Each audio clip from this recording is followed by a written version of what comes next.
on? Yep.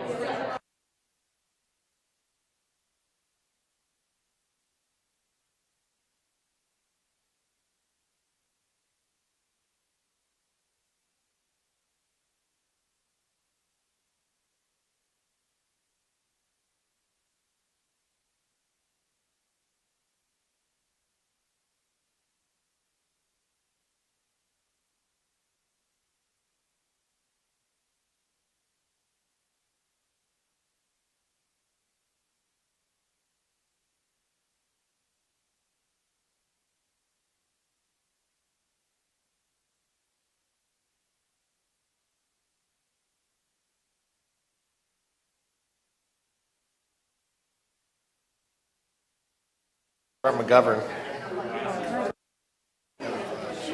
Okay, wait. Okay, so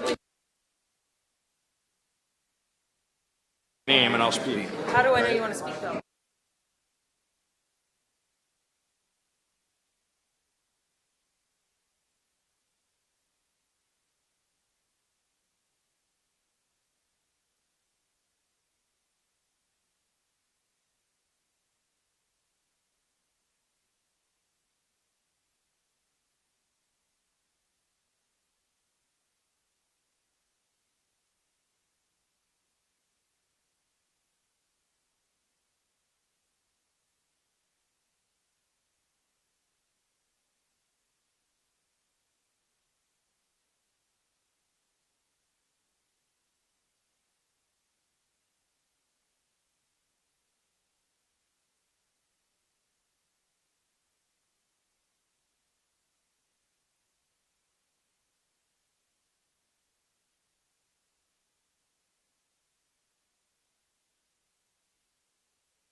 Just press their name.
think It it's was in a the late kit. letter with respect to the But there public was one in hearings, the kit, So we yeah. just printed it. Okay. Okay, can I call the meeting to order, please? I'm going to call the meeting to order. And I want to say welcome this evening to all our guests who have joined us tonight as well. And Happy New Year to everyone here. We always start our meetings off with a land acknowledgement, and tonight Councillor Harris is going to read that for us. So over to you, Councillor Harris. Thank you, Mayor. The land on which the city of St. John or Mennequist is situated is the traditional territory of the Wolastoqiyik. The Wolastoqiyik, along with their indigenous neighbors, the Mi'kmaq and Pasquotamakati, signed peace and friendship treaties with the British Crown in the 1700s that protected their rights to lands and resources. Let us reflect.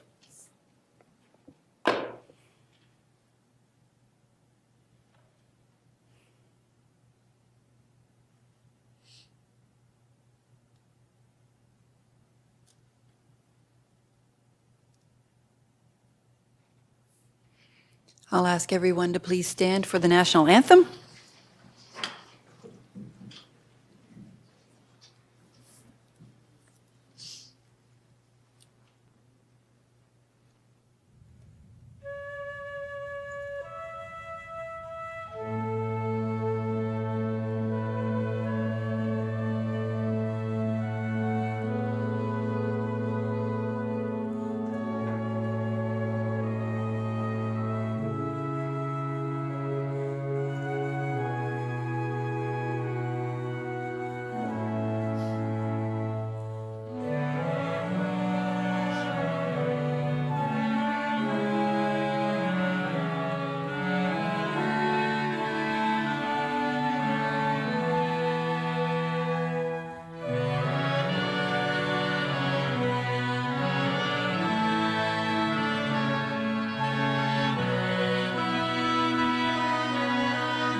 Okay, City Clerk, next item, please. Thank you, Your Worship. First item is 2.1 on your agenda, approval of the minutes of December the 16th. Okay, on the question for December 16th minutes, all in favor? Opposed? Motion carried. Next item. Next is the approval of the agenda. We do have 4 items that came from Committee of the Whole meeting. So those items would be 17.1, Tri-Party License Agreement Aquatic Center, 17.2, Appointments to Committees, 17.3, Sale of 19 England Drive, and 17.4, Initiate Stop-Up and Closure for Sunnyside Ave right-of-way. Also, you will see around the desk, we had circulated a letter from Jay Rocca that was for the public hearings that came in after the agenda had already been printed. Thank you. I'll take a motion to accept the agenda. Councillor Killen and Councillor Ogden on the question. All in favor? Opposed? Motion carried. Next item.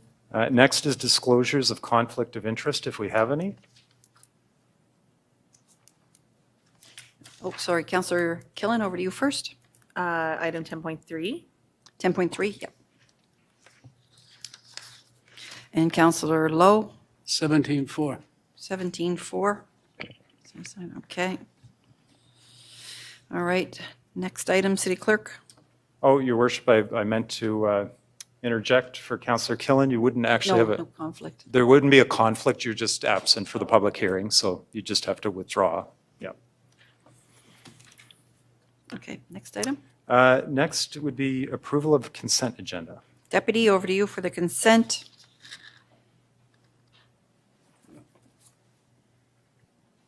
Thank you, Your Worship. I would move 5.1 through to 5.7, please. Seconders, Councillor Killen on the question. All in favor? Aye. Opposed? Motion carried. Next item. Next item is number 6, members' comments. Members' comments? Counselor Stewart, over to you first. Thank you, Your Worship. For those of you in attendance tonight, I usually don't like to speak a lot during council unless it's important, but this tonight, I wanted to bring some attention that council has a discretionary fund, each council member throughout the year that we can use in our wards or towards a purpose that we see fit that helps the community. There's quite a bit of criteria there, but I just wanted to thank, I'm the representative for Pro Kids on council, and so many members of this council have used some of that stipend money towards Pro Kids. I just wanted to say a personal thank you to everybody that did that. It certainly helps a lot. Thank you. Thank you, Counselor Stewart. Exactly. It's a wonderful initiative. Counselor Killen? Yeah, exactly. Mine's coming again this year. Counselor Killen? Thank you, Your Worship. On that note, my amount this year went to Bayshore, and on New Year's Day, there was, once again, hundreds and hundreds of people who came out to do the polar dip. Unfortunately, I couldn't attend, but Councillor Harris made sure that everyone was kept warm, and as well as many of the residents came down and helped support that, and we got some money or raised some, got some food for the food bank. So it was another beautiful New Year's Day welcoming everybody into the ocean. So thanks for everyone who attended. Thank you, Counselor Killen. And I do know a few people who did go over to that and who said they really liked the improvements over there as well. So that was nice to hear as well. Counselor Radwan, over to you. Thank you, Mayor. I think we just really need to say Happy New Year. And I just wanted to make sure that residents know that Champlain Heights Association meetings take place on Tuesday nights, second Tuesday of the month, so next Tuesday at 7 p.m. And they're held at the Champlain Heights Elementary School, and they'd like to see a lot more people in attendance, so anybody who's watching. Good. I will reiterate that there aren't any other counselors on the docket here, but to say Happy New Year to everyone. I don't mind the winter myself. I don't mind the shorter days. I know by March, the day and the night will be the same. I feel like this is a sort of a nurturing or rejuvenating process, at least for me it is.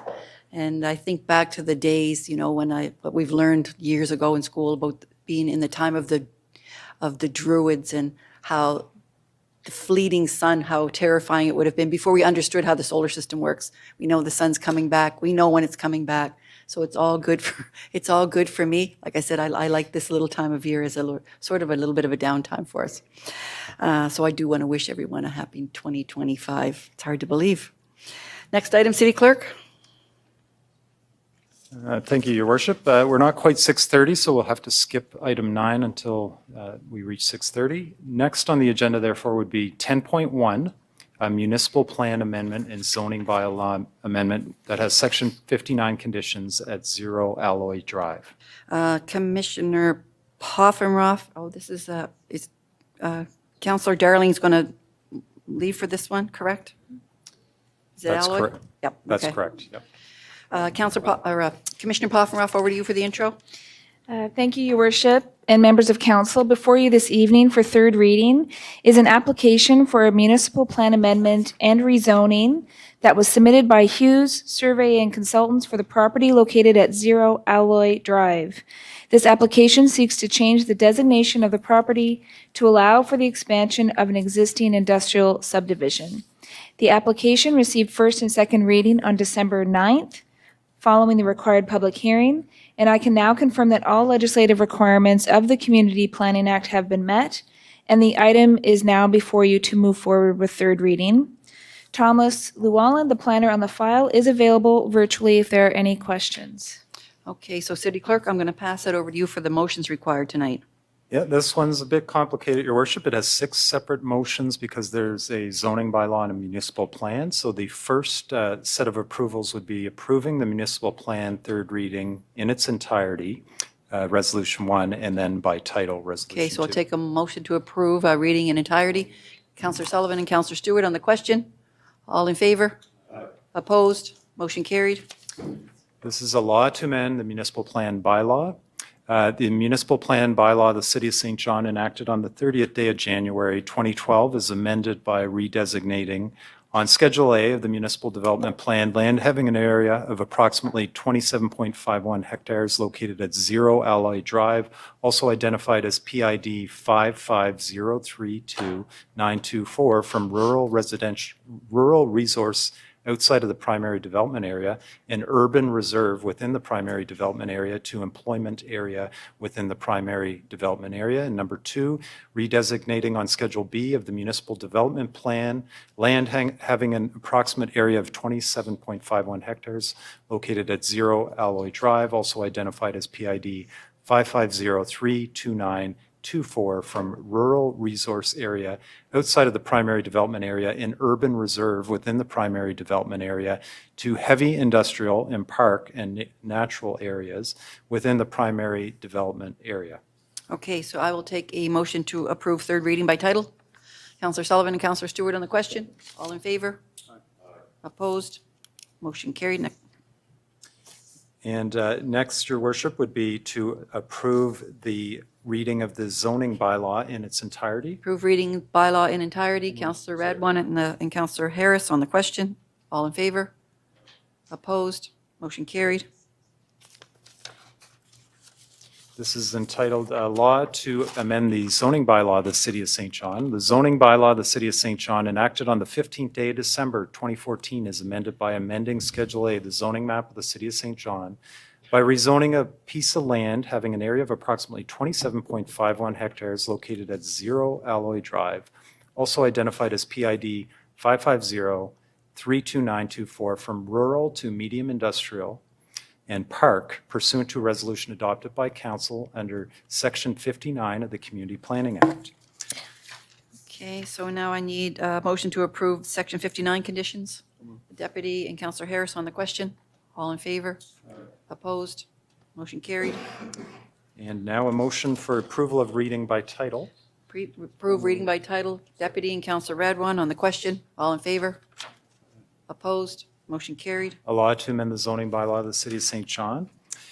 And the final motion would be that council directs staff to initiate an amendment to the city's zoning bylaw to delete scrap and salvage yard as permitted use in the medium industrial zone. Councillor Radwan and the deputy on the question. All in favor? Motion carried. Okay, City Clerk, next. And the next is at item 10.2 on your agenda, and this is a zoning bylaw amendment with Section 59 conditions for 9 Austin Lane. Okay, I'm going to hand this one over to the Commissioner Poffenroff as well. Councillor Darling's out for this one because she wasn't here for first and second reading when we did it a couple of weeks ago. So over to you. Thank you, Your Worship.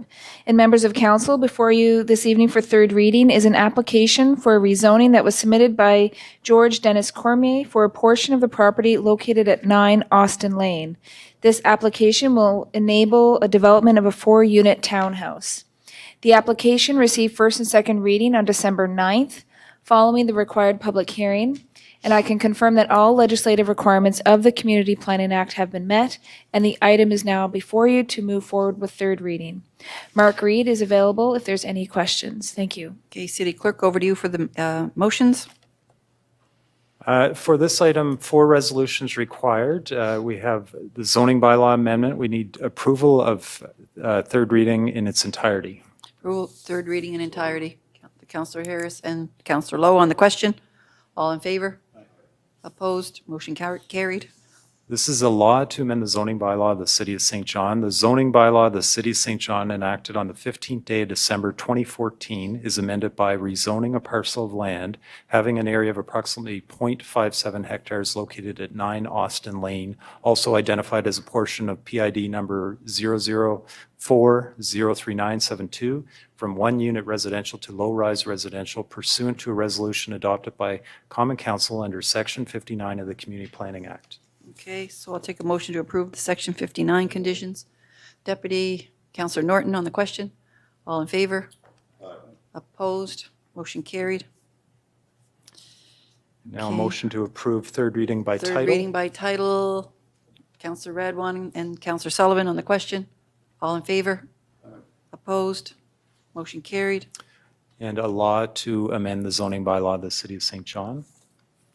And then the last one is, The last one was included in the staff report that it's, that council sent to the submitted subdivision plan in general accordance with the submitted subdivision plan with respect to any required local government services, easements, and municipal drainage easements. Two, that council accept money in lieu of land for public purposes in relation to the proposed subdivision, and that council authorize the preparation and execution of one or more city developer subdivision agreements to ensure the provision of the required work and facilities, including any necessary temporary turnarounds. Councillor Norton, you good for you? Okay. Councillor Radwan on the question, all in favor? And opposed? Motion carried. Next item, City Clerk. And next is item 10.3. Okay, And she's going to get Councillor Councillor Killen Darling to come back in. is departing, and Councillor Darling should now come back in. Get Councillor Darling back in.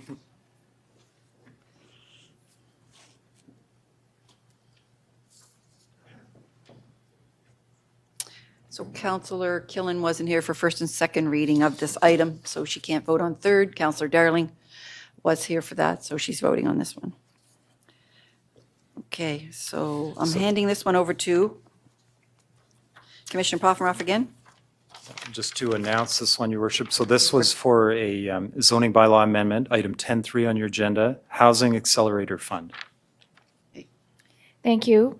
Your worship and members of council, before you this evening for third reading is staff-led amendments to the zoning bylaw. The amendments form part of the city's Housing Accelerator Fund agreement, which will allow up to 4 dwelling units on all service lots within the primary development area, up to 6 dwelling units on lots within the intensification areas, and other amendments that will enhance residential development standards in the city. The application received first and second reading on December 16th, following the required public hearing, and I can confirm that all legislative requirements of the Community Planning Act have been met, and the item is now before you to move forward with third reading. Yeva Matson, the planner on the file, is available virtually if there are any questions. Thank you. Okay, sounds good. So we need 2 motions for this one. Approve reading by summary. That's Deputy, Councillor Darling, on the question. All in favor? Opposed? Motion carried. Thank you, Your Worship. So this is a law to amend the zoning bylaw of the City of St. John, and we do have a summary here. This one was quite lengthy. So the advertised summary describes the bylaw as to support the City of St. John's Affordable Housing Action Plan and fulfill HAF objectives. The city is enacting a comprehensive reform of Zone SJ to enable gentle density and foster diverse housing options. The proposed zoning bylaw reform focuses on enhancing housing diversity, affordability, and quality of development by zoning consolidation, combining 1 unit R1, 2 unit, and suburban residential zones into a redefined low-rise residential zone. The updated RL zone permits up to 4 units per lot in primary development areas and up to 6 units per lot in intensification areas and specific RL designated lots identified in Schedule J. 2 mid-rise residential enhancements, is expanding maximum allowable building heights to 6 stories, revising setbacks and other site standards such as landscaping and amenity space requirements to balance higher densities with neighborhood compatibility. 3 accessory dwelling units, allowing multiple ADUs on a single property, enabling configurations such as both a secondary suite and a garden suite. 4 development standards introducing new design and landscaping criteria under sections 9.23, 24, and 25, ensuring high-quality multi-unit and mixed-use development. 5, and also strengthening amenity space requirements for enhancing livability. And finally, 5, parking requirement reforms, reducing parking minimums for affordable housing projects while maintaining an accessible stall requirements and relaxing or eliminating parking requirements for secondary and garden suites based on location criteria such as proximity to transit. Now one more motion, Your Worship, to approve by title. Approved by title. Councillor Darling and the deputy on the question. All in favor? Opposed? Motion carried. This is a law to amend the zoning bylaw of the City of St. John. Before we leave that, I just want to publicly thank Mr. Turner for coming and participating in the public hearing that night that we did. It was excellent. It was good to have your voice there. Okay, next item, City Clerk. And I believe Councillor Killen can now return. Oh, there we go. Okay, there we go. And so next on the agenda, the final under the bylaws is 10.4, and it's a subdivision bylaw amendment, money in lieu of land for public purposes housing accelerator fund, third reading. Okay, over to you, Commissioner Poffenroth, please. Thank you, Your Worship, and members of council. Before you this evening for the last third reading is staff-led amendments to the subdivision bylaw. The amendments will delegate the approval of money in lieu of LPP to city staff for small-scale subdivision applications. The application received first and second reading on December 16th, and I can confirm that all legislative requirements of the Community Planning Act have been met, and the item is now before you to move forward with third reading. Mark Reed is available if there are any questions. Thank you. Okay, City Clerk, over to you for the two motions. Just two motions required, Your Worship: approve third reading by summary and approve third reading by title. Third reading by summary. Councillor Killen and Councillor Harris on the question. All in favor? Opposed? Motion carried. A law to amend the subdivision bylaw of the City of St. John. The description of this in summary is, as an initiative of the City's Housing Accelerator Fund Action Plan, amendments to the subdivision bylaw are proposed to streamline approvals for smaller scale subdivisions requiring money in lieu of land for public purposes. The amendments will reduce approval timelines for smaller scale subdivision applications, which largely involve residential developments. The proposed amendments also include an administrative amendment related to the adoption of the active transportation initiatives of Move SJ, the city's transportation master plan. Okay, excellent. I need a motion to approve reading by title. Councillor Stewart, Councillor Killen on the question. All in favor? Opposed? Motion carried. A law to amend the subdivision bylaw of the City of St. John. Okay, City Clerk, there's a couple of minutes left. I don't know if you want to do your general or whatever. Where are we going? Well, we have 5 minutes. The next item is the council submission, 11.1. I don't know if there's enough time for that. No, let's go down to correspondence. Correspondence? Okay. So under correspondence 15.1, we have a piece of correspondence, Stevie Go-Go, proposal to expand Stevie Go-Go tuk-tuk sightseeing tours. And there's a recommendation from staff that this be referred to the CAO. Move the recommendation. Okay, Councillor Stewart and the deputy on the question. All in favor? Opposed? Motion carried. Next item. Next is 15.2. It's a submission to the council agenda, Rossay Technology Hub St. John Tech Summit 2025. And again, there's a recommendation to refer this to the CAO. Councillor Radwan, Councillor Harris on the question. All in favor? Opposed? Motion carried. Next item. Next is 15.3, another submission to the agenda, Kawasaki Disease Canada, a request for proclamation. Recommendation is to refer to the clerk's office to prepare the proclamation. Councillor Norton, Councillor Stewart on the question. All in favor? Opposed? Motion carried. Okay, 17. Now we have a number of 17s, which I'll go through.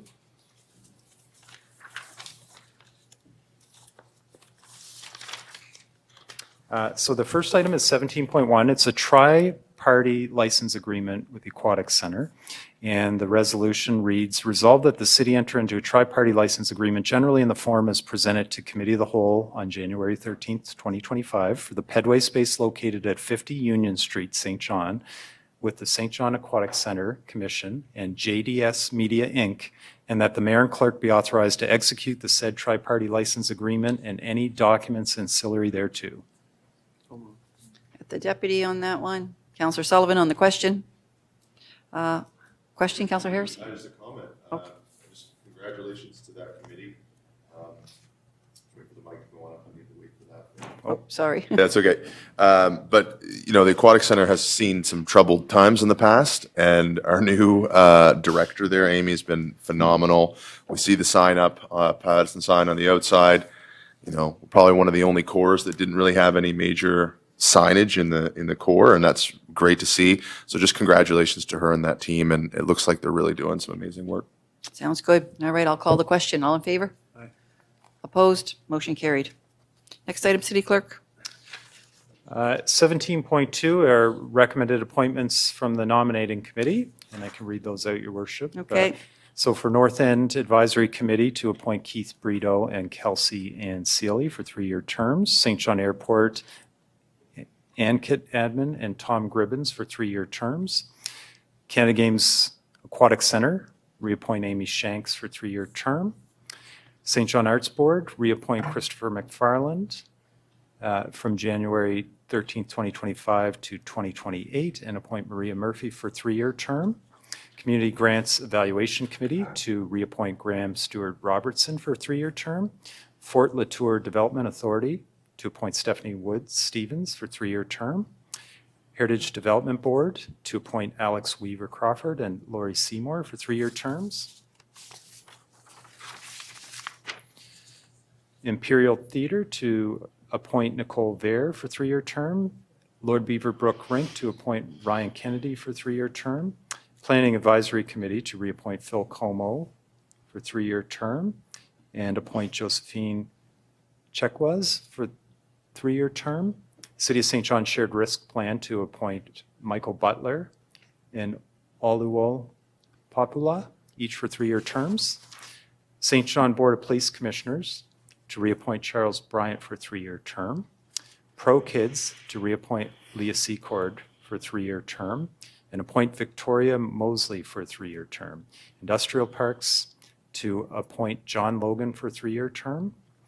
Civic Commemoration Committee, to appoint Councillor Mariah Darling for a term until the end of the current term on council. Code of Conduct Complaints Committee, to appoint Councillor Darling to the end of their current term on council. Uptown St. John, to appoint Councillor Mariah Darling until the end of their current term on council. And Growth Committee, to appoint Councillor Darling until the end of their current term on council. Congratulations, Councillor Darling. You've got your hands full there. So I'll take a motion for that, please. Councillor Killen and the deputy on the question. All in favor? Opposed? Motion carried. Next item. Perfect timing, Your Worship. It's now exactly 6:30, so we can commence the public hearing. And item 9.1 on your agenda, we have a proposed zoning bylaw amendment with the planning advisory report and staff presentation for property at 125 Galt Road. Okay, I'm handing this one over to Commissioner Poffenroth to introduce. Over Thank to you, Your Commissioner. Worship and members of council. This evening's public hearing is for a rezoning and Section 59 amendment that was submitted by Hughes Survey and Consultants for a portion of the property located at 125 Galt Road. The rezoning will permit residential development, which will include the development of new public streets and a mixture of townhouse and apartment buildings.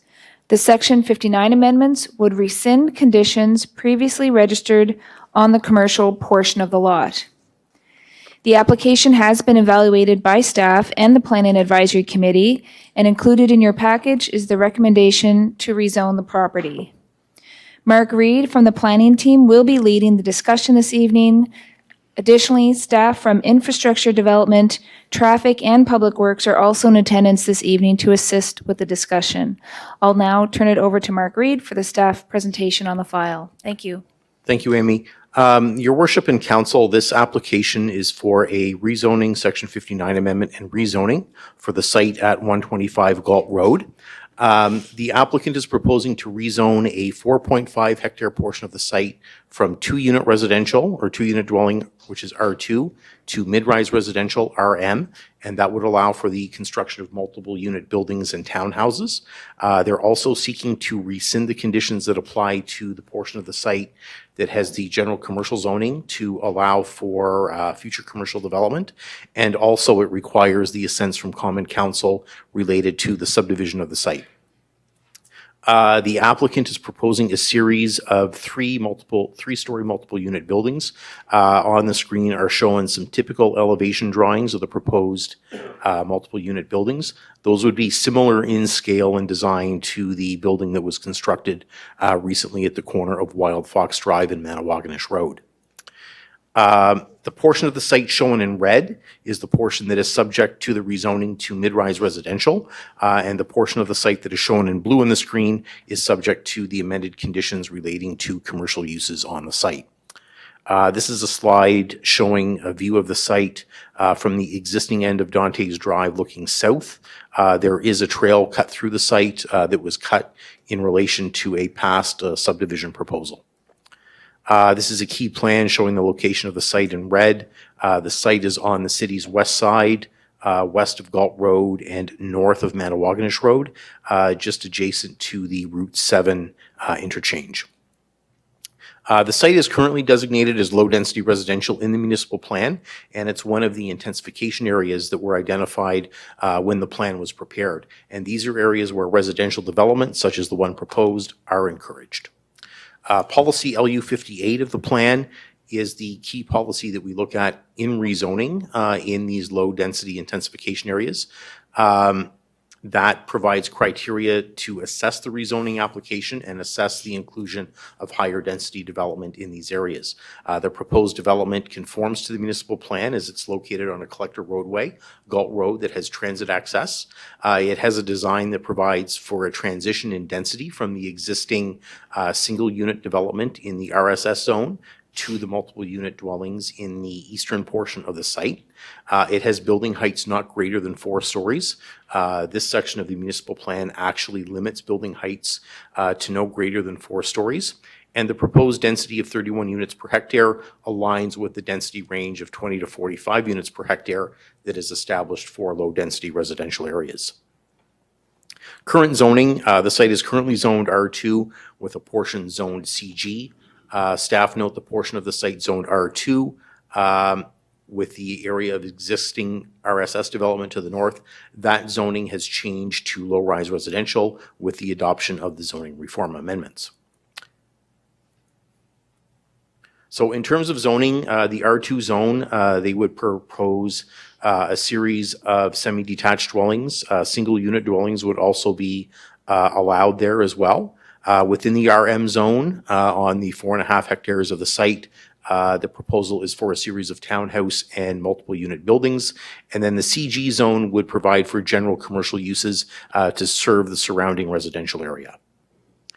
Staff's recommendation was to rezone the 4.5 hectare portion of the site to mid-rise residential.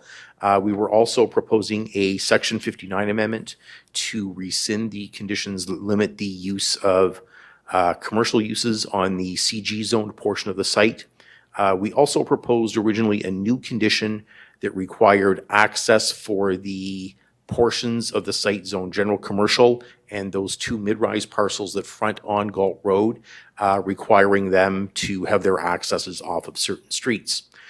With respect to subdivision, the committee approved variances related to the private streets and also approved the proposed public street name Coastal Crescent, and we're recommending the council assent to the public streets and any required easements, money in lieu of land for public purposes, and also authorize a city developer subdivision agreement for completion of the work. There were a couple of additional Section 59 conditions that were imposed by the committee or recommended by the committee. Staff concur with those conditions with the exception of the prohibition of cannabis retail. We note that when cannabis retail use was established, it was subject to additional conditions that limit the proximity of those retail uses to a lot containing either a K-8 or high school. No additional criteria was established for separation distances for daycares or other uses. Staff advise if council has a concern with respect to separation distances from council, that be addressed through the revision to the use standards in the zoning bylaw as opposed to a site-specific condition. If that is the case and council does choose to limit that, staff would recommend more research be conducted by staff with respect to best practices for those separation distances. In terms of cannabis retail, there's 2 ways we can go. You can adopt the recommendation of PAC or direct staff to basically investigate any possible separation issues should you choose to place a limitation on that use.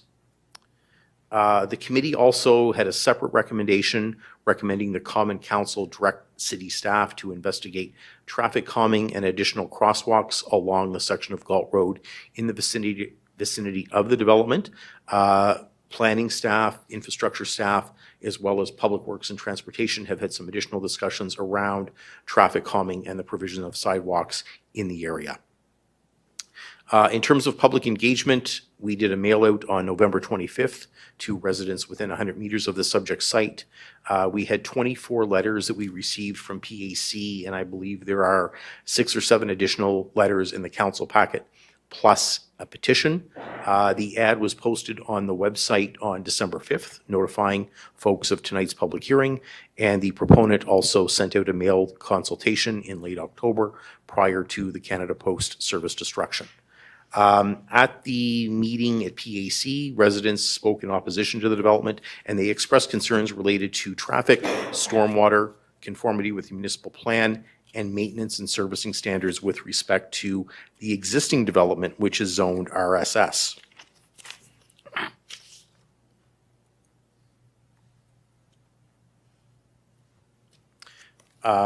We had 7 residents opposed. The proponent and Envision St. John spoke in favor. And the committee also recommended additional consultation occur between the proponent, residents, and city staff.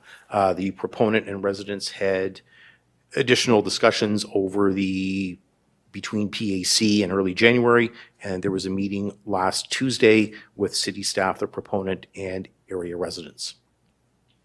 Ongoing consultation, again there, the proponent met with the residents on December 19th. They've also prepared a revised concept to attempt to take into account some of the concerns presented by residents, and we had an additional meeting last week.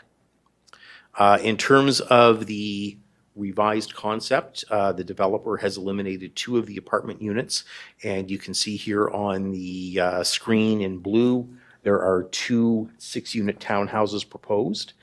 Staff are really of the opinion that, either of these developments is fine with staff. We do not recommend a limitation on the number of units in the development. The servicing has been assessed, and it's adequate to accommodate the developer's original proposal with the multiple unit buildings. So we would recommend, leaving that up to the developer and market conditions. There were some concerns with respect to stormwater. That tended to be a fairly major concern with the existing residents. One of the things to note is that it's an existing issue. The area to the north where the existing Monte Cristo development is, it's what's called, or what was formerly called, the RSS zone, which is a suburban residential standard that has piped water and sewer, but it has open ditches, so it has a rural road cross-section. And that was brought in by council back in the 80s to basically compete with some of our outlying areas by minimizing the infrastructure costs that developers would pay, as they wouldn't have to install underground storm sewer, curb, sidewalk, and underground utilities. But what that has done is there are 3 areas around the city where we have that development standard. One is the Monte Cristo subdivision. The other one is, as some of you may be aware, is Cedar Point Estates in Milledgeville. And the third is Dury Cove in the eastern part of the city. And predominantly in Cedar Point and in Monte Cristo, we have had challenges with respect to maintenance of the ditches and drainage concerns. So it has been a bit of a issue for our public works crews in maintenance. And as a result of that, we're not, when we did the municipal plan and zoning bylaw back in 2012 and then 2015, we did not zone any new areas as RSS, and we have municipal plan policy that does not allow for that development standard to be extended to other areas, given the maintenance problems it caused. With respect to the existing stormwater conditions in the neighborhood, we note that really those are existing issues. And one of the things we're proposing is an additional Section 59 condition similar to the recent development on 1750 Sandy Point Road, is an additional condition that requires the post-development rainfall intensity to be increased by 25%. And that basically allows for a bit of a cushion to account for climate change and future stormwater impacts. We also note that under the city's stormwater design criteria manual, the amount of water that leaves this development site is limited to the amount of water leaving now. So when you develop the site with asphalt roofs, a new road, more parking areas, that increases the impermeable surfaces. So what the developer has to do is they have to design their site to hold back that peak increased runoff, limiting it to basically what leaves the site today under a rainfall event. And also our stormwater criteria manual also empowers the city to carefully review the developer's drainage submission and the developer's proposed matter of dealing with stormwater in the development to make sure that any downstream issues are not made worse by the proposed development. Thank you. Thank you. Thank you, Mr. Reed. So what I'm going to do now, so Mr. Reed's made the presentation. We'll be able to come back to ask him questions later. But what we're going to do now is I'm going to officially open the public's hearing. And so we'll hear first from anyone who's opposed to the development. I'll ask you to come and give us your name and your approximate address, just so we have an understanding of how it's going to impact you. We're allowing 10 minutes, and that would be for your whatever you want to say, as well as for councillors to ask you any questions. If you want to come up for the public record and have your name on the public record, and you've everything that you agree with has already been said, come up and say that, and just say, you know, I agree with what's been said. So once we go through all of the opposition, then we'll switch over, because the developer needs to hear that opposition. Then we'll switch over to who is in favor of the proposal. We'll hear from the developer, and then for all the questions that'll come out of this for my team, we will then bring staff back up to ask staff any questions of where this can go from here. So I'll officially open up the public hearing, and I'll call first for if there's anyone here who would like to speak against the proposal. Get you to come forward and give us your name. And your address, please, or approximate address. Hi there. My name is Patricia Stokes, and I live at 120 Dantes Drive. Thank you. I had sent in a PowerPoint presentation earlier. Just wondering how I might bring that up. The PowerPoint presentation, did it get sent? It's on the laptop. Okay. I just will say that in the kit, I'm not counting your time yet, in the kit, this item is 255 pages, so all of the letters are there as well. So we've all had a chance to read them. So Kelly's going to come down and just get you set up there. Okay. I did find it.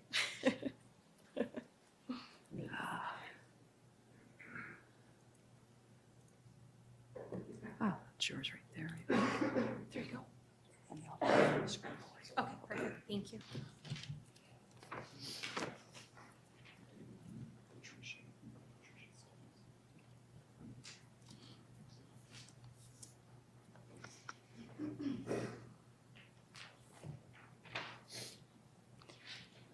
Also, am I able to toggle between slides here? I Do I don't have know. control? Kelly, can she toggle between the slides? Oh, he's going to pull it Okay. up. Perfect. Here goes something up.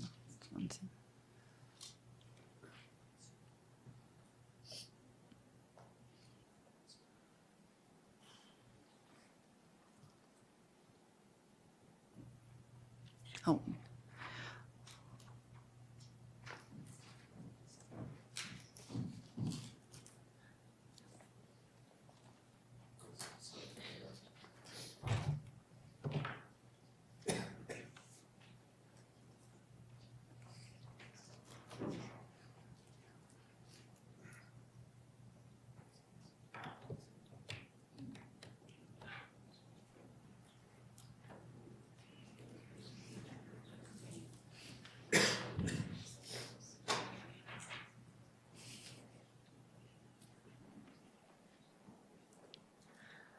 Sorry, I'm not sure what happened.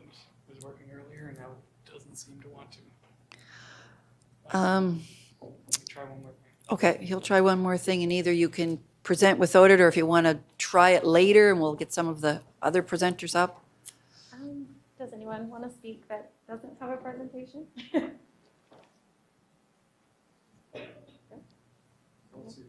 We'll see if it works. Okay.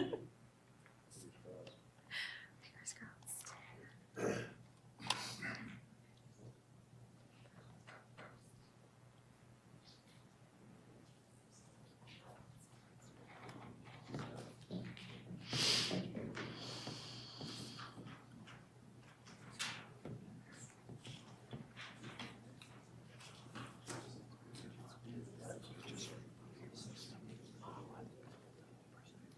Oh, no, that's not it.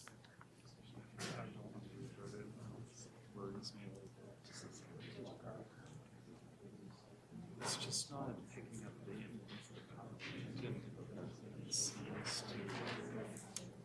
seems to happen on the sometimes even when it's from Z-Tech. Okay. Yeah, it worked for the other one. Okay. Well, I guess we're gonna, do you want to present without it? Or do you want to wait? Yeah, I mean, Okay. I can start. Okay. If we can show it later, maybe I can get someone else to, show it. Yeah, Oh, can you? Okay. if we get it, we'll put, yeah.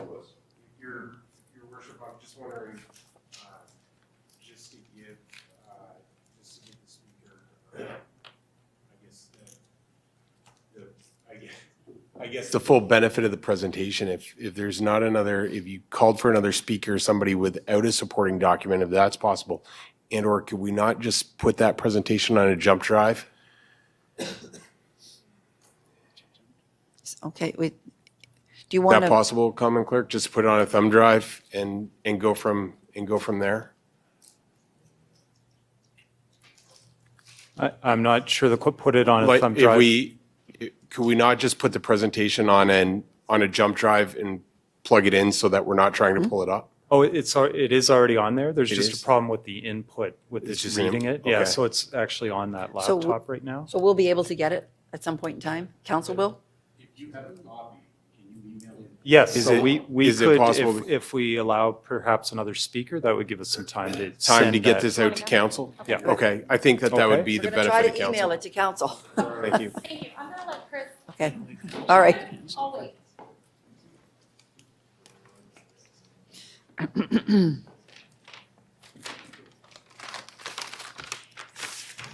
I went a little less tech savvy, so sorry. My name's Chris McCutcheon. I'm opposed to the zoning bylaw, and I just have a couple of photographs that I've printed out in handouts. Chris, what did you say your address was? I live, Approximately. you couldn't get any closer to where phase one Okay. is, so we're, All right, that's good I'm- enough. probably guess from some of the photographs what my address is. So I'll just wait for those to go around and then I'll.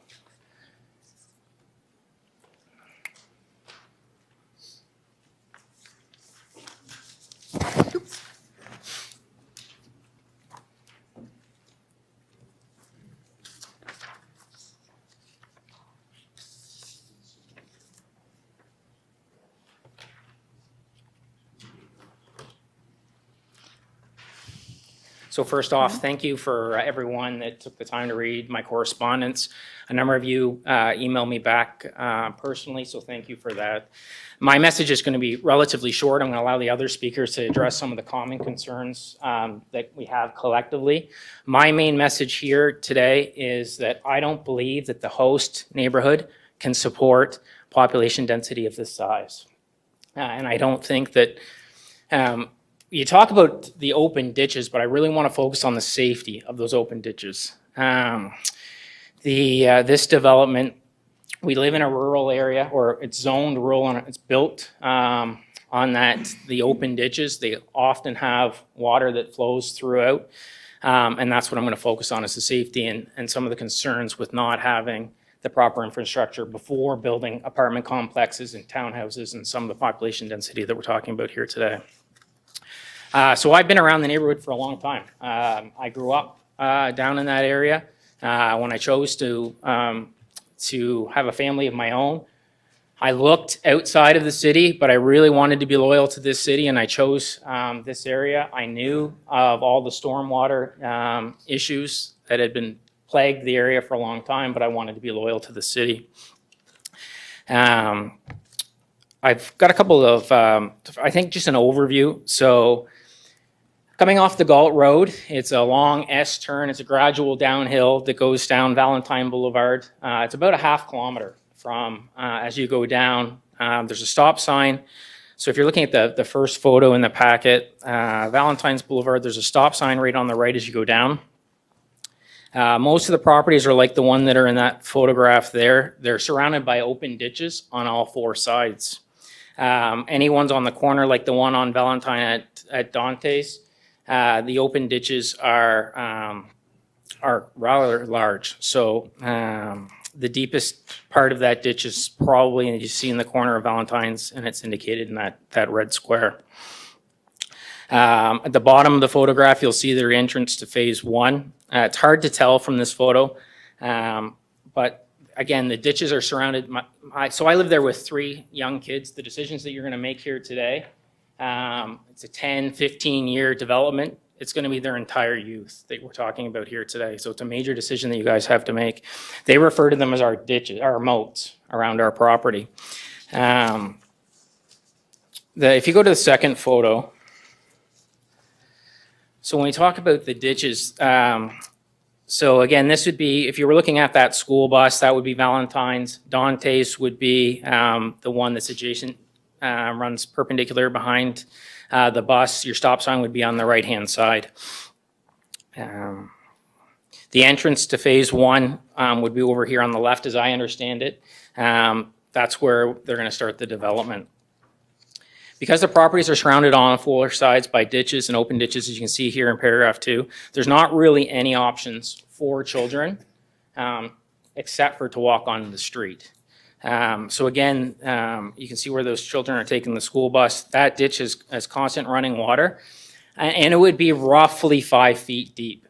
Now, from the shoulder of the road to where the ditch is, we're talking a space maybe 4 feet, 3.5 feet from the edge of the concrete to the open ditch. And as you go to the next photo, this photo was taken on Christmas Day. Our plows, drivers, the ones that work for the city are very hardworking, and I'm not trying to say anything negative about the plow truck drivers, but when you have open ditches, they can't plow the snow into the open ditches because it would create further storm. So they really have to build the banks up as high as they can and push it on the very narrow shoulder that's there. So in the wintertime, even with the limited amount of snow that you have so far to date, there's nowhere for the kids to walk, but again, on the streets. We are a lower priority for plowing, and we're at the bottom of a hill, right? So bringing in the traffic, obviously I'm very concerned with heavy machinery. The road narrows. Again, it's a typical road. It's probably 24, 25 feet in width, but the shoulders are quite small because of the open ditches. And really over the 30 years, the ditches have probably widened quite substantially just from natural erosion that takes place. If you go to, it would be a photo that looks something like that.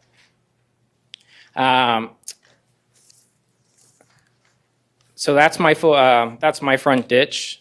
Again, city staff can confirm, but any ditches that are adjacent to either Valentine or Dante's are the responsibilities of the city to maintain. So even if the homeowner wanted to pay out of pocket to maintain and to upgrade those ditches, we're not allowed to do so. We'd receive a letter saying that you can't do that, and you'd be responsible for any damages for anybody that's upstream from you. So it's not that I wouldn't be willing to put efforts in to fix these ditches. So you can see the very top of the culvert, it's now completely encased with ice. So there's no, and I'm at the bottom of the hill. So the water, my neighbors will now have issues, and then it just cascades all the way up the hill. Give you context, it's about 7 feet wide. My kids this summer were playing in the ditches as they like to do. And one fell in, and I went to grab him, and I was about waist deep. And then standing in there waist deep to where Valentine's Boulevard would be well over my head. I'm just shy of 6 feet tall. The reason, again, why I bring this up is because there's really no place for them to walk. And then all the traffic could be coming down and passing through without any sidewalks. There's no sidewalks. There's really not a large shoulder. There's no curbs in that subdivision. The next photograph is the one of another ditch. This is the one that's just past. It would be right behind that school bus in the previous photo. So again, this is the ditches adjacent to where the proposed development are. And as you can see that, I think what they've done is put a culvert in there to have access to the fire hydrants. So I would assume the city did that, but they're in a state of disrepair. Really, it's, if you go to the last photo, it's just an illustration. Even the population density that's in that area today doesn't really support the 59 houses that are right down in Monte Cristo Park. My garage is flooded, my house is flooded. I've helped out 2 others that have had flood issues, all within the last 5 years. The proposed we're looking at doubling the population down and around that area. It's uphill. The land itself is a clay composition. It's a really soft, and the water doesn't soak into the ground. The illustration of the camel and the straw on the back is I just really don't think that that area can support, without some investment from the city and without bringing those up to today's standard, can really support a development of this size. Again, within that close proximity to phase 1, you're looking at, there's currently 8 small school-age children, soon to be 9 children, adjacent to that entrance. If I use the analogy that, population density, we've got, if the host neighborhood is the foundation, and then we're building a second or third story on the foundation, we just don't have it with the proper foundation before the whole thing collapses. In closing, I sat through Rick's presentation at PAC, and he presented a number of illustrations, precedences, if you will, of where this was successful in other areas of the city. And just looking back and reflecting upon some of those examples that he showed, none of those were in subdivisions that had open ditches. All of them had sidewalks. All of them had curbs. And they were a much safer area to develop, in my opinion. Thank you for your time. Thank you very much. Any questions? Don't see it. Oh, Councillor Radwan, you've got, we're at 9 minutes now, so you've Just got quickly, yeah. just a couple of seconds. I have a quick one. Thank you, Mr. McCutcheon. That was great, and I appreciate this. It's good to see a little closer up. But I'm just wondering, so I mean, I keep thinking, of course, if you live there, you'll know, but with such deep ditches, everybody's still having huge water runoff issues. Whereabouts is it coming from? Like what streets? So I live downhill, Yeah. so water runs downhill. This proposed development is further uphill from me. And the ground just doesn't soak it up. And I believe and again, I'm not an engineer, I don't propose to be an engineer, but I think a lot of water runs, it's just normally underground, right? And that's the issue, is this is just all open ditches.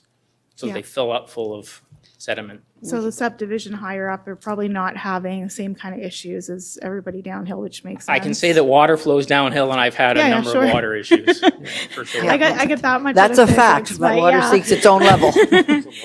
Yeah, no, thank you. You can ask staff that when we get to that Thank you very point. much. Yeah, well, I think Mark did a good job too of kind of talking about how when new developments go in, how they have to maintain that there would be no extra water runoff coming. But thank you, Chris. I appreciate it. Thank you very much. Thanks for being here tonight. Okay, I'll take the next speaker. Hi, can everyone hear me okay? Yep. Okay.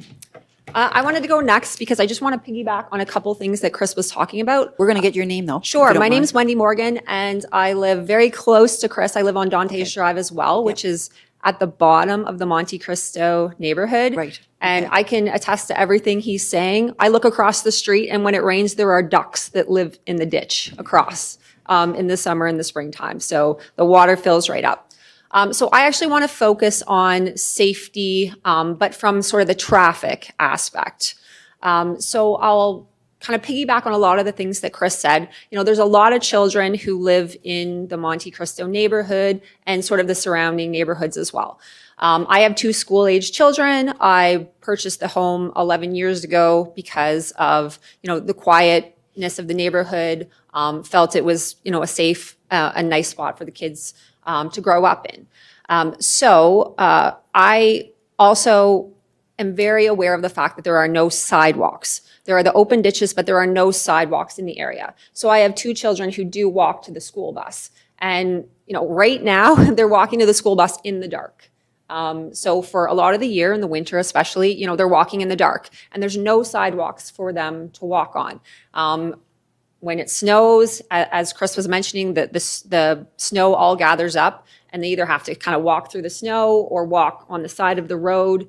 And it's pretty dangerous, I will say, at this time of the year with all the traffic that's going through the neighborhood on their way to work, the buses coming down the road, it being slippery and icy. And I'm very concerned about the development and the number of units that they are proposing and the amount of traffic that is going to result in.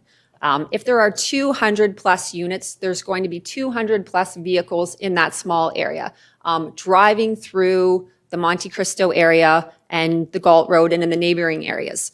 And there are, the city has not really taken the initiative to update our neighborhood, as you know, as you noted, and and Mr. Reed noted, you wouldn't approve a neighborhood like that today. So by building a neighborhood right next to it, you are very much increasing the traffic that is going to be coming into the current neighborhood. And there's being nothing done to update it to standards that would be approved today. So that is sort of the perspective from our end of the neighborhood, but then the development continues on to the sort of end of the Galt Road. So I think some pictures were shown where there's sort of that weird intersection that exists right now. If you're not familiar with it, it's the Galt Road. It kind of comes the highway coming from Fredericton, Ocean Westway, and Manawaganish. So it all kind of comes in this very strange intersection that nobody seems to know how to get through. I drive through it every day. There are always people going the wrong way. They have no idea. It should be a traffic circle, but it is not. It's some very, very strange intersection.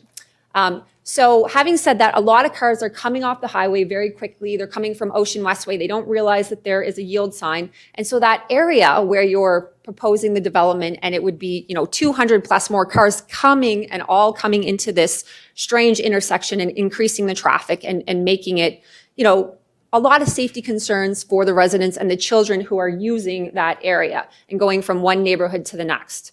I'll share a personal story. This past summer, my 10-year-old son, he was going from our neighborhood up to Manawaganish, and there is no sidewalk there, so it's already quite dangerous to go from the Galt Road up to Manawaganish. And he was going over to Fundayview Estates, where a new apartment building is just being built. He went to the beginning of the Fundayview Estates subdivision and was crossing the street on his bicycle. And a car was coming quite fast from Ocean Westway direction. And it was a motorcycle, and it actually hit him while he was on his bicycle in an area that should be safe and children should be able to cross safely. But because of the, the strange intersection, the traffic that's going through there, it happened. Luckily, there was no injuries that he sustained. Quite shook up, obviously. A good lesson for him to learn to be safer, but it could have been tragic. And increasing this subdivision by this amount of apartment buildings is going to bring in increased traffic. There's going to be safety concerns for the residents in the area and the children who are in that area. And I think it's the responsibility of councillors to really consider these issues before you approve such a development that will have a monumental change to our neighborhood and all the residents around the neighborhood. So I just wanted to mention that. Thank you. Thank you. Any questions for Wendy? All right, looks good. Yeah. Oh, wait, now, sorry, Councillor Stewart's got a question. Thanks Here we go. for speaking. I just want everybody to know it is important that your voices are heard. We do listen. When Chris was up, he mentioned, this could take a 10, 15-year full build-out before this all happened. There is a proposed roundabout for that intersection that you spoke about specifically? Yes. You're aware, are you aware of that? I am aware of that, but I'm also aware that if this gets approved today, the development can start and you don't have to do that roundabout. You know, you haven't committed to doing it. It's just on the proposal. So what I'm saying is this type of development should not be approved before you actually put that plan into place. Thank you. Okay. All right, Councillor Norton, you have a question? Thank you, Your Worship, through you to Ms. Morgan. Wendy, is it kind of fair to say, I just think it's important, I just want to re-echo back some of your concerns, that if things like sidewalks, for instance, underground ditching so that we can push snow back further and give better berth for pedestrians and sidewalks, if some of those things, including a reconstruction of the proposed, whatever you want to call that, lack of a traffic circle at the top of the Galt Road. I'm sure I've been guilty of going the wrong way once or twice as well.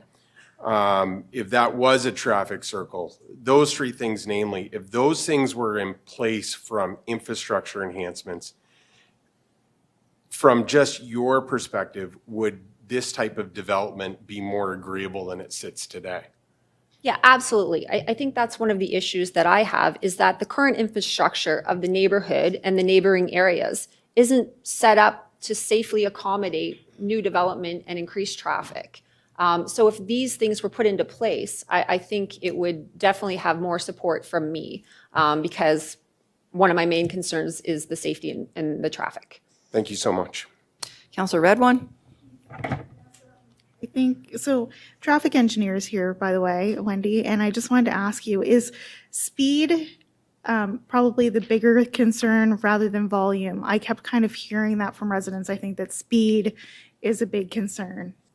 I think it's speed and volume. Mhm. Yeah, I think that they're both issues because if you have numerous cars going around that strange intersection and they don't know where they're going, like that's a concern as well. You know, I always come up where I know I have the right of way, but I know cars coming from Ocean Westway are going to fly right through that yield sign. They never stop there. So I'm very aware of that. And the more cars that are kind of coming through, the more dangerous it becomes. The volume is probably not a concern right now. Mostly speed, I think. I from what would, hear. well, sometimes there is a lot of traffic coming from that direction. Okay. I think that speed is probably more of an issue right now. I think that the proposed development and the increase in the amount of cars that will be coming right there from that area, because that's where the apartment buildings are projected to be built, that will exacerbate the issue. That's fair. Yeah. Thank you. Okay, that looks like that's it. Thank you very much Okay, for being here. thank you. tonight. We'll take the next speaker would like to speak against the proposal. Do we have the presentation? All righty, come on down.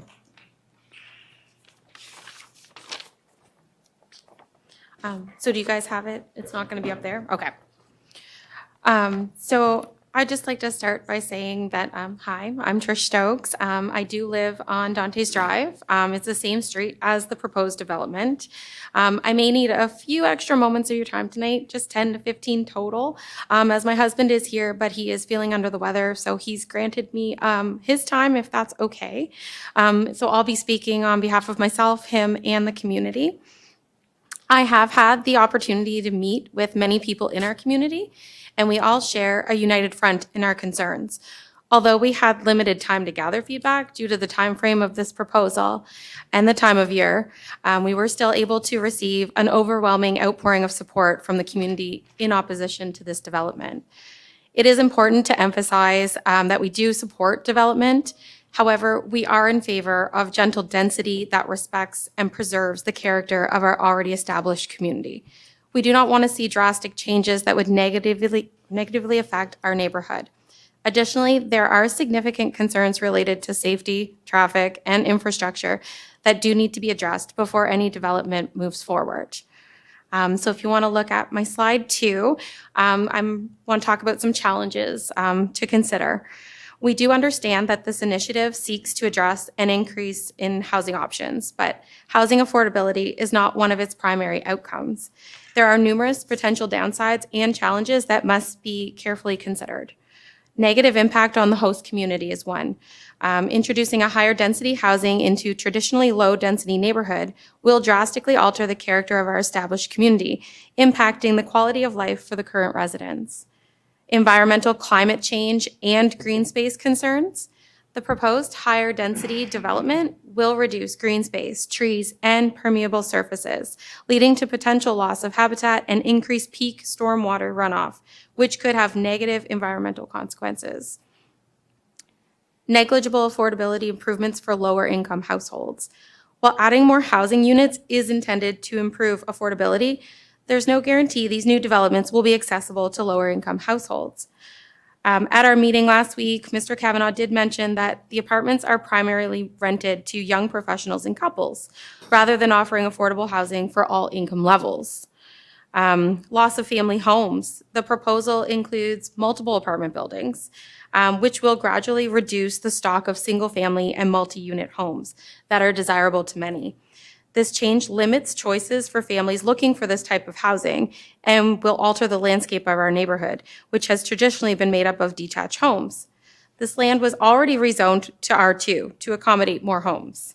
And with this new bylaw reform, the area now allows up to, I think, at least 4 units per lot, doubling what it's currently zoned for. This should provide ample opportunity for increased housing while maintaining the neighborhood's character, preserving green space, and allowing residents to own their homes and build wealth in the community. There's a reduction in home ownership in favor of increased rentals. So home ownership promotes community engagement, as homeowners are more likely to invest in their properties and the surrounding neighborhood. It fosters stronger sense of belonging, participation, and community. Homeownership also contributes to wealth accumulation over time, which benefits both the individual and the broader community. This shift towards rental units could undermine these benefits. There's parking and traffic congestion is another one. There's increased density. It often leads to more vehicles in an area, exacerbating parking shortages and traffic congestion. So without proper infrastructure, such as adequate sidewalks, crosswalks, traffic controls, and sufficient parking, these changes will negatively impact residents' quality of life, reduce the attractiveness of our neighborhood for potential buyers, and lower property values. The proposed development does not adequately address these concerns and heightens safety risks for everyone. There's strain on existing infrastructure and services, which was one of our largest concerns. While the initiative assumes existing infrastructure can support the higher density, there could be unforeseen impacts on local services, including roads, schools, parks, and emergency services. Higher density in areas originally planned for single-family homes could overwhelm public amenities, requiring significant upgrades that have not been adequately anticipated or budgeted. There are also concerns about the impact on underground water and wastewater infrastructure. The developer is aware of water issues and plans to install a retention pond. But if not properly maintained, it could lead to flooding risks, aesthetic problems, and safety hazards. The water runoff is already a major issue that requires thorough analysis before proceeding with the rezoning. Public Works should weigh in before any decisions are made. The city must prioritize the needs of existing residents who live, own, and pay taxes in the area. It is unreasonable to ask the community to endure years of construction, increased traffic, reduced green space, and potentially more water issues with insufficient infrastructure in place to support it. The lack of certainty and its proven impact on health and well-being, this rezoning proposal, it offers no certainty about what our living environment will look like over the next 10 to 15 years, or even in the short term. So short timelines should be strictly enforced for any development of this magnitude. Uncertainty about the future has a significant negative impact on the residents' health and well-being. I can personally attest to this toll the process has taken on me, my own mental health, as well as my family's. Each of these challenges emphasizes the need for a balanced approach to urban development, one that carefully considers the long-term impacts on the community, infrastructure, and the environment. While the goals of increasing housing affordability and diversity are commendable, the methods to achieve them must be thoughtfully designed to mitigate potential negative impacts. If you want to look at slide 3, I just have and we've got some pictures there. I'm not sure if you're looking at them, but these are the ditches that have, that's how full they get during rain. We did have a city engineer out to look at them. She advised they are in fact too wide, too deep, but nothing can be done at this time to, rectify the situation. So on this next slide, it kind of shows a picture of the top of the Galt Road, and it shows you that you have this little bit of space to kind of walk up it right now. So first, I'd like to ask you guys, is there a need for this zoning change? The proposed zoning change, which originally went from RSS to R2 and now a proposal to RM, raises several concerns. This neighborhood has ample space and available options within its current R2 zoning for residential development that could accommodate gentle density and maintain the character of the area.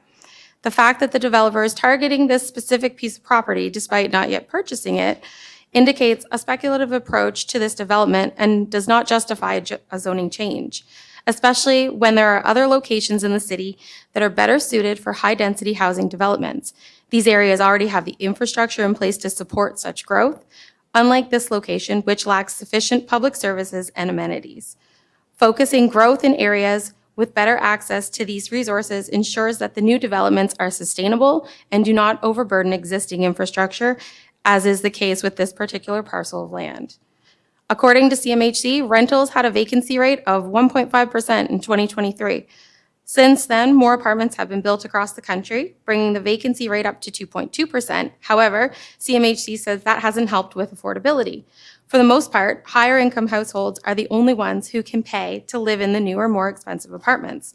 While there may be a desire for additional housing in this area, this specific zoning change does not appear to be the best solution.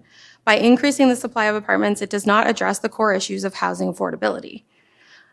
Is the zone change consistent with surrounding uses? The developer has not provided sufficient assurances that this rezoning would not harm our property values. This is a serious concern, as the homes in our neighborhood represent the single largest investment for most of us. We are paying some of the highest property taxes on the west side, yet we currently face significant infrastructure challenges. Introducing a highly dense development with a lack of adequate infrastructure of the host community, combined with a sudden change in neighborhood dynamics, can make the area less desirable, leading to reduced demand and decreased property values for existing homeowners. The original zoning for this land was never intended for apartment buildings. It was designed for single-family homes, which fit the character and needs of our community. The proposal to rezone this land to RM is inconsistent with the surrounding uses and is an example of spot zoning. Spot zoning is when a small area is singled out for a use that is not in line with the surrounding properties, often for the benefit and financial gain for the developer rather than for the overall benefit of the community. In this case, rezoning this parcel to RM would impose a high-density development attached to an existing RSS community street. So is this zone change consistent with the orderly development of public services? The proposed rezoning to allow for high-density development is not appropriate given the lack of public services and infrastructure issues in the area. There are more suitable locations in the city that can accommodate this type of development while minimizing strain on existing resources and ensuring that new residents have access to the necessary amenities and services. The city should focus on growth in areas that are already prepared for such development rather than pushing for drastic changes in neighborhoods that are not equipped to handle them. So if you want to move to the slide 4, just quickly touch on this here. I just kind of quickly grabbed the walk score. So this location, it's clearly not well suited for apartment buildings, especially when considering the walkability and access to amenities. According to the walk score, which is only an 8 out of 100, the area is not pedestrian friendly. Nearly all errands in this neighborhood require a car, which is a significant drawback for those who rely on walking or public transportation. Additionally, the nearest amenities are at least a 7-minute drive or over an hour walk. This lack of convenient access to basic services and amenities makes this location less ideal for a high-density development, as it does not support the lifestyle that residents of such developments typically seek. So all in all, in conclusion, we do respectfully ask that, St. John City Council please deny the rezoning request for the parcel of land at 125 Galt Road from R2 to RM. The existing zoning, along with the new bylaw reform, already provides ample opportunity for housing development while supporting a gentle density approach that aligns with the desires of our community. This approach respects the character of the neighborhood and ensures that any growth remains aligned with the surrounding area. As noted during the PAC meeting and based on multiple discussions with the developer, it is evident where this proposal has changed several times. There is no guarantee that the development as presented will be completed as planned.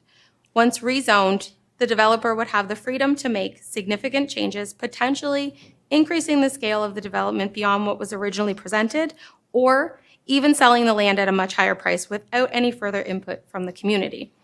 Although we have engaged with the developer in constructive discussions, we do remain at an impasse because ultimately, if the land is rezoned, the developer could proceed with whatever plans they do choose, with little to no recourse for the community.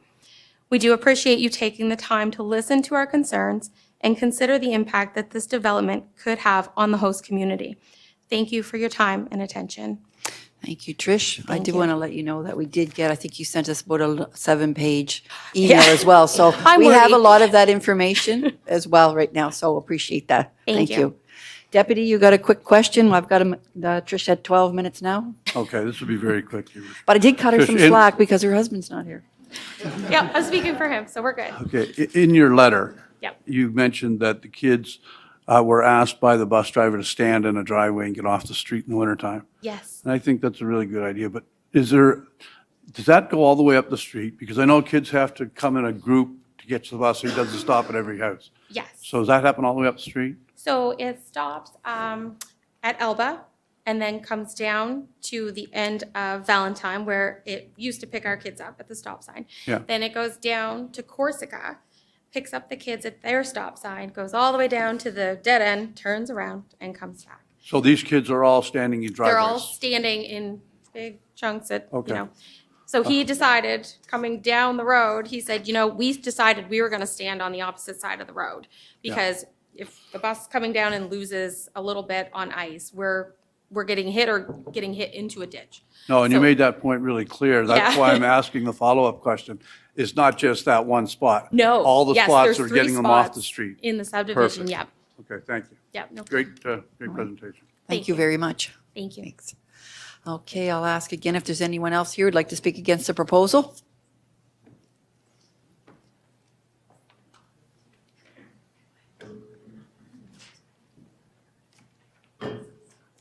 Get you to give us your name and your address if you don't mind. Carol O'Brien Boucher. I live on Valentine Boulevard, which borders the proposed property. There are several concerns about this development in our community. Additional traffic, no sidewalks or crosswalks in the current neighborhood, water runoff with the reduced green space, and the drastic difference from the current neighborhood, just to name a few. In the City of St. John's zoning bylaw reform, it refers to gentle density housing, being an approach that increases residential density in a gradual and non-disruptive way. It aims to enhance urban environments by adding more homes or units without drastically altering the character of established neighborhoods. How is 8 apartment buildings not drastically altering our neighborhood? This land is currently zoned RL, which is limited to a maximum of 6 dwelling units for buildings. Duplexes, townhouses, and garden homes are a good use of that land. St. John needs housing, but not just apartment buildings. With interest rates coming down on mortgages and the new rule for first-time home buyers now able to get 30-year terms, more people are going to want to own their home. We should be helping homeowners stay in the city and not have to go to the surrounding communities who are still building houses. Any development in this area should have section conditions by the city prior to construction beginning to have completed sidewalks on the Galt Road, where we do have a daycare, sidewalks in Monte Cristo Park, and crosswalks for children to get the school bus stops. Currently, the children are crossing the Galt Road with no crosswalks. Plus, the city needs to fix the current water ditch issues in our community and the intersection of the Galt and Manawaganish Road. At the PAC meeting in our meetings with the developer, we have been told the timeline can be 10 to 15 years from completion of this development. It is unacceptable to expect a community to live with construction traffic and noise for this long. There should be sunset clauses for this project. Perhaps a step approach where 2 phases are approved and any additional work needs further approval. We ask that you follow the zoning bylaw reform and not drastically alter our neighborhood by approving a development with 8 apartment buildings. You have an opportunity here to provide a nice community for first-time homebuyers, people downsizing, and people who prefer not to live in apartments. Don't dismiss the concerns of over 200 citizens by approving the proposed development. Thank you. Okay, any questions for our presenter? I don't see any. Thank you very, very much for being here this evening. I'll ask again if there's anyone here who would like to speak. Come on down. Hi, my name is Heather Blakeney. I live on the Galt Road near the area that's going to be affected. I have reached out to each and every one of you. I haven't heard anything back yet. Still hopeful. Reached out again. Still haven't heard back on that second one. But hopefully tonight you will hear my concerns. I'm going to start by saying I teach preschool. And in no way am I comparing you to 4-year-olds. But in our class, we always start with 4-year-olds saying they need a plan. Because if they're going to do something, it's not just going to affect them, it's going to affect the people around them. So please tonight, when you are thinking about this, know that all these plans are going to affect someone. I know there's a lot of pressure right now. There's money coming in from higher governments here if you build. There's pressure from the builders. I could hear tonight as you went through your agenda that the same people doing the consultations and everything's getting passed. There's more apartments going on Dever Road. There's land being changed. They're everywhere. But do we need that in an area that really needs some help from the city? We need sidewalks. So I grew up on the Galt Road. I moved away and I was lucky enough to come back to the Galt Road. But when I grew up on the Galt Road, I actually went door to door with my mom, begging people for signatures of this road is not safe. And finally, they gave us a little tiny strip of sidewalk. It doesn't attach at the top of the road. It doesn't make it down to the bottom of the road. I have a child. He loves to be outside, loves the bike. I like to go out for a walk. We have one crosswalk. It's a very long road. If you're not familiar with it, it's extremely long. Now, how are we going to get to that crosswalk to cross? You're going to have to walk up the road. The speed is unreal. And the amount of cars, not just the speed. I know earlier you'd asked about that. The amount of cars coming up and down that road, because it's a great throughway. If you want to go the South Bay Road, you want to go to the top to Manawaganish, there's a lot of cars. And now Irving has expanded their trains. That's great. There's more jobs. It's wonderful. But at the bottom of the Galt Road is a train track. Try getting stuck at the bottom of the Galt Road. You're going to wait over 10 minutes. Maybe more. And sometimes that is at 8:30 when everyone's going to work. Or you see the school buses waiting at 8:30 because the train is going by. So what happens? All that traffic is diverted to the top where this new development is supposed to be going. Now, I know in the past, someone has asked to have this, I think it was 2011, rezoned. It was denied, thankfully. Like I said, I grew up on the Galt Road.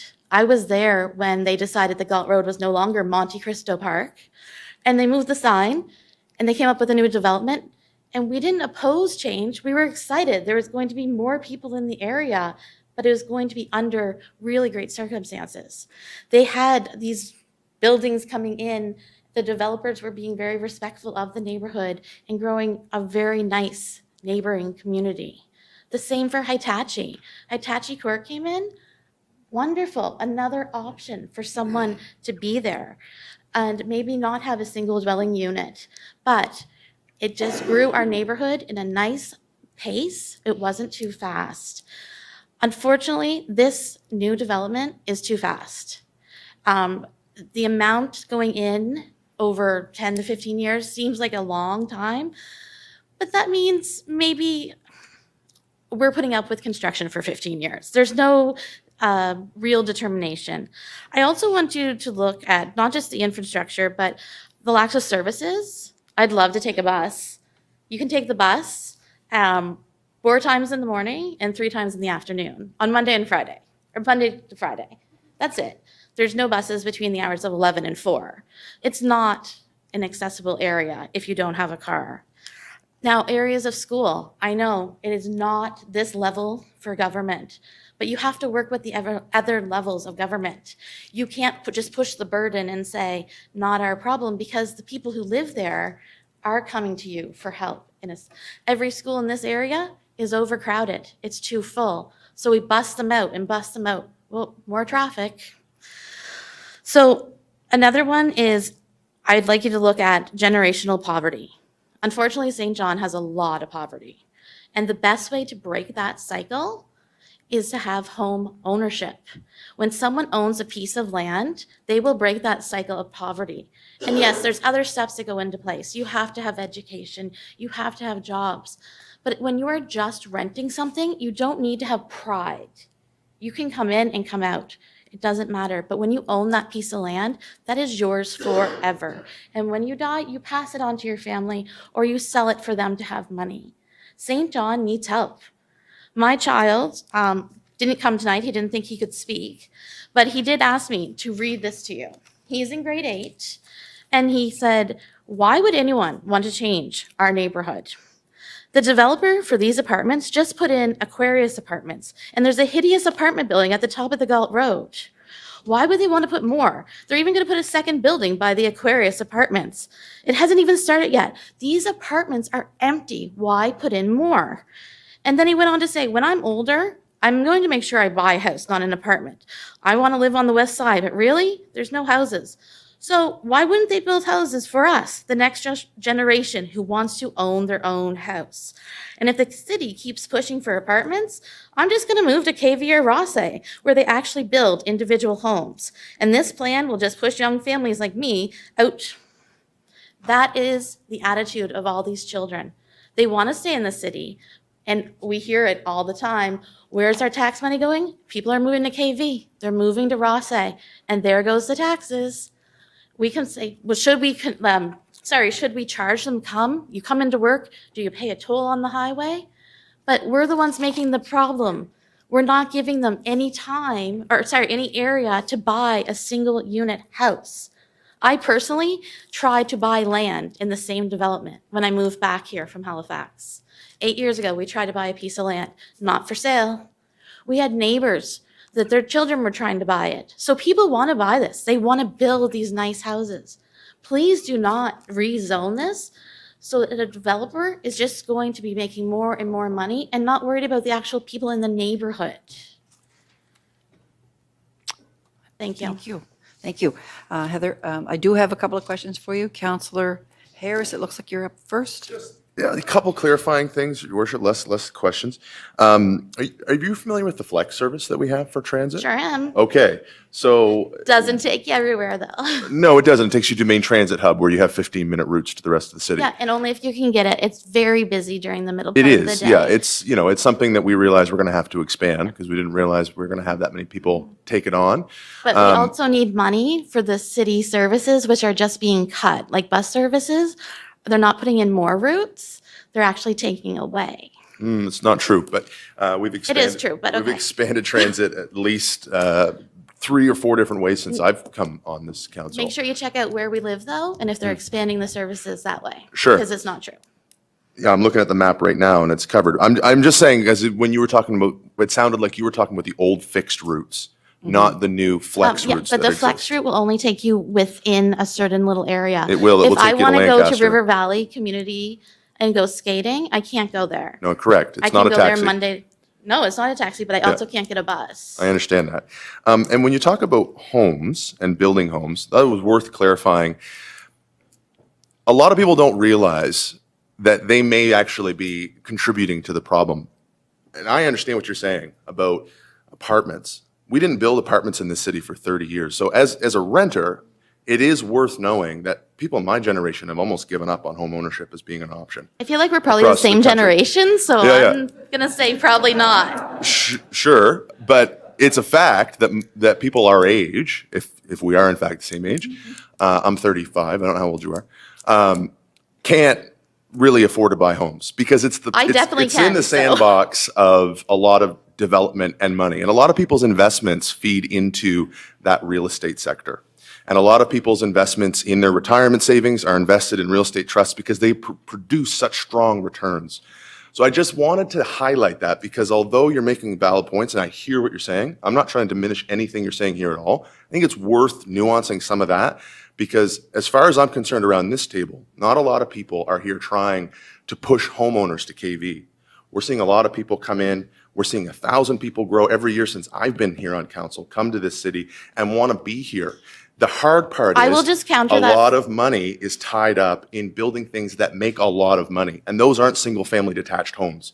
And that is a problem for sure. So I just hope that that advocacy and that passion that you've demonstrated goes beyond to attack some of those problems too. Because it's a problem that we have talked about around this table. We also feel helpless to, right? So Okay, I'm glad we're in the same generation. You're in, like, what you're paying for rent is probably a lot more than what I pay for a mortgage. Sure so is. It's totally doable for you. It's not. And out of my son's, getting a down payment for that I would be work impossible. part-time, so I'm sure you can Can figure it out. Can But- I cut this off Sure. for a quick second? I'm at 10 minutes, and I've got two other counselors, so I don't know if you want to finish off or if we want to go with these questions. Can you make it quick? But just to say, my child had 40 kids in his class. 20 of them moved to Rossing KV since grade 1 out of 7 years. Counselor Redwan, make it quick for me if you wouldn't Yep, mind. I I'm will at absolutely. 10 So just a 10 and half point, minutes. if you don't hear back from me within 48 to 72 hours, it's because I didn't get your email. That's why I So resent it. Just want to let you know, if you want to, just give me your email and I'll make sure that IT's not blocking it because I think it must have gotten blocked. My husband sent one and you did respond Okay. right away, but we Okay. used the same email. And Okay. Okay. Deputy? Say two things. First of all, I didn't respond to anybody's email. I read everyone's email, okay? But there's just so much going on. I can't anyway.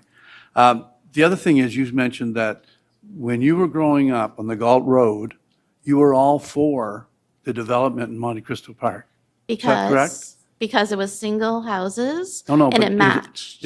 Because I did some research, and I don't normally do this, but I did here because I lived on the Galt Road years and years ago. And when Monte Cristo Park was built between 1987 and 1989, almost 80% of the people within the area that were consulted didn't want it. I was too young at that point to have I know any you were. type of. I didn't want to say that, but I know you were. But I just want to make that clear that there was a lot of opposition to Monte Cristo. Right. And I think part of that Because- went back to sidewalks again because it's No, very. and I think most of it was water issues, but Yeah, it's water clear- issues as well on the Galt Road, so. It's just a point that I wanted to make because here we are now, like, we're against this other one, but it's not the first time. And every neighborhood that we go to, there's opposition and there's. And to there's, clarify, I'm you know- not against development. All right. I'm against this large scale. Yeah, okay. All right, Thank that's you. it. Thank you, Heather. I'll ask for the next person who'd like to speak.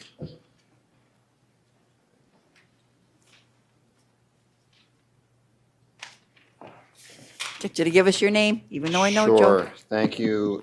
My name is Joe Harriman. I live on Dantes Drive. I guess I'd like to start by saying thank you for hearing us out.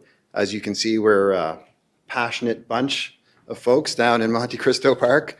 And I think the reality, I would echo most of what I've heard tonight from the various people that have come up and spoken. I think the biggest challenge is for us as a group, there was really not a lot of consultation on this. It came up very quickly. It came up over the holidays, difficult time to get community members together, difficult time to have some of these conversations. The community is not against development. Let's be clear about that. That property, I think those of us that live there have always assumed that it was going to be developed at some point. And to be perfectly candid, if we were here having a conversation about a community that had garden homes, townhouses, and a couple of apartment buildings, like a stepped approach, I don't think any of us would be here talking. I think this would have gone through and it would have been a non-issue. The challenge is the density, and that's what's getting most of the residents upset. And it's one of a space where you're you're almost doubling the number of people in a space that's half the size of the existing community. And I've been in, I work in, consultation and engineering and consulting, and I've spent 15, 20 years in that space. And I can tell you, there's a difference between what you see on paper and what you model and what happens in the real world. And that's part of the challenge. So right now, as a community, we have a lot of water issues, right? And so I think it's wonderful. Anybody can come in and say, listen, we've done this modeling, we've done this study, it's not going to impact you. Okay, sure, that's fine. I can take that at face value. The problem is, all of this water is ultimately going to the same place.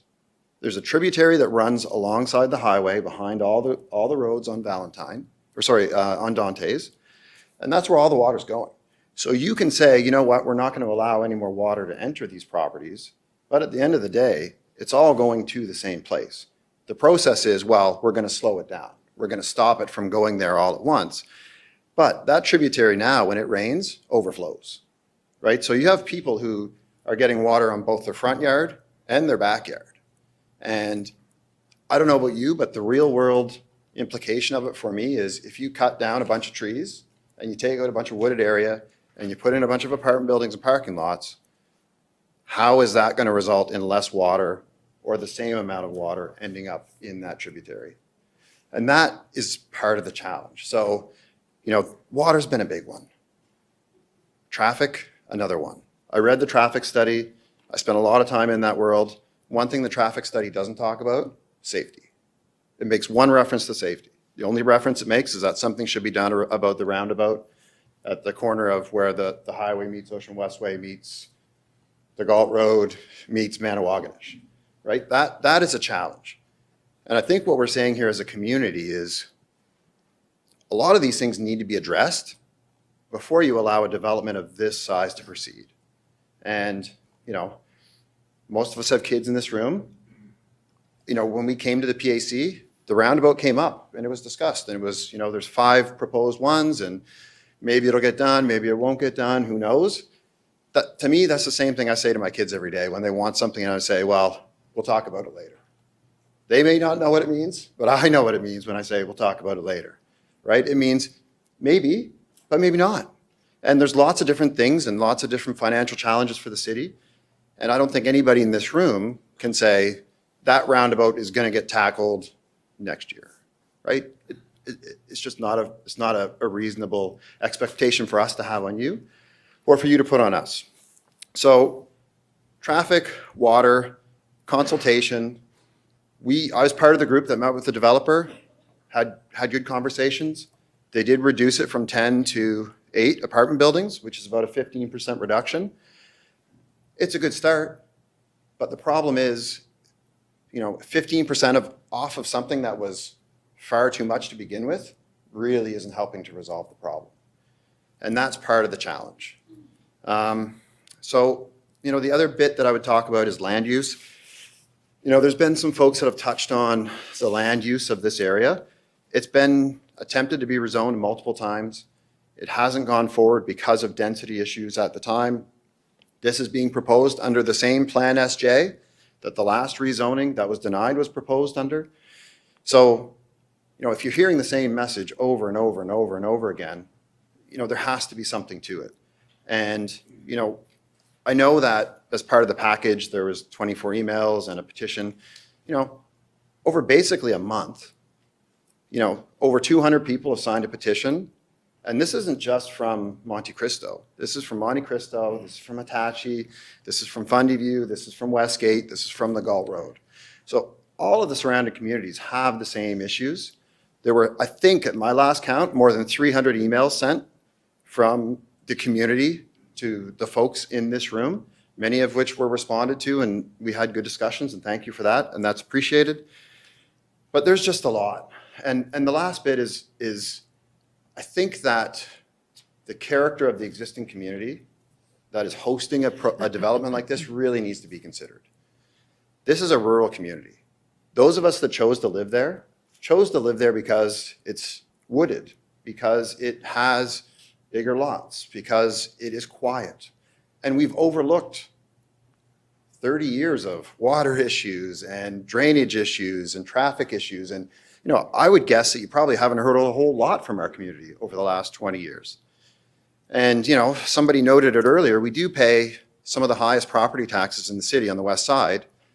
And, the city will come every once in a while and dig out a ditch that gets plugged up, but that's really the extent of the investments that have been put back into the community.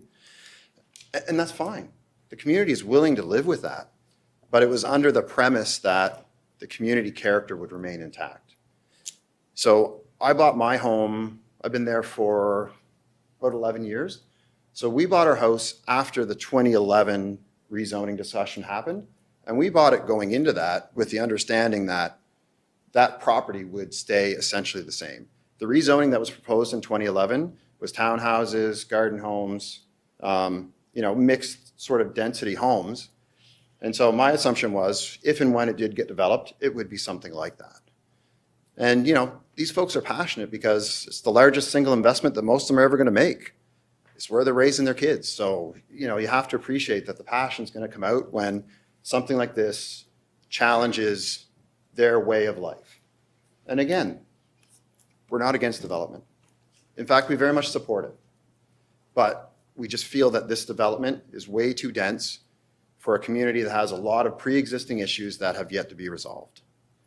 So, I would say the last thing is the discussion that comes up there's a couple different things that come up. One is, well, isn't development good, right? Like, isn't investment good? New infrastructure, new things coming?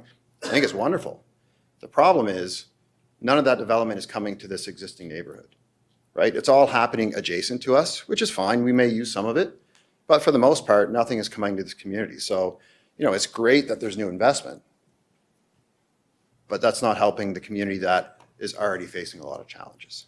And then the last bit is housing. It's come up a few times. There is definitely a need for single-family homes. There's a need for garden homes. I see it every day in work. Most of my colleagues that come into the city that we attract from other places end up living in other places. And they end up living in other places because they can't find houses. And I know that there's a need for all forms of housing, but if you were just to sort of take a step back and say, okay, there's going to be a 10-unit apartment complex built somewhere in St. John, is this where you would choose to put it? Is this an appropriate use of that land? And that, to me, I think is the bigger question. The reality is we're on the outskirts of the city. There's no active transportation. There's limited public transportation, existing traffic issues, just a whole bunch of different things that all point to a development of this size isn't the right fit for this. So, a lot of concerns around that limited consultation. We had asked for more time as a community because it was, sort of like a month through the holidays, and it was denied. So we have had a few meetings with the developer. They've been good to work with. They've listened to our concerns. The fact remains, we feel pretty strongly that it's just too dense for that area, and there's too many problems in that area that need to be considered first. So I'll stop there. Happy to answer any All right, questions. thank you. We've just got one question, and I've got him at 10 minutes, so I'll pass it over to you. I'll be quick, Your Worship. Thank you. Okay, so my head's a little bit spinning here because I feel like there's conflicting information. We're good with development. We're good if we leave the zoning as it is because we have the new bylaw, installed there. Sure. For our, let's say, call it. So I guess I feel that even if there was no public hearing, and if they were just going to continue with the current zoning, that there still would be issues because of the neighborhood. So I guess that's where I'm. There are ongoing issues in the neighborhood. Yeah. Sure, absolutely. And right now, if they wanted to start building townhouses and garden homes, et cetera, they could do that right now. They don't need any. But that doesn't concern you? I think the community would support a development of that kind. Okay, even with the current issues you're facing? Even with the current issues, I think we would be fine with it. Okay. I think the challenge is the density, the number of people, the traffic. Okay, perfect. Thank you. All right, excellent. Well, that's it for questions for you. Appreciate you being here this evening. So I'll ask again if there's anyone who would like to speak against the proposal, come on down and give us your name and address. Or Hello, current. my name is Travis Carr. I live at 15 Corsica Court. And I just want to speak actually a little bit to your question as well, because yes, I would say that we appreciate the idea of development and we're okay with that. But if I give a little background, I have friends of mine who live in Hammond's Plains, and a little while ago they had the forest fires. And so one of the concerns I have is, even with development the way it's zoned right now, is I don't know, like in the event of something catastrophic like that, we only have the one exit. And I'm not sure if they're going to build a roadway right up to Galt Road for that new development. But right now it's like they're piggybacking on our subdivision. So I would have a concern with that. Like, we're adding more and more population into that one entry point. And then the other concern I'd probably talk about would be, you know, like, I feel like, I don't know why Zone 2 or the Phase 2 has to be approved right now for the rezoning, because I feel like we can give ourselves a little bit of time to have more conversation on that. So I guess the two things I'd be asking for would be an access point on Galt Road if they're going to go ahead with the Phase 1, and then a little bit more time before they decide to rezone so that we can reevaluate if this does have a negative impact on our storm systems and our ditches and stuff. So I'm just brief on this, if you have any questions. No. Okay, I don't see any questions, but I appreciate you being here this evening and bringing those points forward. Okay, Thank you. I'll ask again if there's anyone else who would like to speak against the proposal to come on down.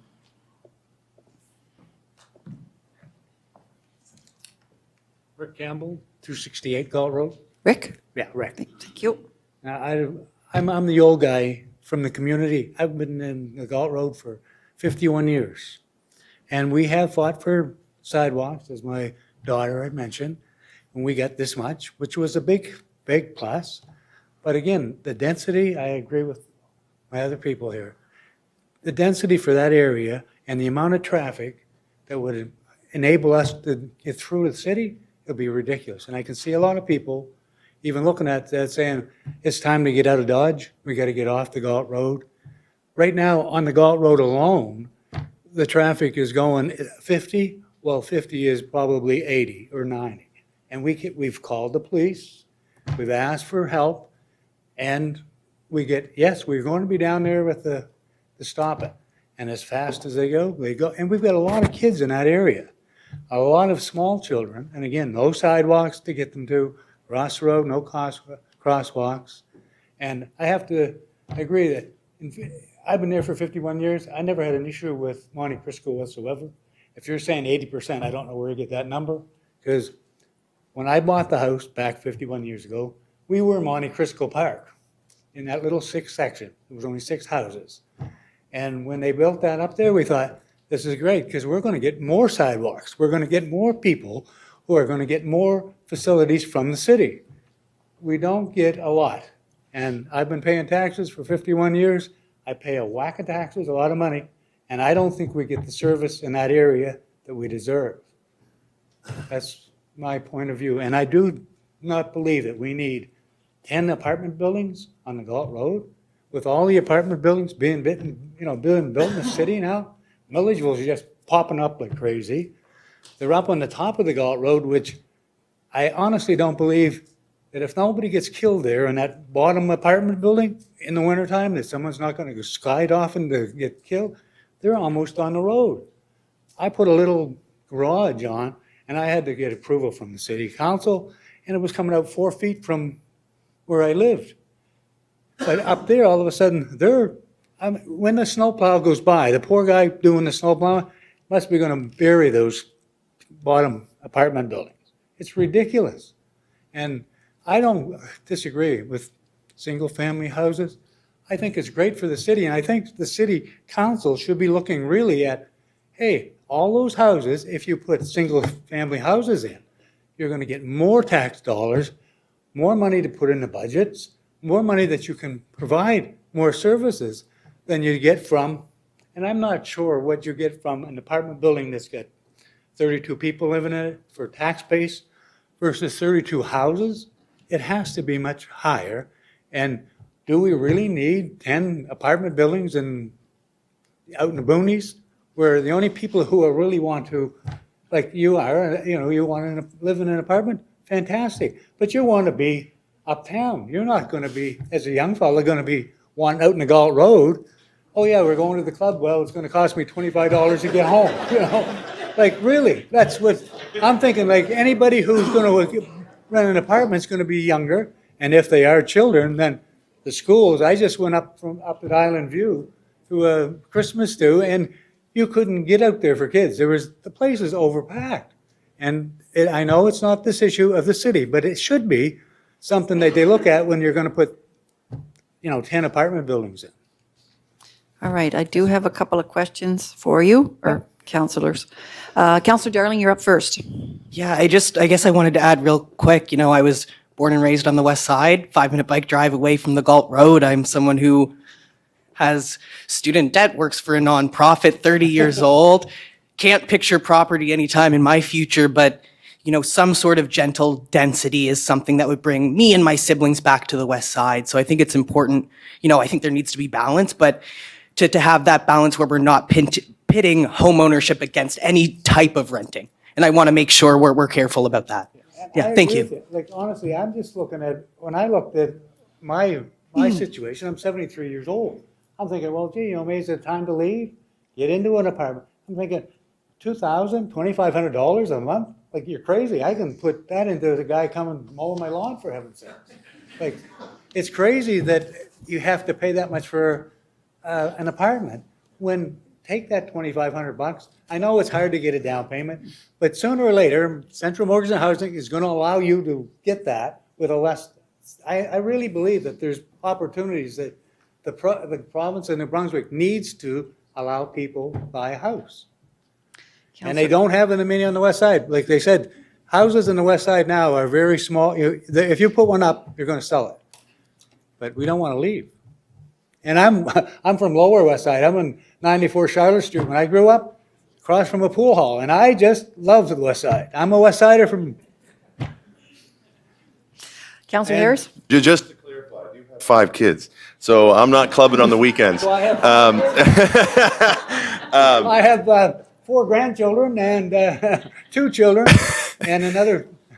Yeah. No, I used to live in Martin, and I understand what you're saying. I think the key point that I'm trying to make is there's a lot of money in real estate that wants to do a job. And when you're talking about property tax assessment, it's a problem for this council too, because we do get a ton more tax density for an apartment building on 2 acres where there's 100 people housed, and we can service that so much more efficiently. It's a difficult matrices, if you will say that, to make that decision from. But I don't disagree with you. That density has to make sense to the area. And I think that's your main take. That's your main point to make. So yeah, thank you for And just coming like up. I said, the traffic alone is someone is going to end up getting hurt. And we've asked, like, I even got a little sign now, if, watch for children. We have unfortunately, a disabled child that just lives up the road. And they just zip by us. Like, I mean, you can go out there and you can tell them to stop or slow down, and it's like, yeah, have a nice day. So, thank you. Thank you for being here this evening. I'll ask again if there's anyone else who would like to speak against the proposal. Come on down, give us your name. I'm his wife. Okay. So I've been on the Galt Road that long. What's your too. first name? Ann. Ann? Okay. Yeah. Thank And you, I Ann. just want to say thank you to everybody that put a proposal out there, and I'm with them. I am not opposed to change. Haitashi was done well. I love it. It's great. They have sidewalks. I can take the dog. I can take the smallest grandchild up there. Feel safe. But if I go much beyond it, I don't have that sidewalk. And I'm going to tell you, that train at the end of the road, I don't know how long these trains are going to get, and I agree, they have to get longer. We need the jobs. But all the people that go down there and that train whistle blows, guess what?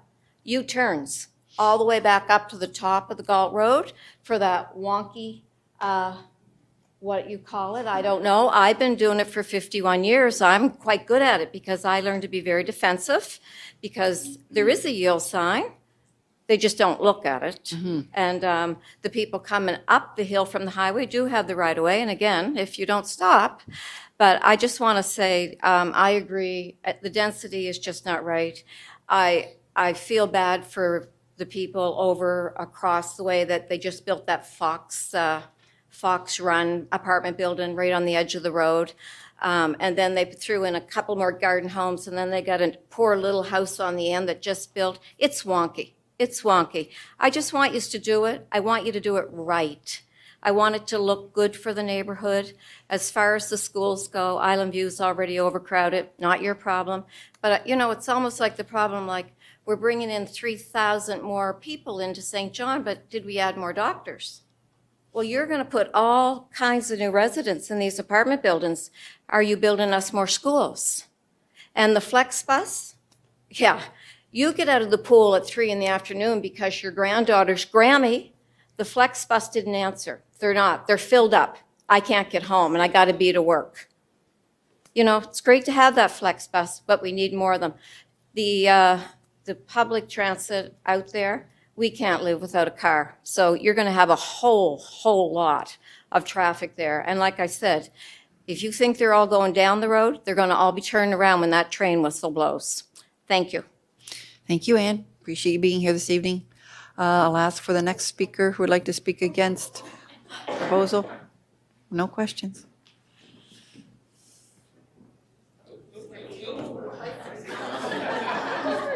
This is just really easy. I just want to say my name is Mandy Burns.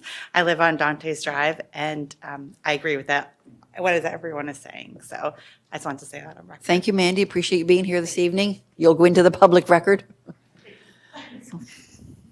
Hi, I'm Tammy McAllister, 87 Dante's Drive. And if you want to remember that, 87 like Sidney Crosby is what my little guy is that says. his number?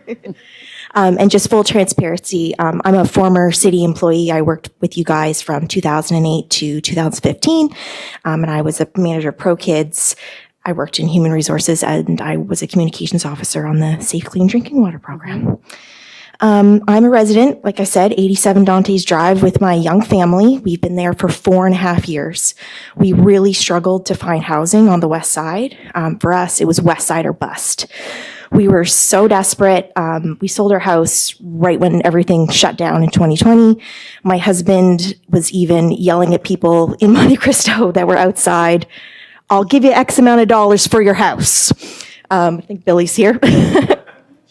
So anyhow, we were really lucky. He put an ad on Kijiji, and a lovely lady responded to it, and she was willing to sell her home to us in July. So we're coming up on a mortgage renewal. But I wanted to say that I agree with a lot of the statements here today, but I wanted to just add on to the ditches. I have a little guy, he's 6 years old. We were outside on Boxing Day, and we live towards the bottom of Dante's where everything runs, and we have water coming at us from every single direction.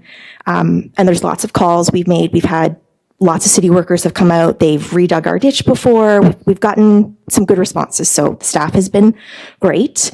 But our neighborhood is really unfinished. So if you're going to do this, don't forget about the ditches. My little guy on Boxing Day fell through the ice, and he's about this high. He was up to his waist. It took two adults, the strength of two adults, to haul him out of the ditch. And then another one had to go back and haul his boots out. So the moment was a really scary moment for him. Fortunately, there were lots of people around that could help out. The winter, it's really easy for the kids to get into trouble. There was another child at the bus stop. I hope the parents don't mind me mentioning this. Last winter, she fell on the ice in the ditch and also had a concussion. So the safety concerns of the ditches are very real. If you do pass this, do not forget about those ditches. We'll be calling you. So just wanted to make that known. Thank you so much for taking the time. Thank you for being here tonight as well. Anyone else? I'll call again for anyone who would like to speak against the proposal. Come forward. Hi, my name is Linda Beckwith, and I live at 319 Galt Road. I don't have a presentation, but I just want to say that I'm opposing this rezoning. Okay, thank you. Thank you, Linda, for being here.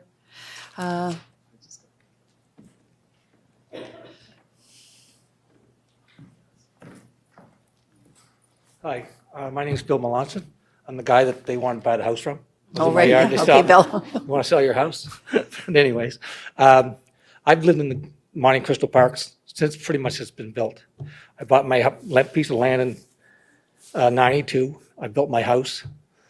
It's my house that I'm going to live the rest of my life. Don't plan on moving out ever. I'll be dying there. That's as simple as that. The water that runs down behind my house runs 24/7. So I'm on 21 Valentine Boulevard. It runs from behind my house down to Chris's house.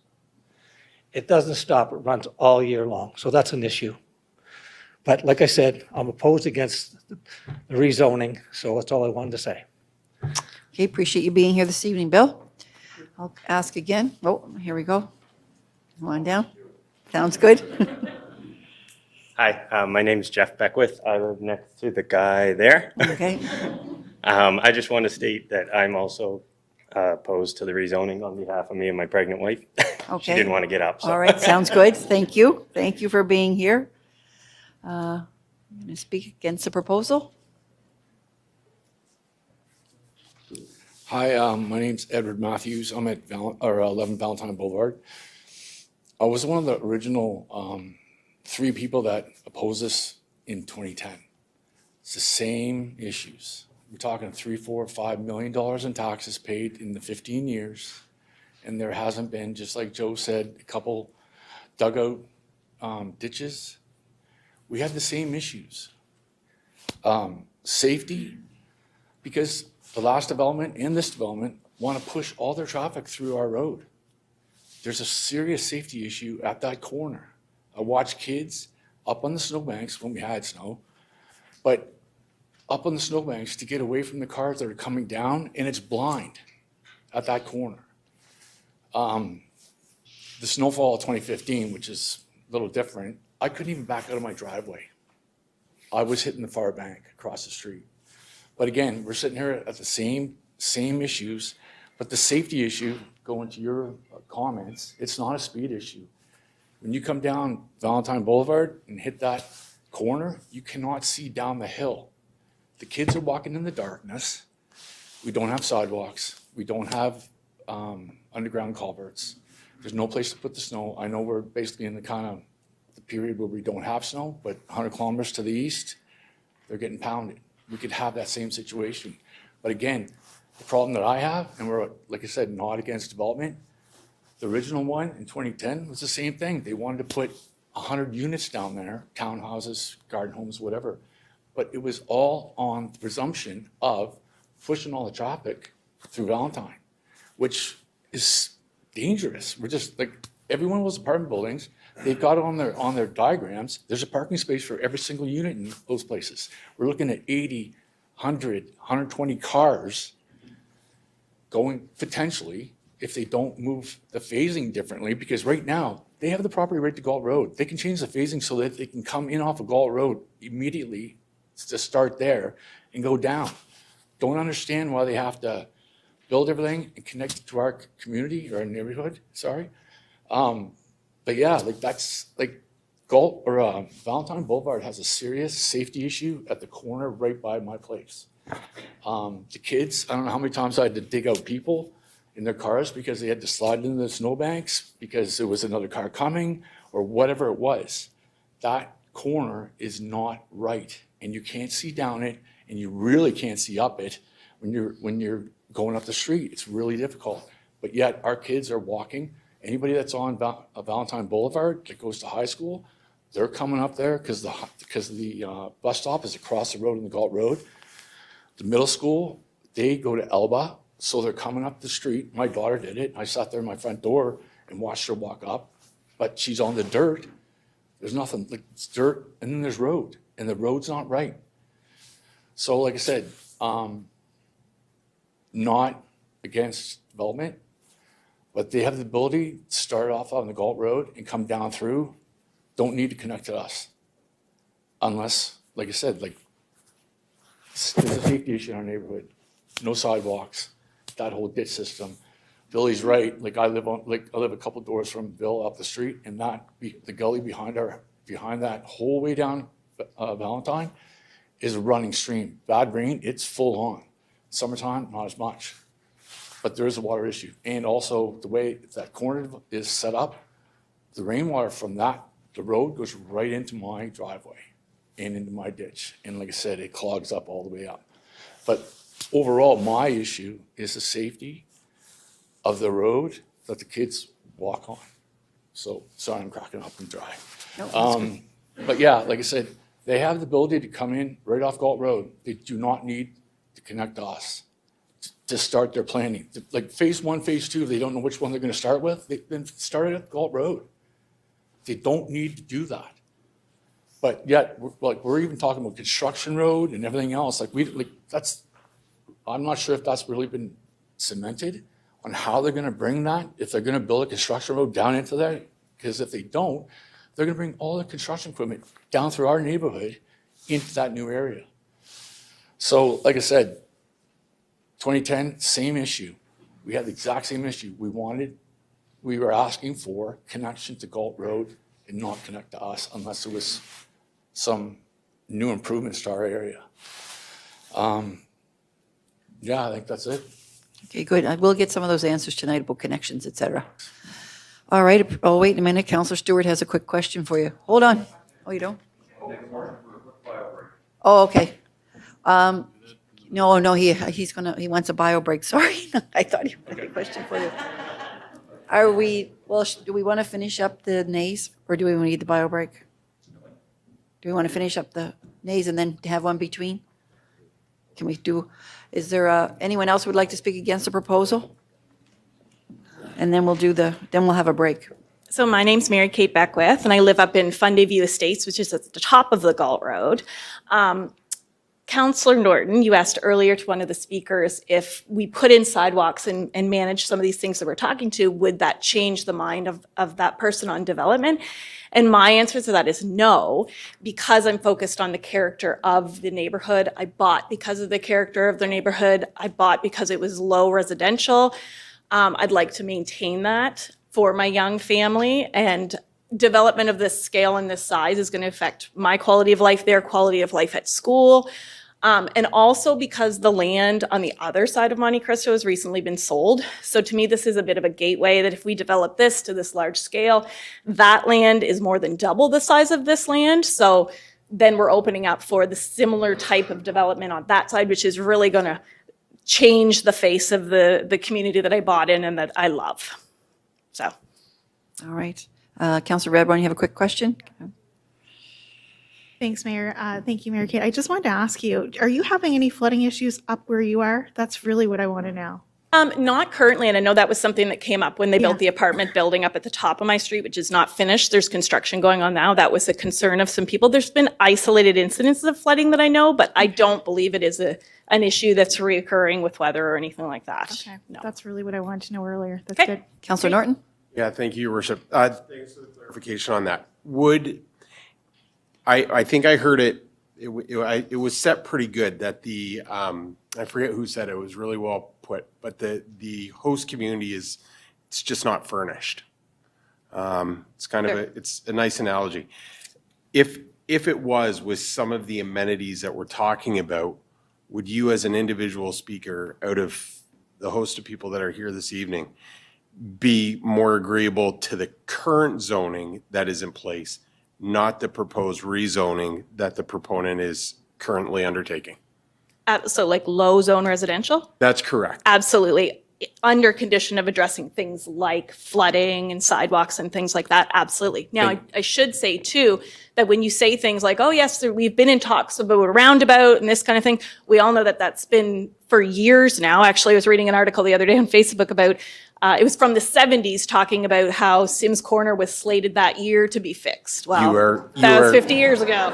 You are absolutely correct with that. So, there's been a lot of talk for too many years. Yeah, and there's no guarantees. I chat regularly with Tim O'Reilly, who tells me that there is no traffic issue. We talk about traffic calming measures. He tells me regularly there is no speeding problem, there's no traffic volume problem. As someone who lives in a house who can see the main road, I vehemently disagree. I get the emails. I can agree. Yes, that's right. You do. Yeah. Thank you very much. Perfect. All right. Thank you very much for being here. Is there anyone else who would like to speak against the proposal? Come on down.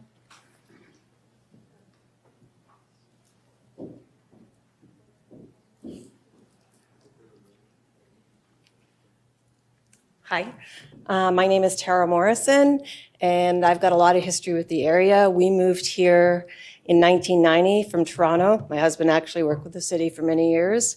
We bought in Monte Cristo in its early stages and lived there from 1990 till 8 years ago.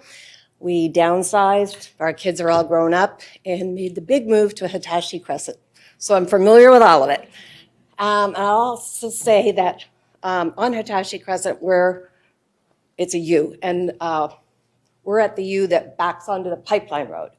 And when I look out my kitchen window, I mean, some of the survey people should come to my place, because I have a bird's eye view right up to the top of the hill, to the top of the Galt Road, to the roundabout, all the cars that are coming at it from every which way, and what side of the line they are or aren't on when they come down that road. I won't talk long, it's just my comment is, again, been in the area for a long time. I'm opposed to the rezoning to this scale of development. All right, thank you very much for being here this evening. Any other speakers who would like to speak against the proposal? Hi there. My name's Shane Stokes, and I've outlined all my concerns and emailed everyone, so I won't go through it because we've all been repeated tonight, but I just want to go on record as opposition to this as well. Thank you, Shane, for being here. Take any more speakers who would like to speak against the proposal?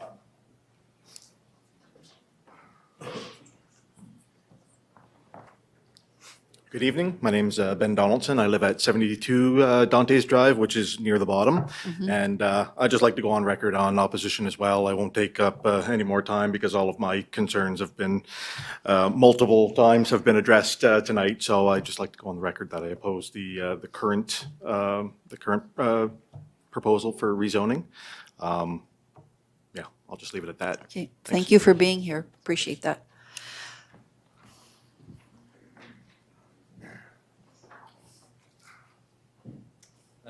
My name's Ken Campbell. I grew up on the Galt Road. I was fortunate enough to come back and buy a house on the Galt Road to raise my family, and I oppose this project. Most of my concerns are safety related, as far as having my kids roam in the neighborhood and feeling safe and going to bus stops and everything else that's been brought up today. I guess I'm not going to repeat everything that's been said, but my thing is when it comes time for you to decide, what's changed since 2011? What's the city done? What's changed in the infrastructure? You know, it was denied before for a reason. What have you done to make it allowable now? I guess that's it. All right, well, thank you for being here this evening as well. Anyone else who would like to speak against the proposal? Hello, my name's Cameron Whitcomb. I live at 19 Corsica Court. My family and I purchased a home just last year, so first-time home buyers. I'm 35 years old. We're really fortunate to purchase this home. We felt like it was going to be our dream home, and we had to weigh the pros and cons in the neighborhood, of course. And I think the vision that we had was that it would be you know, a smaller development. Of course, again, the comments that have been made, the negative comments that have been made about the development, we support most of what's been said. And I think the main focus or the main issue that I have is from a safety standpoint, because my wife and I have 2 kids. We have a child on the way, and also a development of this size needs the services and infrastructure in place before the development takes place. And I think right now, if we approve on the rezoning of that right now, then I think that would be a mistake, because all the issues that have already been brought up, you know, we talked about the roundabout. We also talked about flex buses. Like, there's not enough right now. So I think this rezoning should be curbed for another day when that infrastructure and those services are in place. And that's my main concern. Okay, Thank you. Thank you very much. Thanks for being here this evening. Anyone else would like to speak? Come on. Hi, my name's Kate Fisher, and I live on the Galt Road as well. My major concerns have all been outlined here today, so I'm in agreement with the majority of them. One of the big safety concerns that I'll echo is the increased traffic through the mouth of the entrance currently. So I have small children, and it's a very narrow roadway. So my children like to go into the community playground. They like to go in to visit friends and family. And it's very scary thinking of them walking on the side of that road. There's no sidewalks in, or taking their bike in. We have almost been hit multiple times by folks coming in and out of that. And I really have a concern around the folks that are coming from the high school children coming from the bottom and crossing the road there as well. We have very high speed traffic on that road, and there's no crosswalks. There's one crosswalk that goes to nowheres up the road, but we don't have any kind of, no flashing lights, nothing to slow those cars down. I challenge all of you to park at the bottom and take a walk up, the morning when there's heavy traffic with folks leaving and children walking to the bus. It's dark in the winter. There's no sidewalks. It's a little scary. So I challenge you all to kind of take that path and see how you feel about it. Okay, thank you for being here this evening as well. Anyone else who would like to speak against the proposal?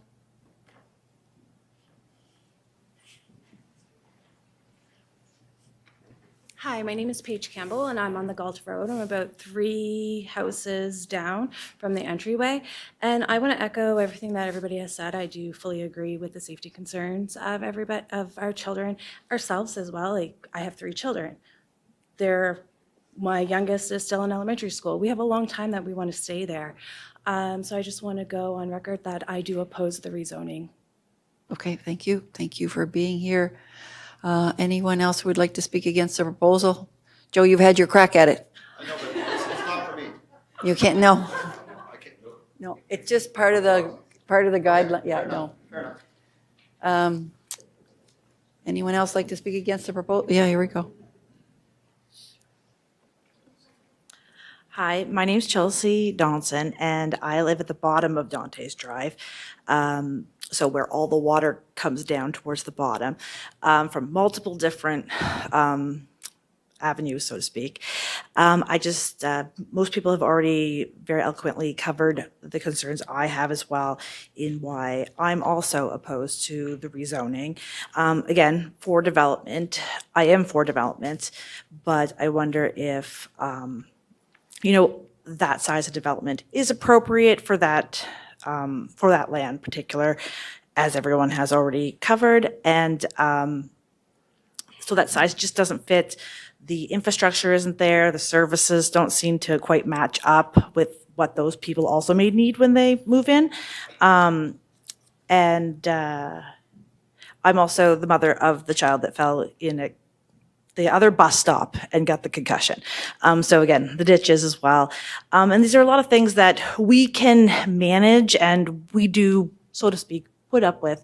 But if you add in a lot more traffic, a lot more people, those things suddenly become a lot harder to manage. So you don't hear from us on a regular basis, like I think someone else had very well put. Because we can manage these things.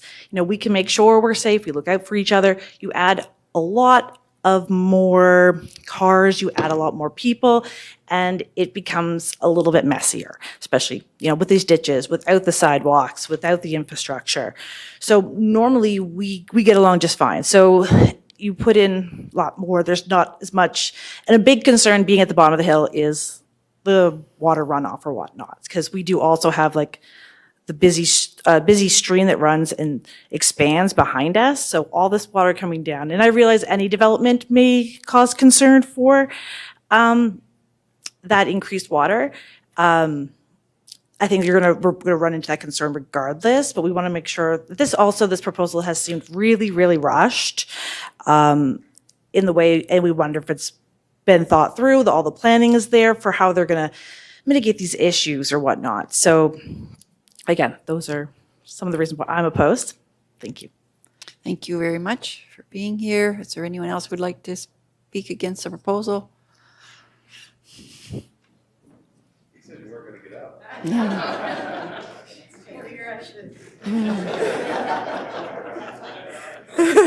So I'm Erica Beckwith. I live at 25 Valentine Boulevard. I'm opposed for the rezoning, but I'm for a bio break. Okay, sounds good. We're going to do that. We're going to do that.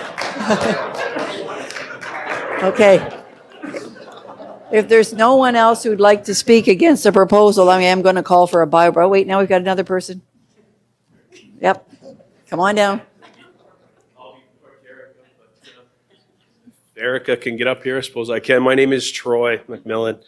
I'm at 24 Valentine. I'm not going to repeat a lot of what was already said, but I just want to be on record to say I do oppose the rezoning. Traffic alone is one. A lot of the other reasons that they brought up, but the community in general, you know, and I know, and I appreciate you guys are listening. It's lots of first time being to something like this. I appreciate how much you're listening and taking into account. I know a lot of this is emotional up here, and you're trying to be rational and level this stuff, but I got to say, you know, something as simple as the traffic on that road, Bill up there can't come across and plow my driveway like he does for me in the winter. I say that, it's a joke, but the reality is this community, I've only been there for a couple of years, and this community is like that.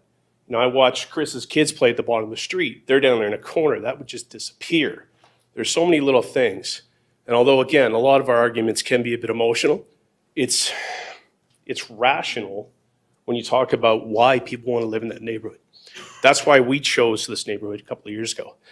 And it's a gut punch to think about a decade of construction and a lot of that value going away. That's it. That's all I want to say. You can have your break. Okay, thank you. So I'm going to call again and see if there's anyone out left who would like to speak against the proposal. I'll ask once more. Oh, here we go.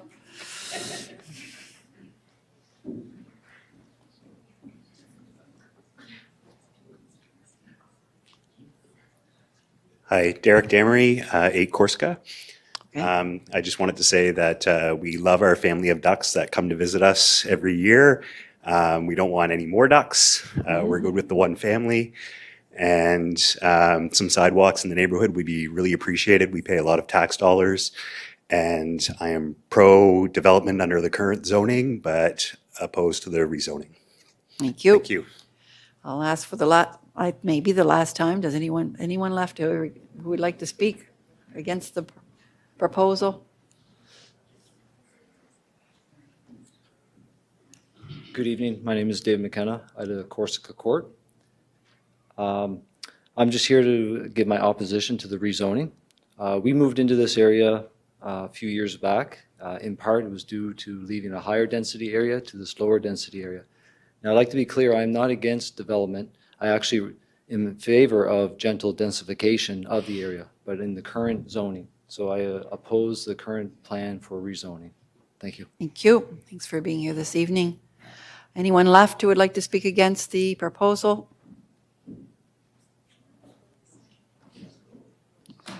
Okay, I'll do it after this one. Hi, my name is Tanya McMillan. I live on Valentine Boulevard. There's nothing I could say that hasn't already been said. I'm in agreement with almost everything, every concern that's been brought up here tonight. I just want to confirm that I am also opposed to the rezoning. Thank you. All right, very good. Can we call we need a motion. We got motion and seconded. What are we doing? 5 minutes. 5 minutes.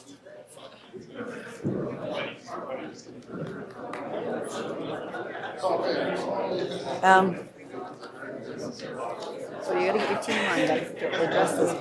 What? Okay, good. Because it's infrastructure.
Okay, can I call the meeting back to order, please? I'm going to call the meeting back to order. Calling the meeting back to order. I'm just going to call the meeting back to order. Now, I want to make sure I finished up, so I'm going to ask again if there's anyone else who would like to speak against the proposal, but can we get people with something new to add? Craig. I live at Lower Dantes. I have 2 young children who are constantly just wreaking havoc in our neighborhood. They are young and they do want to kind of get their own sense of independence. And honestly, for me, it's absolutely terrifying just letting them even go a couple houses up the street because I don't know who is going to be flying through the neighborhood, whether there's the snowbanks, the water. I'm sure you guys have seen in the presentation the amounts of water that we do actually get. And I've reached out to the city multiple times over the years to try and get our culverts buried and piped properly, and that was always rejected. Another concern that I do have in regards to the water would be maybe for the interim bringing some sort of safety protocol into place to at least have the ends covered, just because I'm absolutely terrified that my youngest is going to get washed away on one of these like torrential downpours. But yeah, I'm definitely opposed to this, as all of my neighbors are echoing. I agree with them, and that's all I have to say. Thank you. Appreciate it, Chelsea. Anyone else? Oh, do you have, wait now, the Councillor Radwan, Chelsea has a question for you. Heather, you've been up once already? Okay. Chelsea, can you come back here?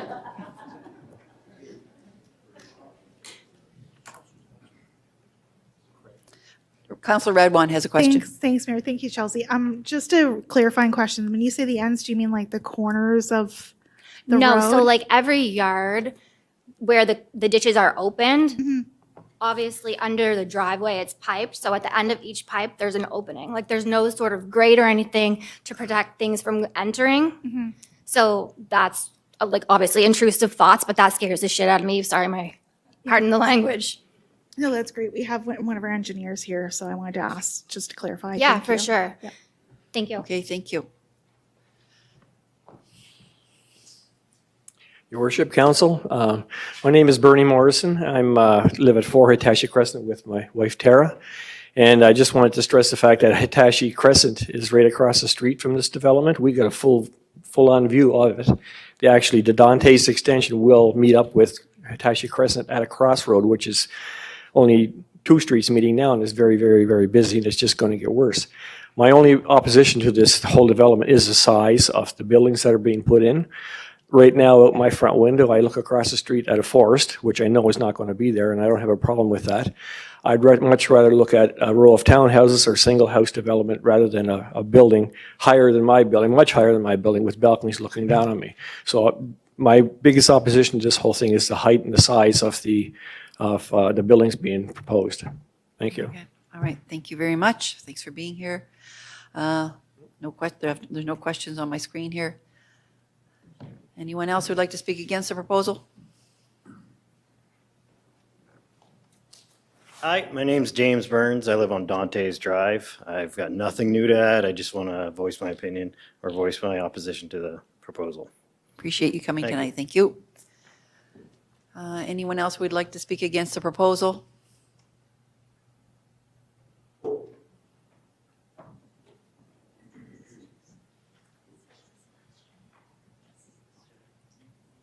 Worship, councilors. My name is Sean Ferguson. I live at 69 Dantes Drive. I know a few of you, and I know I've had, well, a number of customers of mine live in that neighborhood. The contractor, I've done work for in the past, and the associates he works with. What I get from our neighborhood is not looking to not have development. We're not going to belabor this. They just want to see respectfully proper use of that property. You know, the landowner has the right to sell it. A developer has the right to develop.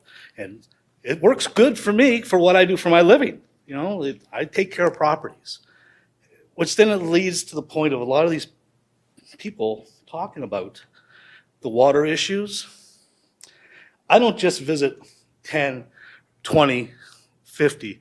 I visit hundreds of properties in our city. It was brought up about Cedarwood, Anchorage areas, about ditches, comparisons to Monte Cristo, where I live. I'm letting you know, a lot of these people have deep problems with the water. My guys walk the properties. So I want you to really, really, really please take a moment and think about the community that's existing there, that's saying it's okay, let's develop. But please don't keep pushing the problem down. Thank you for your time. Thank you for being here this evening. Anyone left who would like to speak against the proposal? I'm going to ask once more, well, twice more. I'll ask 3 times. Anyone like to speak against the proposal? And for the 3rd time, is there anyone here who would like to speak against the proposal? Okay, I think we must have heard probably from most people. So I'll ask now if there's anyone here who would like to speak in favor of the proposal.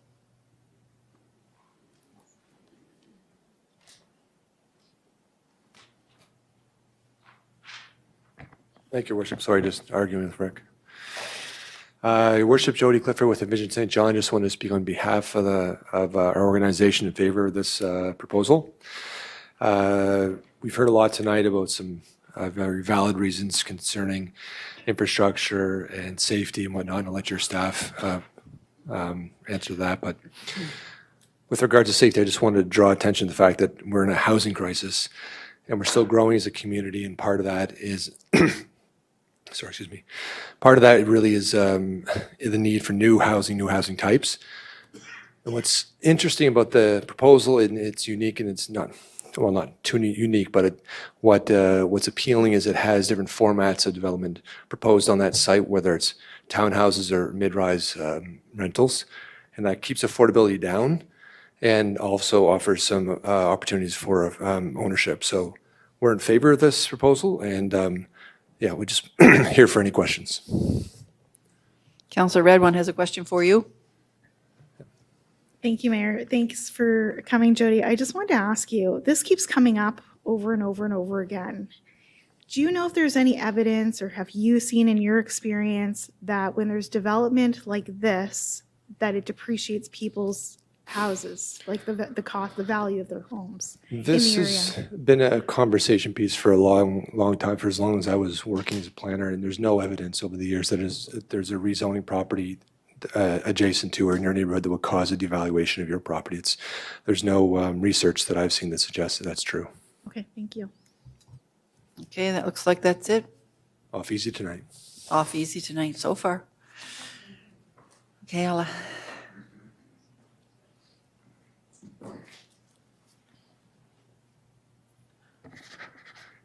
Yes, Your Worship, members of Common Council, Rick Turner with you. I'm acting for Youth Services Phase this evening on behalf of the Kavanaughs. We're in agreement with the staff recommendation. I guess that's the first thing that I would like to emphasize. And there's conditions and even additional conditions that come up since we were at PAC. We're in agreement with those as well. Now, one thing I would like to say is I have no intention of trying to downplay the residents' issues. They're real. Okay, and I'll leave that at that. What we've got to do is we've got to, for the development, make sure that we mitigate things and don't exasperate any problems that they have now. And that's all part of the detailed engineering exercises. For consultation on this, I must say the community is well organized. And it took a little while to get to the point of actually meeting with the residents, because before PAC, I knew they were organizing. I offered, look, if you want me to come to your session, I'm an open book. I'm certainly willing to.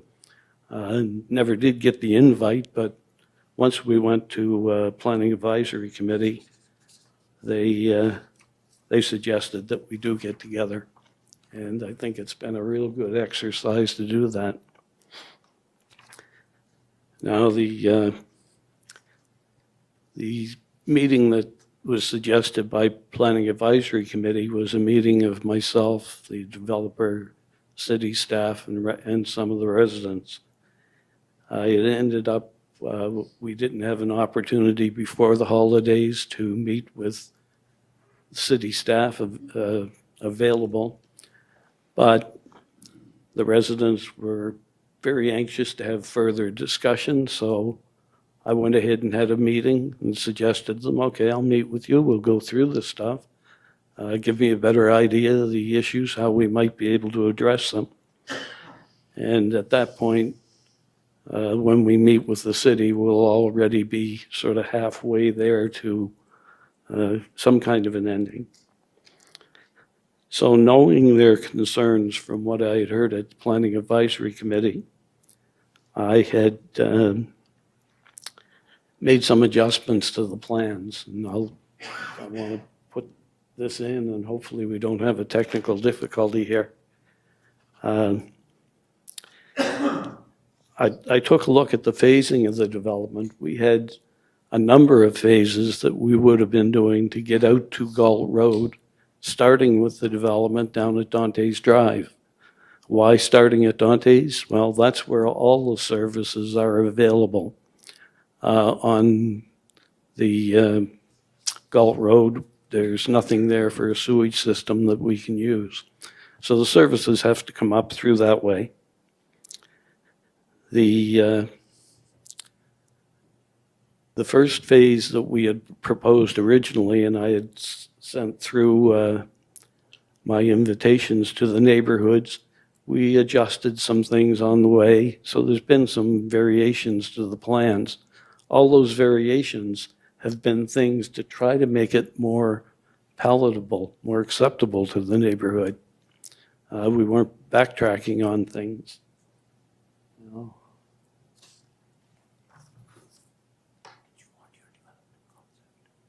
I've got a couple of things on there. I just want.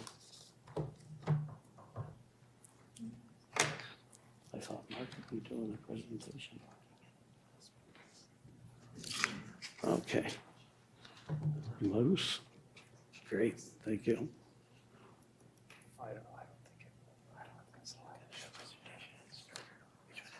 Oh, I'm just going to flip through them one at a time. I need to get them up on the screen. Okay. Is that the first one?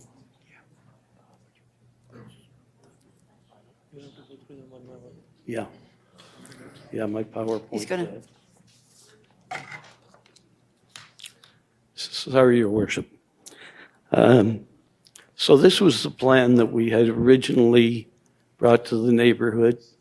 And as you see, phase one, we concentrated on just semi-detached, adjacent to Monte Cristo Park.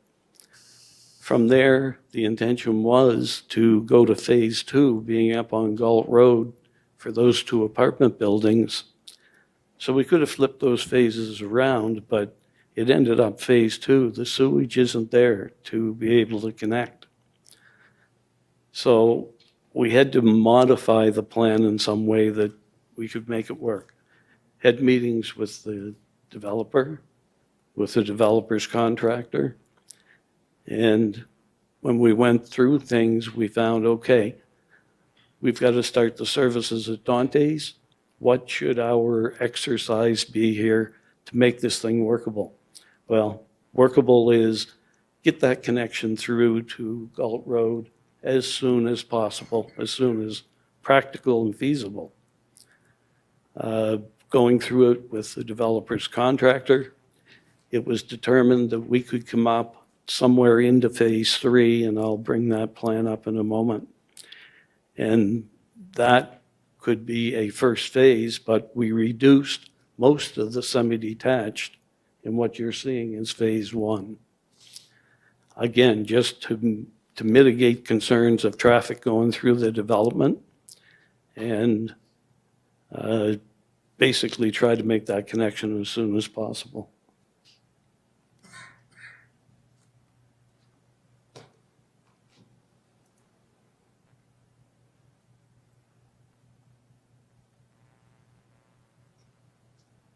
On this drawing, you see the Monte Cristo Park. I've stuck that in the middle of the development of the residence here. Phase 1, again, I'll get into what adjustments we made, but the intention was, okay, let's take from Dante's Drive, get it out to Galt Road. You notice the arrows go all the way out to the, call it, turnabout or whatever it is. So the bulk of the traffic, even from Monte Cristo Park, once this development gets that connection, I doubt very much you're going to see many of the people off of Dante's, Corsica, even some of them on Valentine. Most people are coming towards the city or coming out, go to Fredericton, St. Stephen, whatever. Rick, can I ask you to just speak a little bit louder for us? Certainly. Okay. Thank you. I'll just get closer here. That's better. So the intention there was to point out that most of this traffic is going to, even from Monte Cristo Park, it's going to be delivered out to there. Now, through the construction, it was a concern, okay, what about construction? We'd already talked with the contractor much before we come before this exercise. The contractor has no intention of using Monte Cristo Park street system to develop the roads and services. They've got a gravel road that'll take them nicely down in there. They're not going to be going out into Monte Cristo Park, tracking mud and stuff onto the streets, not to mention the safety issues. So I want to point that out, that the traffic in the end of the day is very much, this is going to be a benefit to the community. The other very major benefit is it becomes a secondary access for Monte Cristo Park and for the proposed development. Having that circulation, the possibility if there is a dangerous mishap, being able to alternate the traffic in a different direction.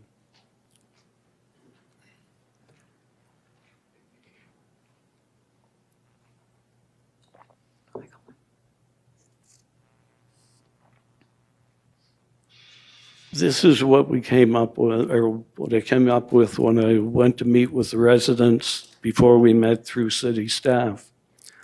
So what you see in Mark's presentation of PAC is right on the money. The phase 1, we've reduced that. It used to take in most of the future development area along the top of that plan. So we've cut that down to just 7 semi-detached lots, which could be single-family lots. And the 2 blue items on the picture there, those were apartment buildings in the original concepts. We've taken those and reduced taken 2 apartment buildings out. They would be townhouse units, the same as the ones across the street from them. Phase 1, the intention is to get up to where you see the words Phase 2. The contractor worked out the numbers, and to try to put the complete project through and connect to Galt Road right away would just make no financial sense. The developer would be underwater before he even gets off first base. So we've made the phase 1 go up as far as we can and keeping it feasible to make that second connection as soon as possible. As soon as possible, define that, Rick. Well, when there's revenue coming in from the semi-detached and the townhouses, that money is going to go right back into pushing the road out to Galt Road, because until then, doing the apartment buildings in there is just unlikely. It would exasperate things. So that's the intention of the phasing. Now, also on this drawing, there were questions about green space. you'll see there's some green space in there that's dark green. And what that is, places for playground, stormwater attenuation ponds, things that will help make it a livable area, plus mitigate some of the issues we're hearing here. Along the top of the diagram, Valentine Boulevard runs right in behind the subject property. There is a ravine comes down in there, and that's where a lot of the water flows coming from. Now, we cannot exasperate because of the stormwater management. I hate to interrupt. Is there a way that Mr. Turner can increase the size of that? Oh, I don't know. It's very, very difficult to, if you could just expand that, yeah, like a full screen would help tremendously. Ray, I'm trying to follow you. No, that's better. Perfect. There, that worked. Yeah. Thank you for increasing the font. Thanks, Mark. So Valentine Boulevard is along the top.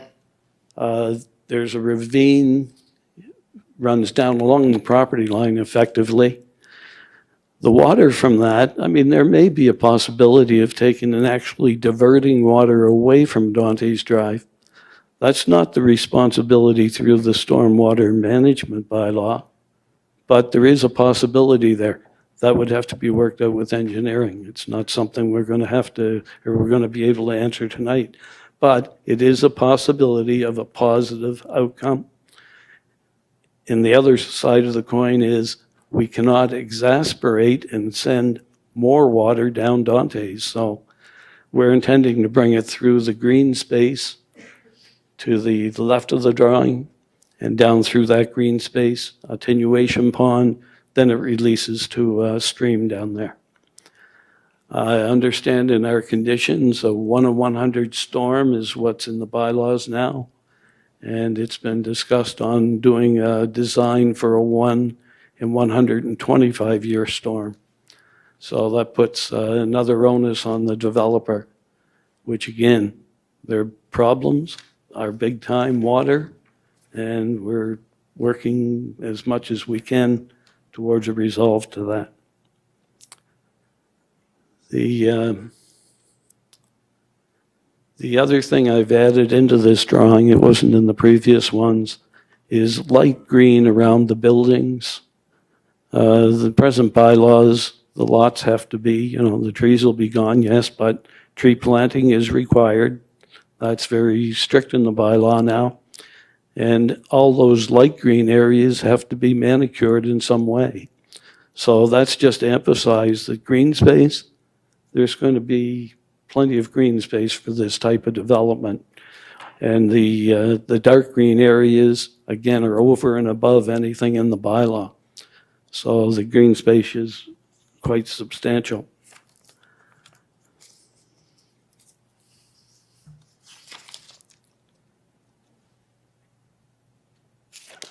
So the last communication that I had with residents, they did talk about there had been improvements to the development, to the layout, to the phasing.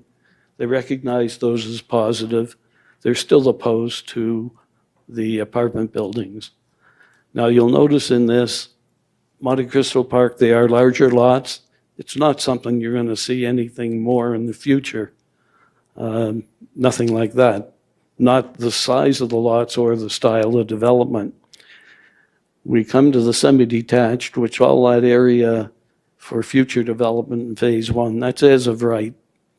They can do those developments without being here before council.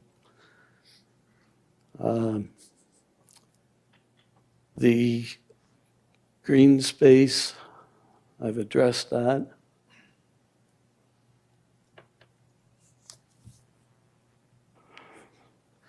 And I guess I'm sitting here with a lot of comments from people within the neighborhood now. I don't know if I should shut off there and feed off of questions. I can start trying to go through and addressing them, but right now I just look at there's issues here that are really issues that can only be solved by the municipality. They're not developers' issues. We can mitigate and do what we can with regard to what this development's going to do, but we've tried to take the semi-detached adjacent to Monte Cristo, stepping to townhouses after that, took out some apartment buildings.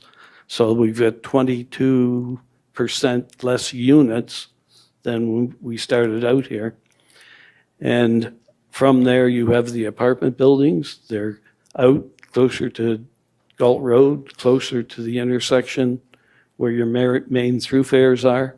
So, you know, talk of gentle density, but in this case, it's just bringing the density away from the more mature part of the neighborhood. So trying to be sensitive to that, yet get enough density through the apartment buildings to actually support being able to build semi-detached and townhouses for sale to individuals. So there was a lot of discussion on that topic, and the apartment buildings actually subsidize being able to do these lower density developments. And I was glad I seen Jody here this evening, because Envision St. John are very, very attuned to what it takes to make a development work. Okay, I've got a couple of questions for you. Yes. Councillor Sullivan has a question, Councillor Radwan, Councillor Lowe, so I'm going to go over to questions.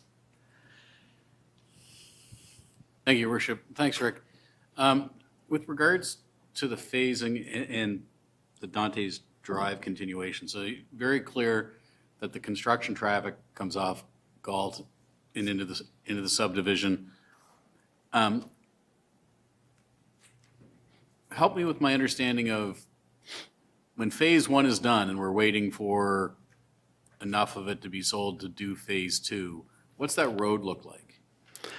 It would be a gravel road, something that is good for construction traffic. Would it be good enough for, well, let's take phase one. If phase one's finished, the rest of that connection, I mean, that could be done as a future street, gives the city an opportunity to say, yes, people can or can't use it. It's going to be a gravel road that's certainly going to be suitable for vehicles to travel on. There's no intentions of blocking that. If the people from Monte Cristo Park, after phase one is sort of underway, the construction traffic is out of there, there's no reason people can't take their vehicles, travel up through, and they've got a little segment of gravel road, takes them right up to. So would all of it be gravel, or phase one would be asphalt and phase two? Phase one would be paved, curbs, sidewalks. As far as people, if the bus stops could be moved to the intersection where phase two is, then people in Monte Cristo Park can use that new street and the sidewalks and travel out there that way. So it doesn't give them the sidewalks in their development, which obviously they strongly want. But to me, it gives a better option in some ways of what they have now. Okay, so it would still be usable all the way through. Phase one's paved, phase two's gravel until it gets built out. Well, phase one doesn't have to be built out. There has to be enough revenue coming in to make it affordable to make the connection. Now, the big thing with phase two is the developer is anxious to get some apartment buildings started. So phase one may be a small part of it done, and phase two would be made as a connection. Okay, thank you. Okay, Councillor Radwan, over to you. Thank you, Mayor. So, Mr. Turner, I just want to make sure. So the construction road that you're talking about, am I correct in assuming it goes through like where phase one is, right out through to phase two, out to the Galt Road? That's how trucks would go in and out during Correct. construction. Okay. I'm wondering if the developer has any idea why they want a commercial zoned build area The commercial, that has been zoned commercial for years, way before even the 2011 applications on this property. That's not a What- change. Yeah, that's not well, what's changing is some of the conditions and some of the uses. But the intention of that and the discussions I've had with the developer at this point is something like a strip mall would be perfect. You could have a convenience store in it, you could have hairdresser in it, you could have a multiple number of things that support the intensification area becoming a complete community. Like right now it is hanging out there. Well, you get enough people into the area, then those things are going to be feasible.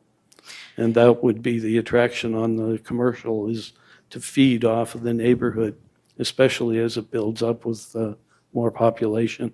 Yeah, I don't think you'll mind me saying, Councillor Harris and I were kind of talking and said, with community facilities, there's potential opportunity for like a daycare, which of course people are on lists for years for daycare. So that's why I was kind of thinking, like, why commercial? There could be other opportunities there in other kind of zones.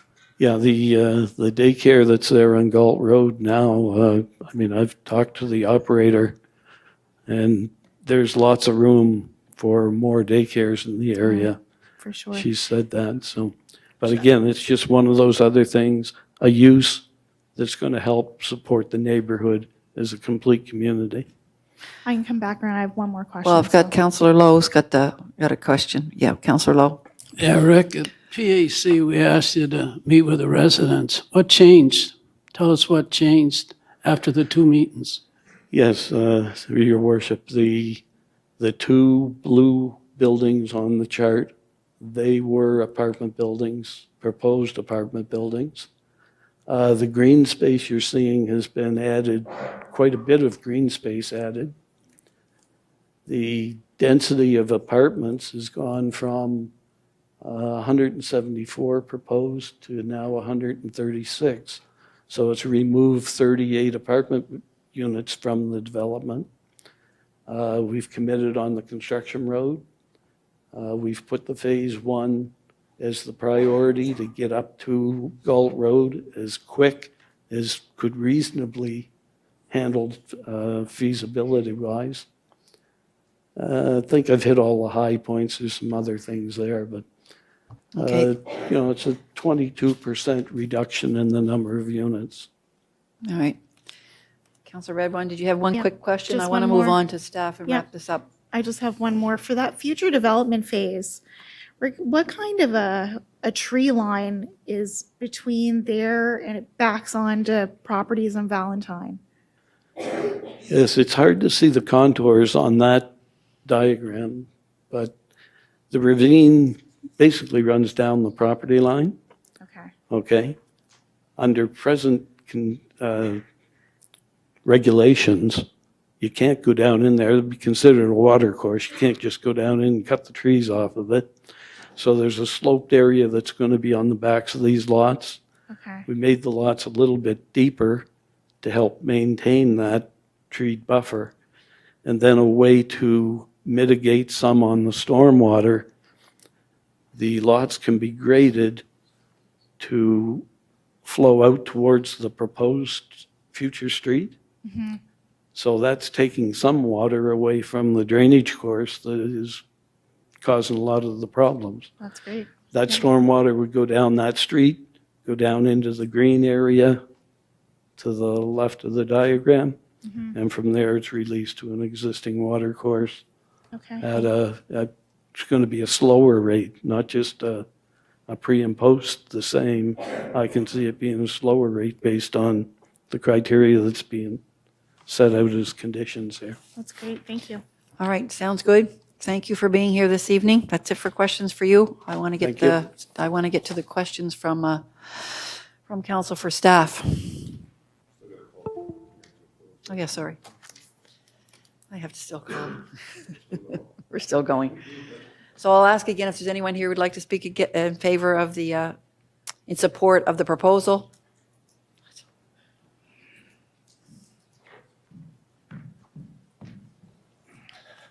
Your Worship, For the record, my name is Mike Kavanaugh, Mike Kavanaugh Homes. So if you want to blame me, it's all my fault. But if I wasn't here tonight, I think the Monte Cristo residents have a beef with you guys with the city of St. John. It all stems from 1980 when you had ditches, telephone poles, no sidewalks. I'm standing here before you right now. We got sidewalks, we got infrastructure, we have underground power, and we have controlled stormwater. So that's the difference. We're here doing this, and it happened to them back then. But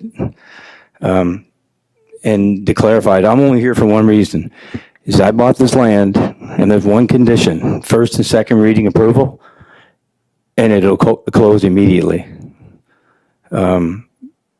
The Aquarius we just finished, I heard remarks about being empty. Wendy's with me tonight. She's got 51 out of 55 totally rented. Mike Cunningham's with me tonight. He's got a 24 unit up the street. Doing real good. We're building it for him. Thank you. Anyone have any questions for Mr. Kavanaugh before we? Okay, sounds good. Oh, Councillor Sullivan.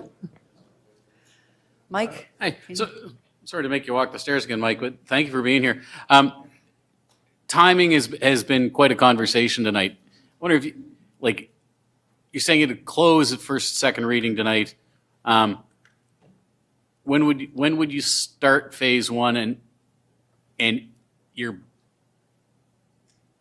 best case scenario, when do you think that piece would be done enough to move into phase two? When would you start, and what's your best case scenario for? 2 years. You'd be finished? Starts in April, and 2 years after that, guaranteed phase two. Thank you. Okay. I've got a couple, oh no, that's the last question. Okay, all right, sounds good. Yeah. I have a quick question. Are we able to see Trish's presentation that the technology is working? No, we've got it. We have it. Oh, we haven't seen it. No, yeah, okay, you can get it from her. We got it from her, so we've got it for council. So I don't think there are any more questions for you, Mike. So I'll ask again if there's anyone here who'd like to speak in favor of the project.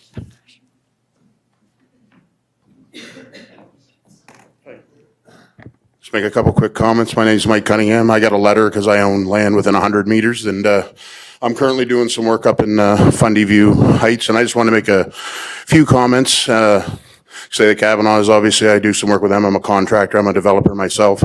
And when you guys gave me approval to do my 24 unit on Wild Fox Drive, since then we've put in 10 garden homes, 3 single family homes, and the 24 unit building. And I just kind of wanted to make the notion why there's really no single family development going on is really the numbers for it just don't work to build the roads and everything to your spec. Yeah, if you let us do open ditches and stuff, you'd see all kinds of them, but you kind of see where that's gone. So it doesn't work. So, but what I've seen, the emails I've received for people that want to occupy my building here that'll be open in May is a lot of empty nesters and people that are recently widowed would like to downsize and move into my building and sell their single family homes. So I kind of feel like the apartments are actually the key to unlocking some of this single family homes inventory that exists. Some of them may be older homes, but they're still good homes because there's no market in St. John to sell $125,000, $150,000 single family lots to people and then them spend $500,000, $600,000 to build a house. I mean, the market just is not there in St. John. It's just the financial reality, unfortunately. So, you know, for as far as single family homes go, yeah, there's some one-offs. People, you know, have good incomes, can build a nice home here and there, but it's really hard to fill a subdivision and justify it. You need this mixed use, you know, to unlock the existing single family homes and get these older people and single people, you know, I don't want to say out of their homes, but, you know, to sell their homes and downsize and move into apartments with a nice elevator and amenities for them, you know. So anyway, I just wanted to speak in favor of that and some of the upside of it. Thank you. Appreciate you being here this evening. Is there anyone else who would like to speak in favor of the project? I'll ask again if there's anyone else who would like to speak in favor of the proposal. And I'll ask for the third time if there's anyone here who would like to speak in favor of the proposal. And if no, I'm going to close the public hearing. Okay, now, the staff, the Councilors have an opportunity to ask questions of staff. So Councillor Sullivan, you are up first. Thanks, Your Worship. Perhaps through you to staff, if somebody could address, the plan for the traffic circle roundabout at the top of the road. I'm sending that one over to Commissioner Hugenholtz. Good evening, Your Worship, through you to Councillor Sullivan. Yes, it's hard for me right now to say it's this priority or this is the day it'll get done. Obviously, every time we craft a capital budget, there are a lot of priorities that are competing for scarce dollars. A lot of that money is taken up by just renewal of existing infrastructure. Priorities is also influenced by council priorities, which do change. I will say, however, that with respect to this intersection, it was one of 5 potential roundabouts that were identified as part of Move SJ. Of those 5, 1 is slated for construction in 2025. There's active discussions going on about 2 of the others. We are making some progress there. This particular location as well is part of a provincially designated highway. What that means is that it does open up another potential source of funding to make the necessary improvements. So when there's another call for funding applications under the Provincial Municipal Highways Partnership Program, we'll certainly look to put this at the top of the list for investment. Councillor Radwan, you have a question for staff? I do. Thank you, Mayor.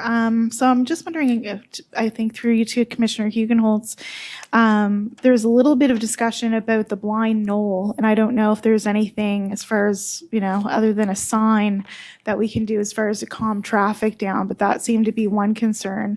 And I'm just wondering if staff can kind of speak to the regulations around stormwater, because since these subdivisions have been built, everything's different. Through you, Your Worship, to the councillor, I guess the blind knoll, I don't know the specifics of that, and we'd have to look at it to see what could be done there. And in terms of stormwater, I guess I would say every single year we get hundreds of stormwater service requests. They're spread all over the city. Many are actually in RSS zones like Monte Cristo and Cedar Point Anchorage. There's frequently a lot of challenges there, a lot of discussion as well with the need for sidewalks, which is something that we did look at years ago at Cedar Point, and I think was I'm more wanting to talk about like the requirements of the developer, so that there's no water runoff out. Yeah, perhaps I would throw that question over to infrastructure. Maybe Joel is best positioned to speak to that.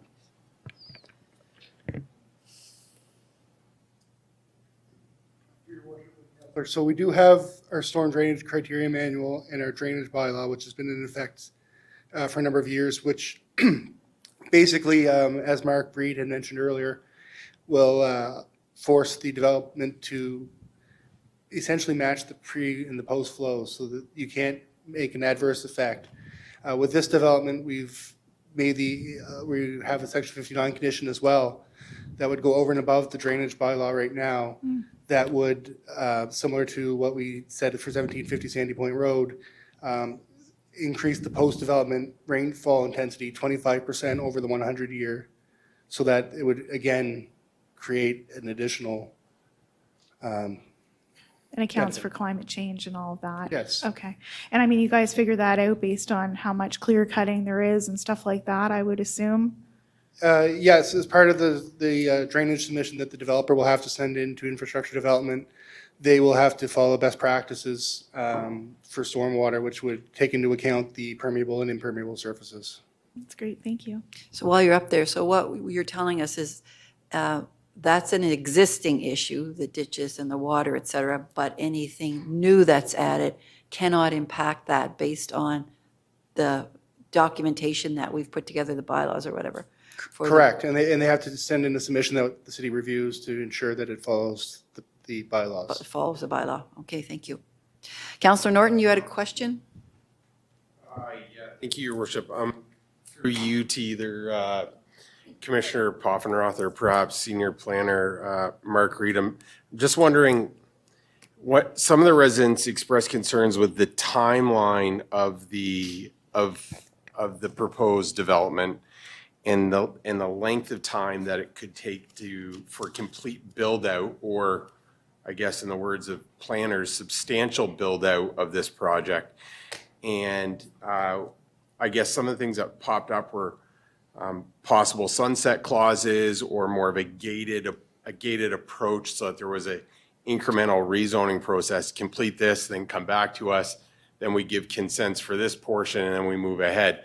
Is that something that was ever discussed? I think, I'm not trying to speak for community, but their concerns were, look, 10 years is a long time, and things can happen, and perhaps land could be resell, or, you know, it's a long time to put up with dust, so to speak.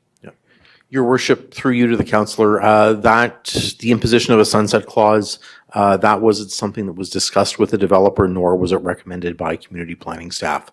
You know, one of the things I'd note is this development is a bit more unique than some of the other developments we see, in that the developer is really bringing three products to market. He's bringing the multiple unit dwellings, which, you know, will go after one segment of the market, or, you know, a few segments.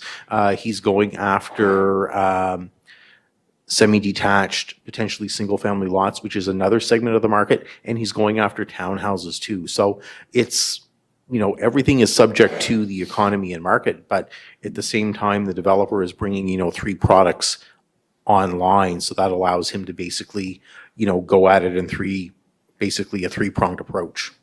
Mark, yeah, so it is a unique development. So it's, I guess just using that language is something that we haven't readily seen in other applications, I take it? No, not with, you know, three specific types of product. Okay, all right. So this is unique, so it's something new for council to grapple with. And if it is unique and it's bringing three different products to market, have we ever asked developers perhaps to come to us at different checkpoints to make sure that, look, they complete this before we give permissions for the next product? No, we haven't, but I think, you know, one of the things I think is crucial on this one is the timing of the connection of Dante's Drive out to Galt Road. You know, I think really that serves the existing development, that helps to manage the traffic, and it gives that subdivision a second access. So I think, you know, if anything, you know, we'd want to see that completed sooner rather than later. That's in, I think, everybody's best interest. From your understanding as a planner, from beginning to end, how long would it take to see the entire project come to fruition? Your Worship, through you to the councillor, if I had that question, I'd probably be speculating in the market myself. I mean, really, it's dependent on the market. You know, and that depends on interest rates and demand and, you know, migration to the community. So I wouldn't really put a definite date on that. Is it within council's purview to add sunset clauses to see things phased in, purchased, bought, and then move on to the next? It is within the municipal plan. However, we only typically recommend sunset clauses in developments that are undertaking a major departure from the plan or that are speculative. In this case, the development is within an intensification area, which is where we want to see a mix of development, and does allow for this, you know, this mix of units. So this is an area of the city under our municipal plan where we want to encourage and support growth. So in my professional opinion as a planner, I don't think I could recommend a sunset clause. Okay. I guess where I struggle is, I'll save those comments for later. Thank you, Okay. Your Worship. I'm going to go to Commissioner Poffenroth, and then I'll come to you, Deputy, okay? Sure. Thank you, Your Worship. And just a quick point to the council around sunset clauses, and we've talked about this in the past. And, you know, Mark answered it very well. I just thought I'd add a couple more comments around sunset clauses. It's certainly not a best practice anymore, and it's something that we have talked about in the past and have moved away from for a number of reasons. I appreciate definitely the concerns of the neighbors that they're going to be potentially faced with construction activity over a number of years, and that does happen with developments. I think the developer in this case has provided some mitigation measures for that, particularly with accessing the construction vehicles out to Galt Road. But when we talk about sunset clauses, I think it's important. It can at times put unnecessary timing pressure on developers who are already facing very challenging and uncertain times with respect to developing in the city and with the market that we have. So just a few comments from me on that, and that's everything. Thanks. All right, thank you. Deputy? Thank you, Worship. Not sure if this is going to go back to Mark. I'll try, Mark. Mark, can you tell us a little bit about the holding pond concept? And I know Rick Turner touched on it, but, you know, when we talk about reducing the amount of, I'm sorry. Yeah. I'm sorry. Your worship, through you to the counselor, my colleague Joel Anders probably is a better resource on that. Couldn't see him behind Councillor Norton. Joel, I'm sorry. So I guess what I'm thinking of is, we talked about having an extra 25% reduction in water runoff, right? We talked about putting in a holding pond. Talk about all the water that's in Monte Cristo Park right now. Is there a possibility or a likelihood that by putting in this holding pond and using new technology, that would reduce the amount of water going into Monte Cristo Park from what it is now? Not completely, but It might not reduce it, but it would slow it down such that in the storms, the flows wouldn't be getting down to the bottom as quick. So the holding pond would hold the water such that it could very well in the existing neighborhood reduce some of the flooding issues they have been experiencing. It may not. But the intention of the 25% is to slow it down that much more so that it would reduce the likelihood. right, so you might see a 5 foot deep go down to 3 feet deep or something like that. That's certainly possible. Okay. I think that's it for you. Mark, you might be good at this one. Where does the city have the closest play park in that area? Your worship, through you to the counselor, the closest playground, it would be in the Monte Cristo development on Elba Boulevard. Where? Elba Boulevard. In Monte Cristo? Yes. Okay. Okay. Has that been, is that a large play park? Is it small? Is it old? Is it... Don't know the age of the equipment. It's probably a small to medium size. I think it's got a couple of courts and some play structures and equipment. Okay. Okay, so I'm thinking that, we talk about the benefits of having density in an area, and this new one, if it goes through, will have sidewalks and curbing and asphalt. It supplies another in and out to that whole area. But there's also a possibility that we're going to have less water runoff, and we could increase the play area for kids because you have more kids and that sort of thing. Those are likely possibilities, actually. Correct? Your worship, through you to the counselor, yes, those are possibilities. All right. You can sit down now. I'm sorry. Thank you. Okay, thank you. Councillor Killen, over to you. Thank you, Your Worship.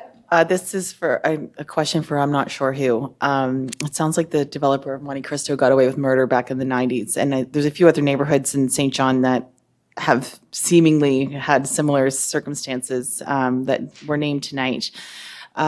So I'm wondering, if something like this did happen, what is our power and ability to put sidewalks in, to fix ditches, to create the neighborhood that probably should have been built in the first place? Is there, this is a significant development and will bring in, tons and tons of tax dollars. Is there supposed to be this one fabulous neighborhood sitting next to one with no sidewalks? How does that How does that even work? What will we even do if, say, if this happened? Going to send that over to the CAO. Yeah, thank you, Your Worship. It really comes down to priorities. And so, obviously with our current capital budget policy, we're investing upwards of 85% annually of our capital investment into renewal of existing infrastructure so that we can attend to the large infrastructure deficit that has accumulated over the years, with a small margin of the capital budget being allocated to new construction. So it would have to be a consideration that we give as part of that equation annually. So that doesn't really come up in the conversation leading up to the rezoning necessarily. It all depends on, like I say, the priority of council. If that's something that's discussed in advance and identified as a priority, then that's something we would include as part of our multi-year forecasted plan, 5-year plan that we're currently putting together. Okay, I have some more comments, but I'll wait. Okay, Councillor Stewart, over to you. Thank you, Your Worship. I'll direct this to Mr. Reid. So we did say that this was a unique project. And just for everybody that's in attendance tonight, we, as council, we deal with a lot of contentious zonings and rezonings.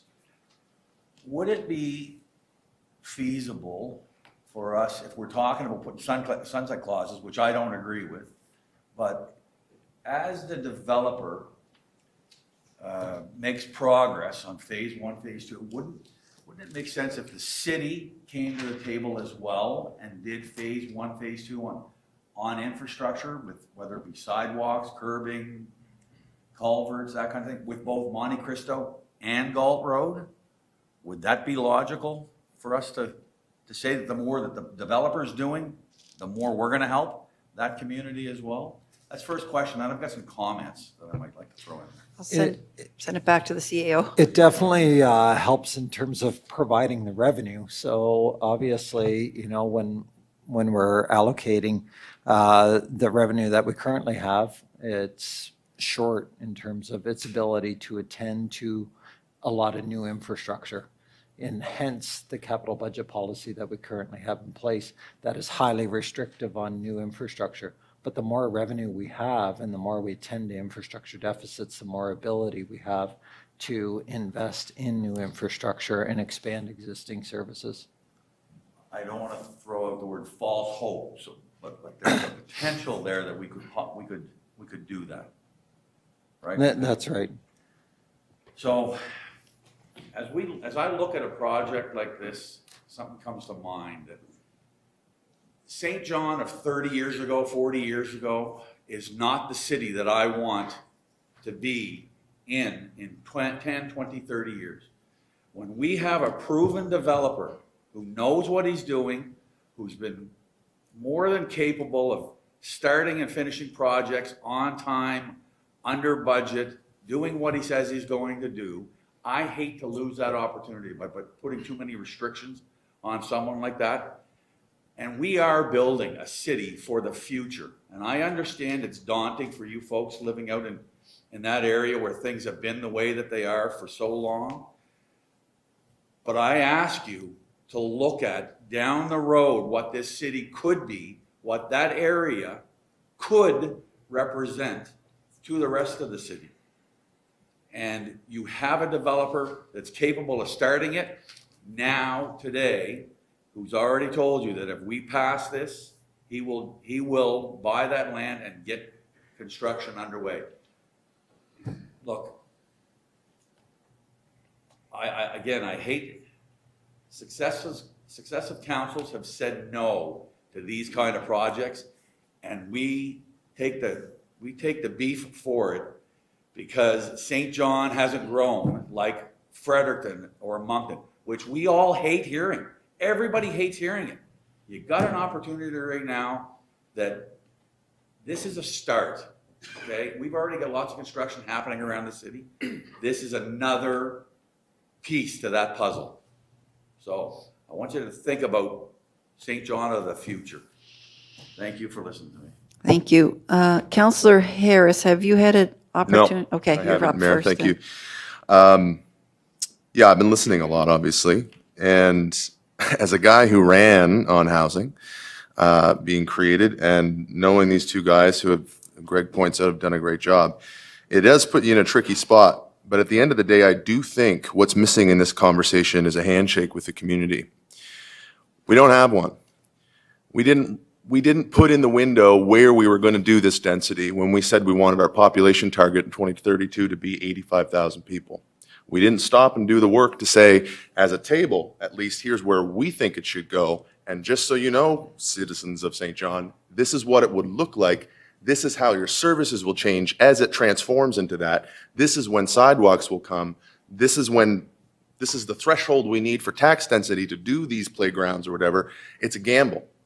And we don't have commitments. We don't have service level commitments in infrastructure costs. It is a false hope in many ways, as Councillor Stewart alluded to. And I just think that is what, and we've been saying it for the last 5 public hearings that have been contentious. I've been saying it. We need to stop and do the work. This is just as much a political problem as it is a technical one. We can sit here and listen to the best practices technically around building good cities, but not have the support of our community. And I'm in a tricky spot because I can see the technical goodness of this project with the tax density it's going to create. And I can see good developers who have a great track record and good buildings and well intentions in our community. But I see a broken infrastructure puzzle that is waiting for somebody to roll the dice in the wrong direction to have it fall on you folks. As it is right now, and I hate to say it because I know how much work goes, I've got 2 housing projects that I'm working on. One of them's on Bay Street. And I hate to look at 2 developers that are a developer, Mike Cavanaugh. I know Mike Cunningham, you're here supporting him, but I hate to look at someone and say, I can't support this, but I can't support it. We're asking the community to roll too many dice, too many directions. We have schools that are overrun over there. We are adding, additions onto the seaside. The elementary schools are waitlisted for teachers. There's just too many things coming to a head, and we need to stop as a team. I think I'll leave this in your court, Mayor, how you want to do that. But as a team, I think we need to stop, work with Envision, work with our community, and lay out the exact places we want this density to go, when it will go there, how it will go there, and what we're willing to do to fix the communities around it to prepare the way. And we just haven't done that here. So as it is, I can't support this. Okay. I'm going to ask Commissioner Poffenroff to speak to that because we have declared intensification areas, et cetera. And maybe you could give a little bit of the work that's been behind that. Sure, thank you, Your Worship. I mean, earlier this evening, we made an important step. Council approved 3rd reading of zoning bylaw amendments associated with the Housing Accelerator program. But what you approved with that 3rd reading is the desire for higher density in existing and future neighborhoods. So while we were chatting here, I just did some quick math, and just so that you can see what the zoning bylaw reform could mean for a similar sized development. So if I pull up the map on page 165 of your agenda, and I see Councillor Sullivan has it on a screen. If you take a look at the phase 1 and future development up on the top of the plan there, where it's intended to be semi-detached townhouses. If you take each of those lower density lots and you put on the 4 units as of right, which you've approved earlier this evening, as of right, no zoning requirements, that right there is almost between 130 and 140 units. That's before you even get to the apartment section. So I guess what I'm saying is, sorry?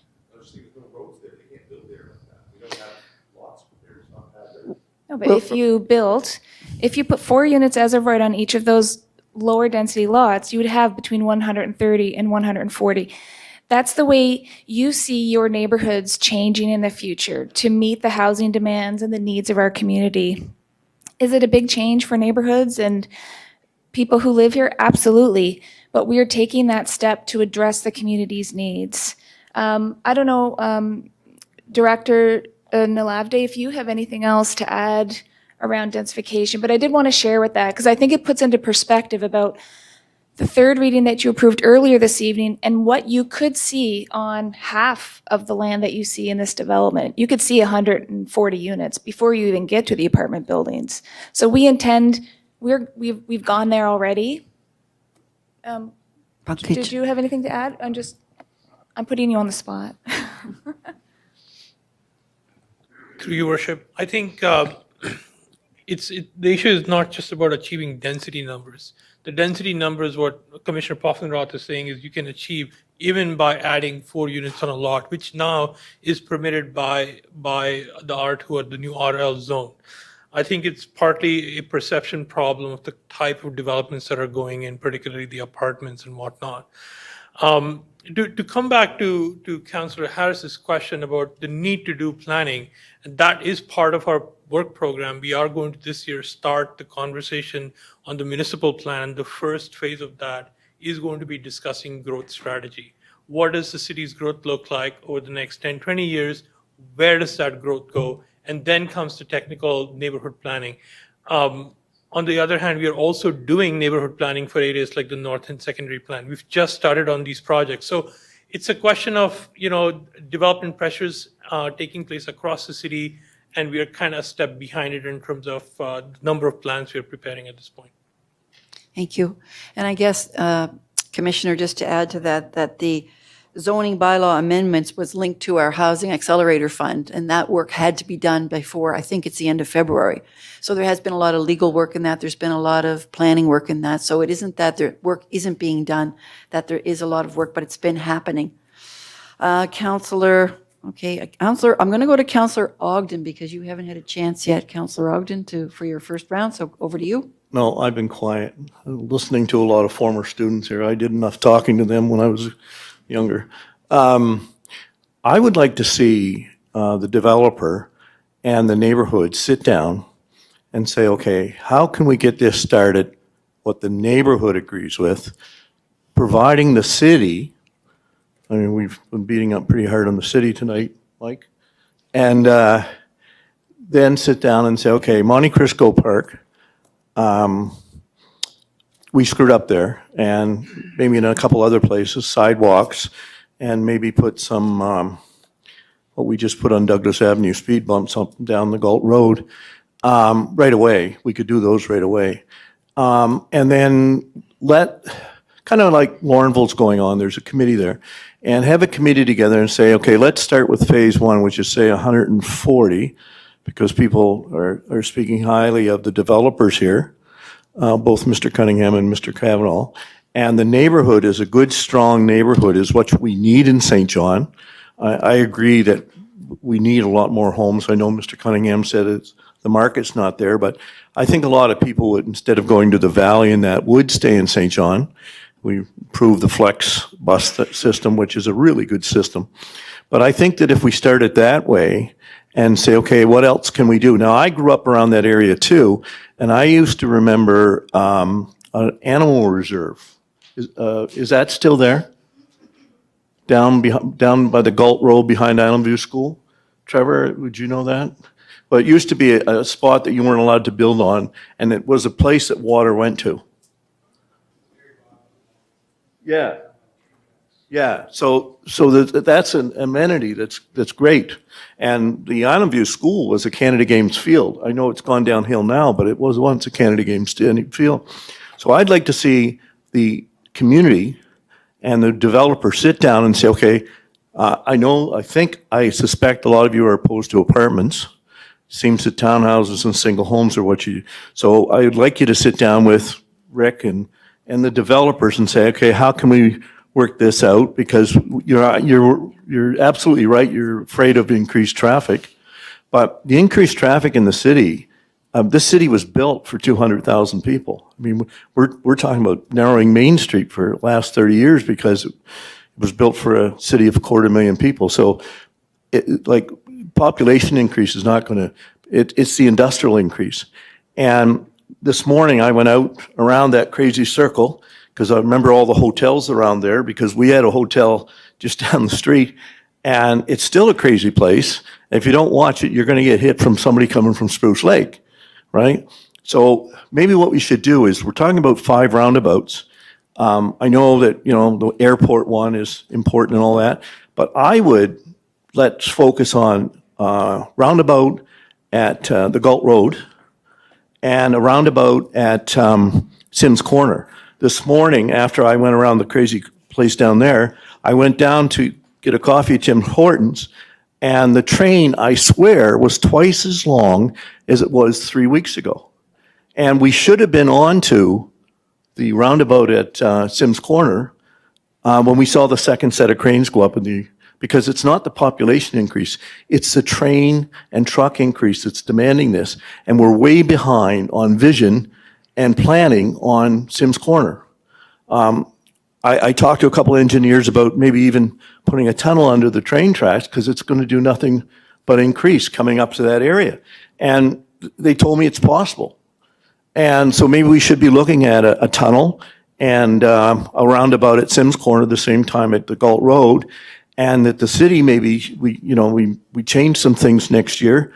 We're pouring all kinds of concrete uptown. That's really expensive.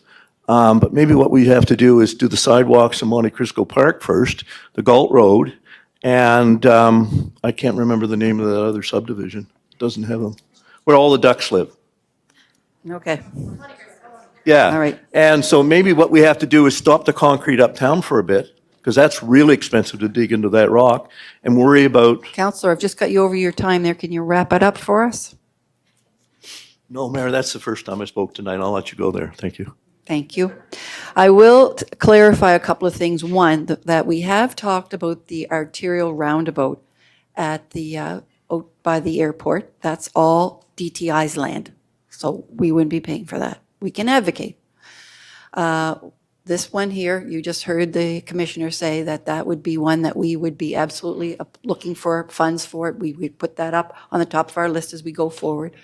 The Sims Corner one is like a $60 to $100 million one, which if you think we're paying for that, we will have zero money left for anything. So that has a lot of players, DTI, city, different layers of government, people who own and run the trains. So that's another animal altogether. So these things do not all go into the same categories, just for clarification. Councillor Norton, over to you. Thank you, Your Worship. Just a quick process question. Are we still asking questions of staff, or have we ended this and now we're doing closing I remarks? think we're supposed to be still asking questions of staff, please. I kind of Yes. hear that we're veering off into closing remarks territory, and I just, okay. Yep. Yes, after we're done with staff. Okay, so we're still asking questions of staff? Okay, thank you for the clarification. Through you, Your Worship, to planning staff. I'm just wondering, in terms of the consultation, the letters that were sent out after notifying the residents of the proposed rezoning, how many people actually received letters? I'm just, do we know? I know it's within 100 meters of the proposed development. Do we know how many residents actually received a formal letter from City Hall? Your Worship, through you to the councillor, I don't have that number in front of me tonight. It's something I'd have to pull it when I get Okay, I'm into going the to try office my tomorrow. best here. I think I'm going to ask a question I know the answer to. I think it was one. I think it might have been one, but I could be wrong. At the very least, it was very minimal of the residents. If you were in Monte Cristo, you probably did not receive a letter because you were too far away from the proposed development. I think that that's a fair statement. I don't want to misrepresent the community. However, with that, I think what it does suggest is it piggybacks on what Councillor Harris has said, and to a degree what Councillor Ogden has said, that in terms of the bandwidth of the consultation, that first initial letter that went out notifying the community that there was going to be a proposed rezoning, and I've asked for this before, and just not me, this isn't about me, it's about community. We've got to do a better job of extending that circumference. If we think that an impacted community is within 100 meters, we are going to continue to run amok as it relates to some of these processes. We can afford to send off more communication, regardless of Canada Post's increase in postage, to get that in people's mailboxes so that they don't have to self-organize. What we see this evening is one, I believe that we did the minimum. We sent it off within 100 meters, well within the rules. I don't think it's enough. I don't know what the Planning Act says. We can do more. Like, we've got to do more. The Community Planning Act, then, Amy, do you have the answer It to has that? got to be increased past 100 meters. Everybody that is here lives outside of that radius, Amy, and I'm not sure, Commissioner, I'm not sure how many people receive, but it is not, the people that are here did not receive those letters. What it suggests is that it's really, the onus is on the developer and the community to come together, not for the community to solicit meetings with the developer, but for the developer to do that groundwork and meet community where they are. That's the goal. It's just like some of the services we offer. If we expect people to show up where the services are and they don't have a way to get there, we fail. We've got to bring it to them. And we haven't done that. As a city, we haven't laid the groundwork in terms of infrastructure to even entertain this rezoning. And we certainly haven't done enough to get out there and hear what people have to say, other than saying, I'll meet with a small subset of you that's representative of the community at whole. Okay, we've got 1 minute to 10 o'clock, so I have to get a motion to go beyond 10. So moved. Councilor Red, what? Excellent. Yes, I'd move that motion if I can get a seconder. You got a seconder. Okay, all in favor? Opposed? I hear you. I'm going to, Mark, do you want to answer that, or the Commissioner? Or what? Yeah. Your Worship, through you to the councillor, the requirement for letters isn't specifically in the Community Planning Act. The reason we send out letters, it's through our Planning Advisory Committee and their rules of procedure. Under the Community Planning Act, there would be no requirement to send letters, so it falls to the committee's rules of procedure. They have in their act a 100-meter radius, which we selected based on, and it stems from back in the days when we used to run newspaper ads. The clause is still in the act in the event that we have to run newspaper ads, that if we do not run a second ad, we can get around running that second ad if we send letters out to landowners within 100 meters of the subject site. So that's where the 100 meters comes from. Okay. Other municipalities, I believe, use a lower standard, like 60 or 80. So, there is a question there as to what is the right radius. Other municipalities, I believe, use a lower number. So. Okay. Thank you. For that, Mark. I will only say that regardless of what other communities do, we've got to do better. And if PAC needs a resolution of this council to increase its bandwidth in terms of the radius that we're sending this off to, this is not the first time that this has happened, where people just by happen chance, because of a Facebook group, because of word of mouth, because they're talking to somebody at the coffee shop, we've got to do a better job of communicating the intentions of developers.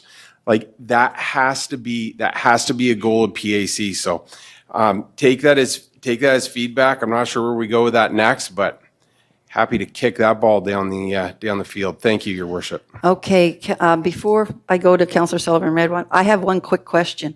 We've heard tonight, and it might be Joel, that infrastructure that's currently there would not be supportive of this size development. So can you comment on that, or somebody? Water and wastewater? Water and wastewater is supportive of this development. We did do modeling through the flow demands that were sent in. And we did model it for water and sewer flows, and we were determined to have capacity for the original development. So that was, which is higher than what is being proposed now. I think when they say infrastructure is insufficient, I think they're talking about sidewalks and traffic. Okay, so the water and wastewater is all good for that. Water and wastewater is good as well as the stormwater. Yeah. Commissioner Fogan, are you here? Yeah, did you want to add anything to that? We good? I can just reinforce the same message. That's where our analysis. That's said. all good. All right, thank you. All right, Councillor Sullivan, back to you for round two. Correct, yeah. Are we on statements yet or just questions? Is everybody done with questions to staff? All right, let's go to statements. Okay, quick, short question. But Mark, just real quick, when we talk 100 meters, is that from the center of a development, or is that from like 100 meters from each border? Like, have we defined that? Your worship, through you to the councillor, what we do is we utilize the city's geographic information system. So we just pick the property and it's 100 meters from the property boundaries.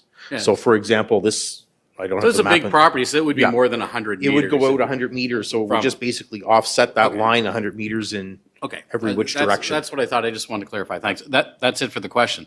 Okay. A few comments. Lots of conversation around infrastructure, and I learned a lot since I started on council, particularly Cedar Point, talking about ditches versus sidewalks. And what I learned is it's not just about putting in a sidewalk, because if you put in a sidewalk, then the water from the roads can't get to the ditches, so you got to put in the pipes. And then it's just incredibly, incredibly expensive. Not to say that you wouldn't at some future time, but I can't remember the numbers now. I just remember when we talked about Cedar Point in 2010, it was prohibitively expensive then, and that was when we thought we had money. There is, again, this came from the Cedar Point conversation, but it is similar when folks from Cedar Point were talking about the amount of money they pay, and with a lot of respect, I certainly accept the concern and the stress that comes from owning a single-family home and the taxes you pay and the concern over services. But then I had a conversation with folks who live in Candlewood Lane, that little townhouse spot across from the Gorman Arena, and they actually did the numbers and said that the city gets more bang for their buck from Candlewood Lane than we do from Cedar Point, and they're right. Because what density does when you have something like this, when you put in a single-family home, the amount of street that you have to service, the fact that the garbage truck has to drive so far between one house and the other, when you put all those things together, the city loses money on single-family homes. If you put 30 people in an apartment building and we can service that little piece of frontage, and this is just the math that I've learned. So in order for for the public and for council's consideration, I don't think you would ever have somebody take a piece of land like this, not for a long time until economics change, and build a subdivision like we knew and like a lot of us live in now. The economics just aren't there. It costs too much for the land, it costs too much to build the house, and then you have somebody, you would need a bunch of people with $750,000 to buy a new house to do a subdivision. So how do you do it? So I do accept the argument that to make this whole thing work, to have the different products, you would have to have the different styles of housing. One of the things, for me, you can't drop apartment buildings in the middle of a bungalow-laden neighborhood. Planners we have taught me that you need to have step up from there. Now,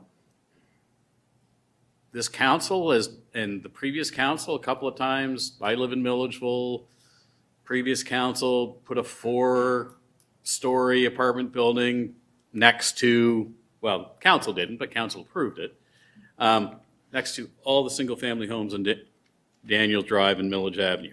Council today was fine with that. That was the previous council.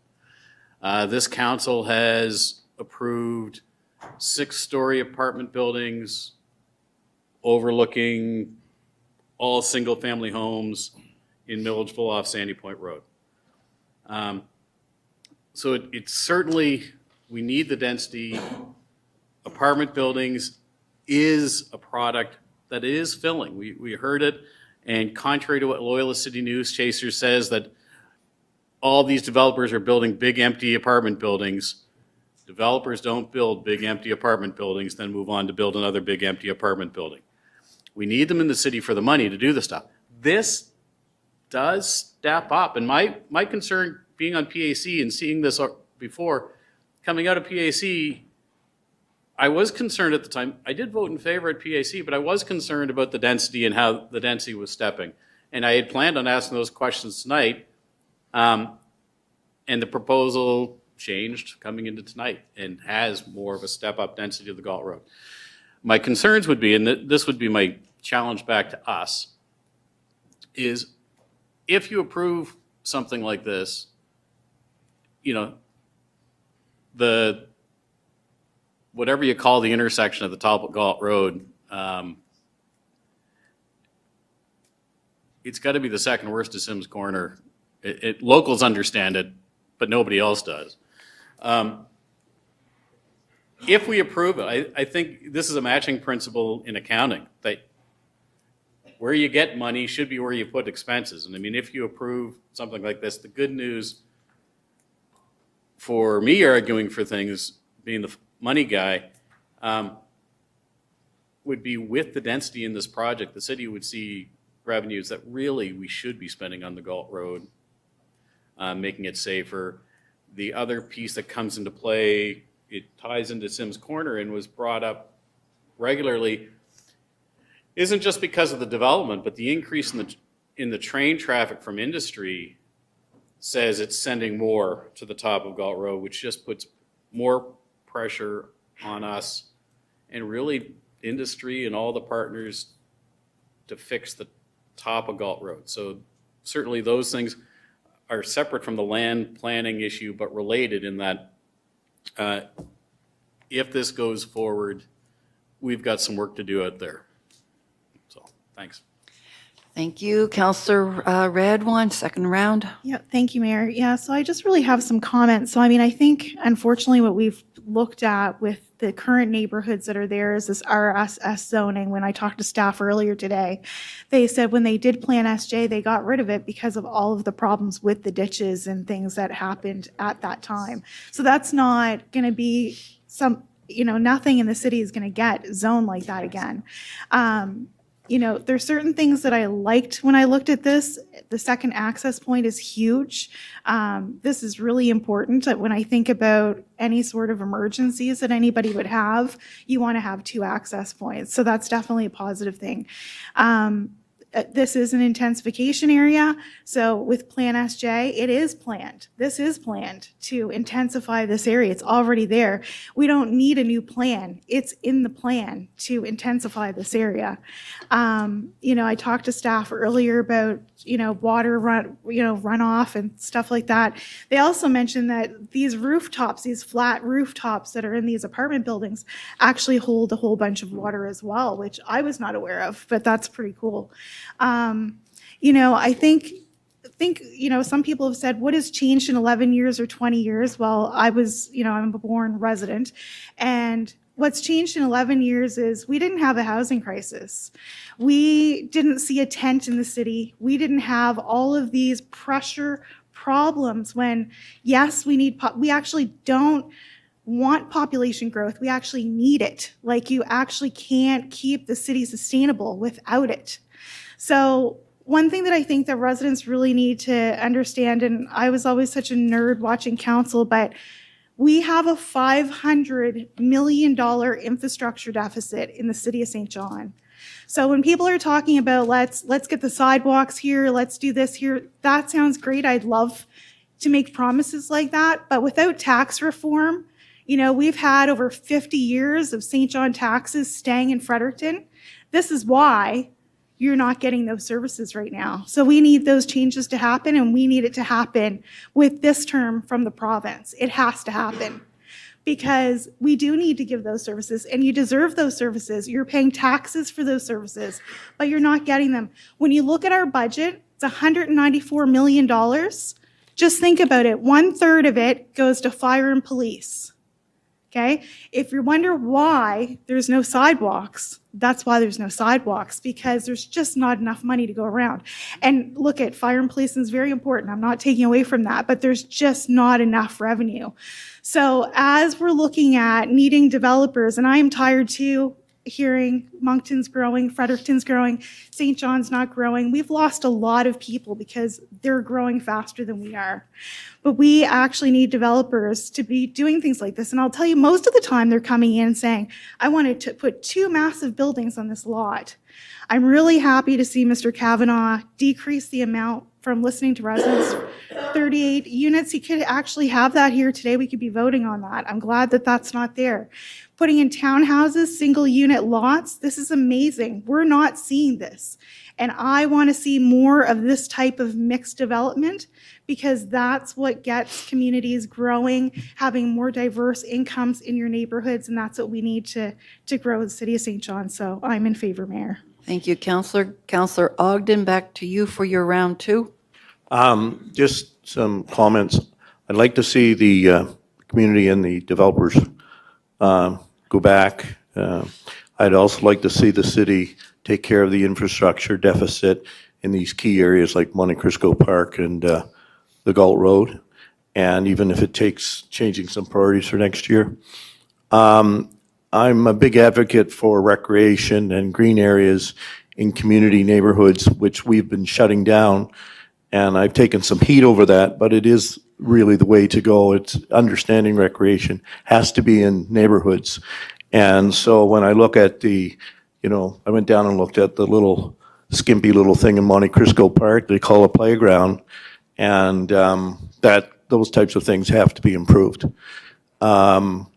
I also would like to see us start to plan that roundabout at the top of the Galt Road, and I would like to see us start to plan Sims Corner. It's way overdue. We should have been doing it years ago when the port started expanding, and I think a tunnel possible and a roundabout, maybe using some of that hill, but I think the planning has to start because people in West St. John have been paying too much of a price for too long. 7 years on a harbor bridge is ridiculous. So those are the types of things I'd like to see. Thank you. Councillor Norton, I think you've done 2 rounds. I asked questions of staff. I haven't had any closing comments. Okay, that's included in that, I think. Yeah, all right, we're going to let you finish. Thank you for bending with me on that one. I'm trying to be nice.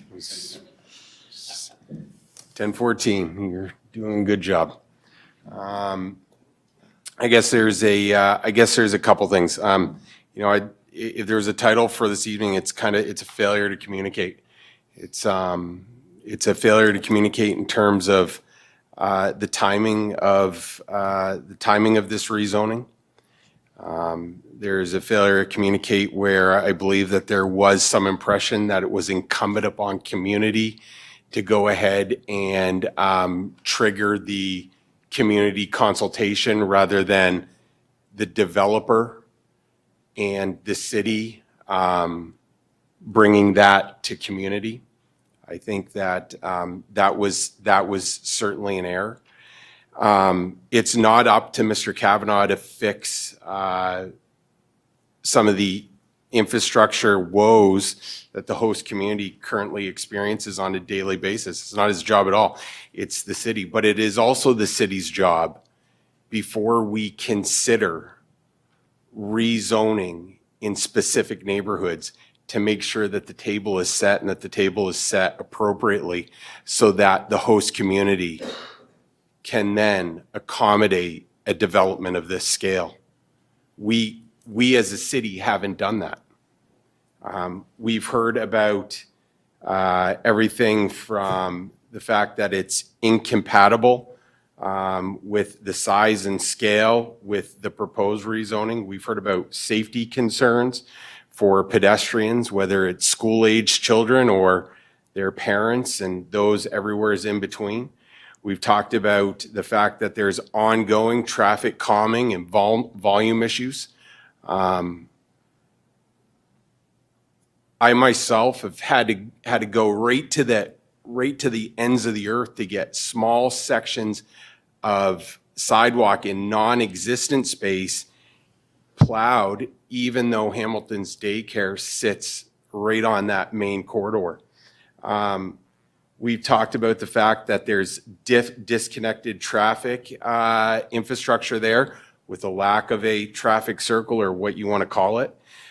Consultation on the density and the scale wasn't where we need to be. Aside from PAC in this forum, more can be done there.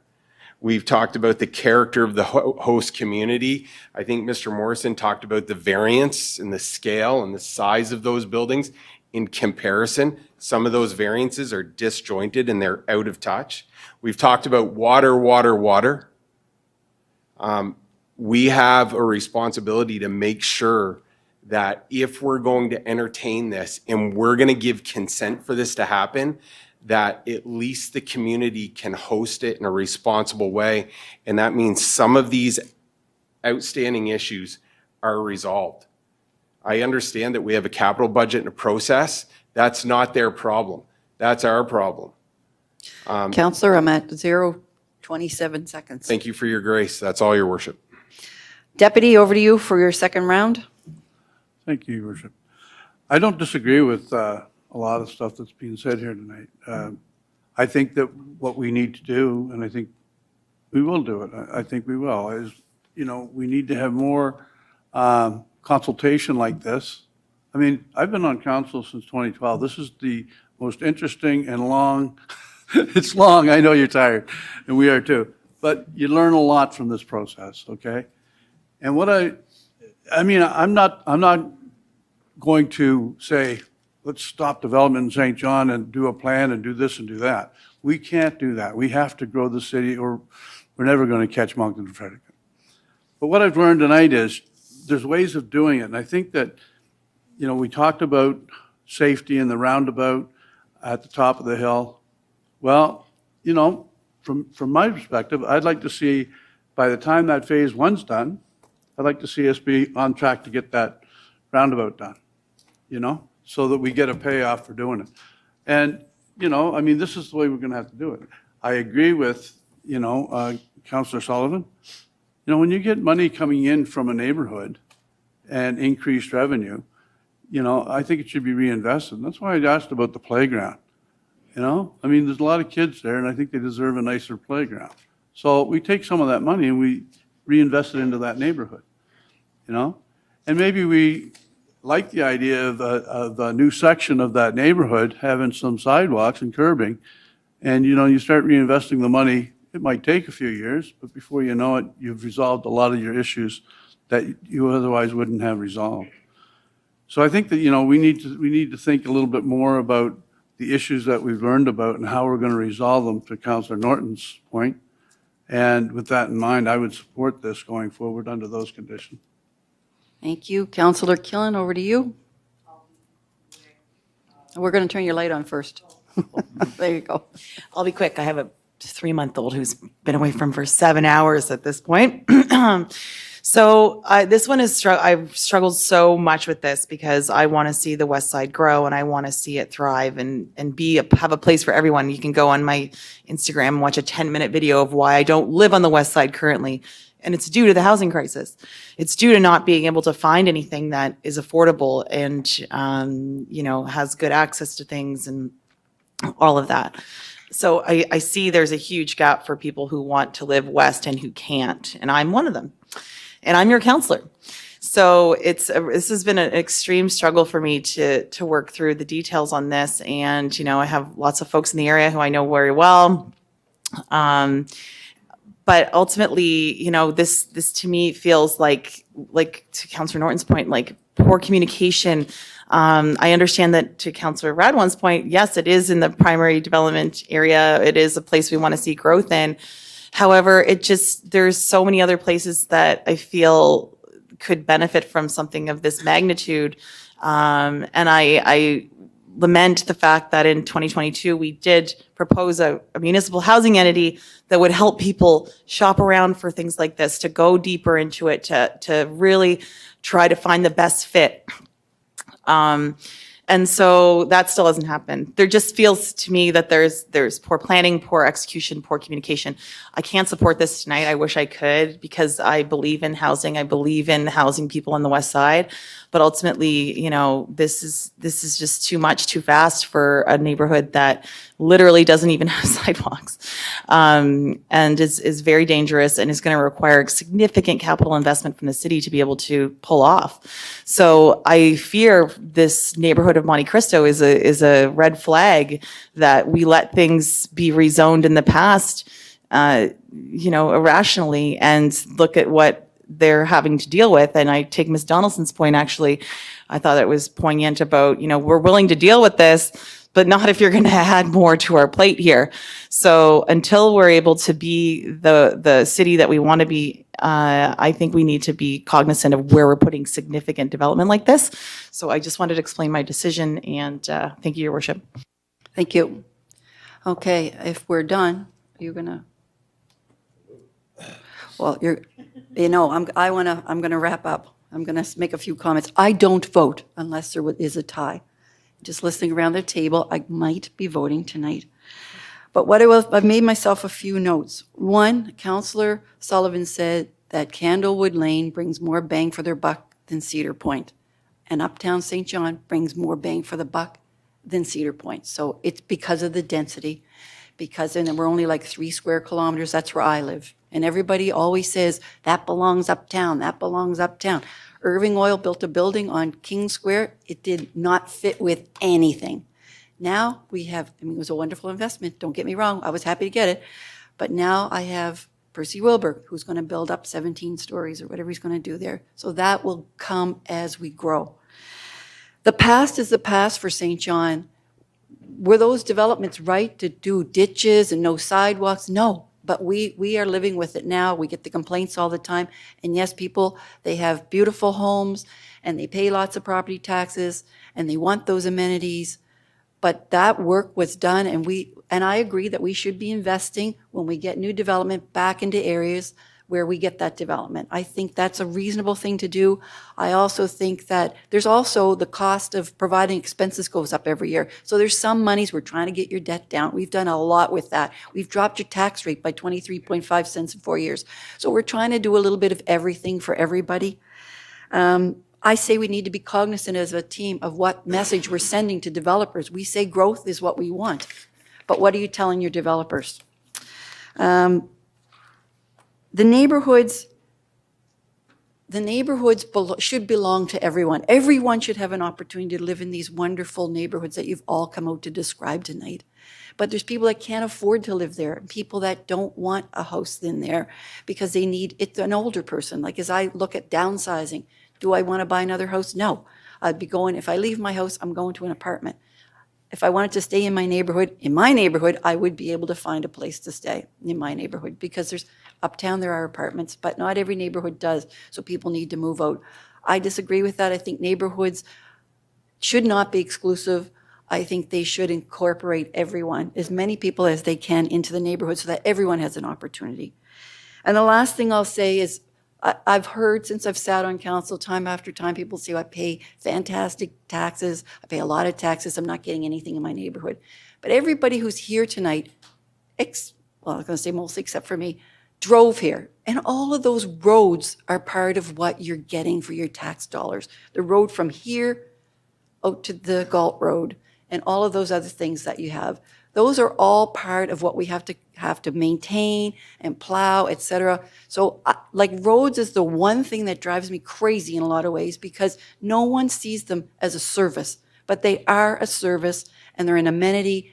And St. John has 600 kilometers of roads, 1,200 lane kilometers for plowing. So, that's a huge expense.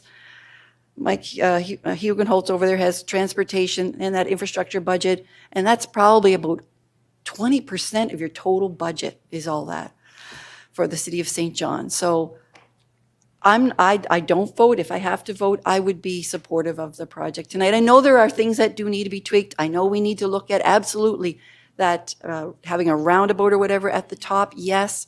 We need to hold our developers as we go forward to better standards, which is what we're doing. We need to make sure it's thoughtful. It's not required, that public engagement, but it certainly helps every project for a developer to do that. So, those are some of the things that we learn as we go forward. So I will now, I guess I need a motion. And so the city clerk can give us what the motions are we've got. First and second reading, Your If Worship. we're going with first and second council reading. wishes to proceed. If council wishes to proceed, I would need a motion to approve first reading by title. So I got that from the deputy and from Councillor Radwan. So I will call the question on that. So on the question to approve first reading by title, all in favor? 6, 1, 2, 3, 4, 5, 6. Okay, and against? So City Clerk, you're going to get the nays for us. I only see 3 hands. Oh, 4th hand, sorry. 4s, okay.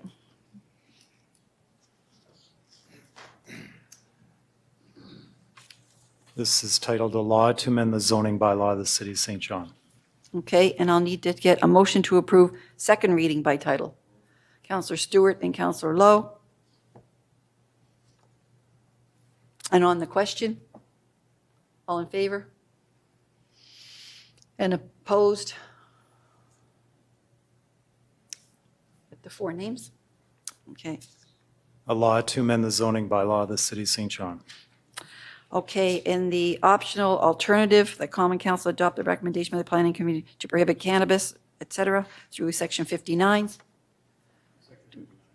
Third, oh yeah, the third reading, sorry. Okay, yes, third. All right, so you have to, is that it? That's it. By title? Okay, that's it. So we have, so we're finished with that item. I do appreciate everyone coming in. I think there is lots that we can learn as we go forward. Like the deputy said, how do we approach these things? So we've got one more item, 2 more items. 2 more items, team. Oh, yeah, okay. Your worship, motion to table the other. You can table both. Just, I would say just 3 and 4. 17, 3 We and did all 4. the 17s. No, you start team 2. Yeah. Stop at 17. We gotta do those, we do the 17th, then with correspondence. Yeah, no, yeah. Let's do 17, 3 and 4, and then we'll see if we can table North. Table the other one.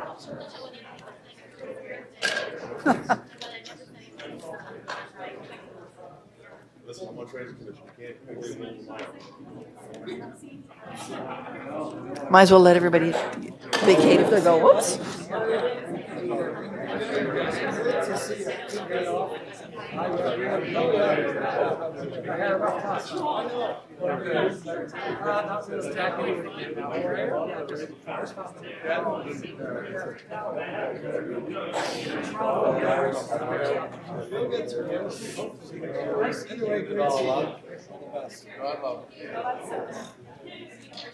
I wasn't sure where Paul was.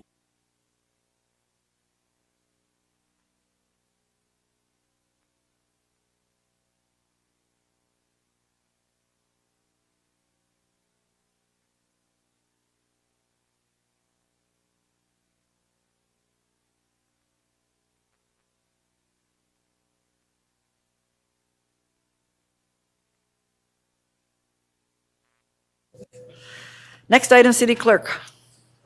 Your worship, we still have 2 of the 17s left. So 17-3 would have been sale of 19 Anglin Drive. And the resolution on that is that the city enter into an agreement of purchase and sale with Atlantic Community Housing Limited, generally in the form as presented to Committee of the Whole at its meeting held on January 13, 2025, for the sale of property located at 19 Anglin Drive, PID 550-54779, and that the mayor and clerk be authorized to execute the said agreement of purchase and sale and any other documents necessary to facilitate the transaction, and that the net proceeds received by the city in relation to the above transaction be deposited into the general fund capital reserve. Okay, Councillor Stewart's moving that. Second. Councillor Harris is seconding it. On the question? All in favor? Opposed? Motion carried. Next item, City Clerk. And next is 17.4. This is with respect to initiate stop-up and closure for Sunnyside Avenue right-of-way. And the motion would be resolved that the public hearing to consider the passing of an amendment to the street closing bylaw to close a portion of public street known as Sunnyside Avenue right-of-way, having an area of approximately 7,450 square meters, as shown on a sketch titled Sketch of Proposed Stop-Up and Close a Portion of Sunnyside Avenue right-of-way, City of St. John, County, NB, be set for Monday, February 10th, 2025 at 6:30 in the council chamber. That Common Council authorize the publishing of a notice of its intention to consider the passing of such a bylaw identified above. And 3, in the event Common Council gives third reading of the bylaw as stated above, that the city sell the property to 684401 NB Limited for the purchase of price of $1, and that the purchaser be responsible for A, any plan of survey required to initiate the process for the stop-up enclosure for a portion of a public street known as Sunnyside Avenue right-of-way, and B, any fees or administrative processes to effect the conveyance of the property, and number 4, that the mayor and clerk be authorized to execute the documents necessary to effect the transaction. Thank you. Take a mover and a seconder, Councillor Stewart and Councillor Darling on the question. All in favor? Opposed? Motion carried. What do we need to do with the rest of the agenda? To table, there are 2 items. Motion to table the remaining items. Seconded on the question. All in favor? Opposed? Motion carried. Councillor Lowe? Thank you. Take a seconder if anybody.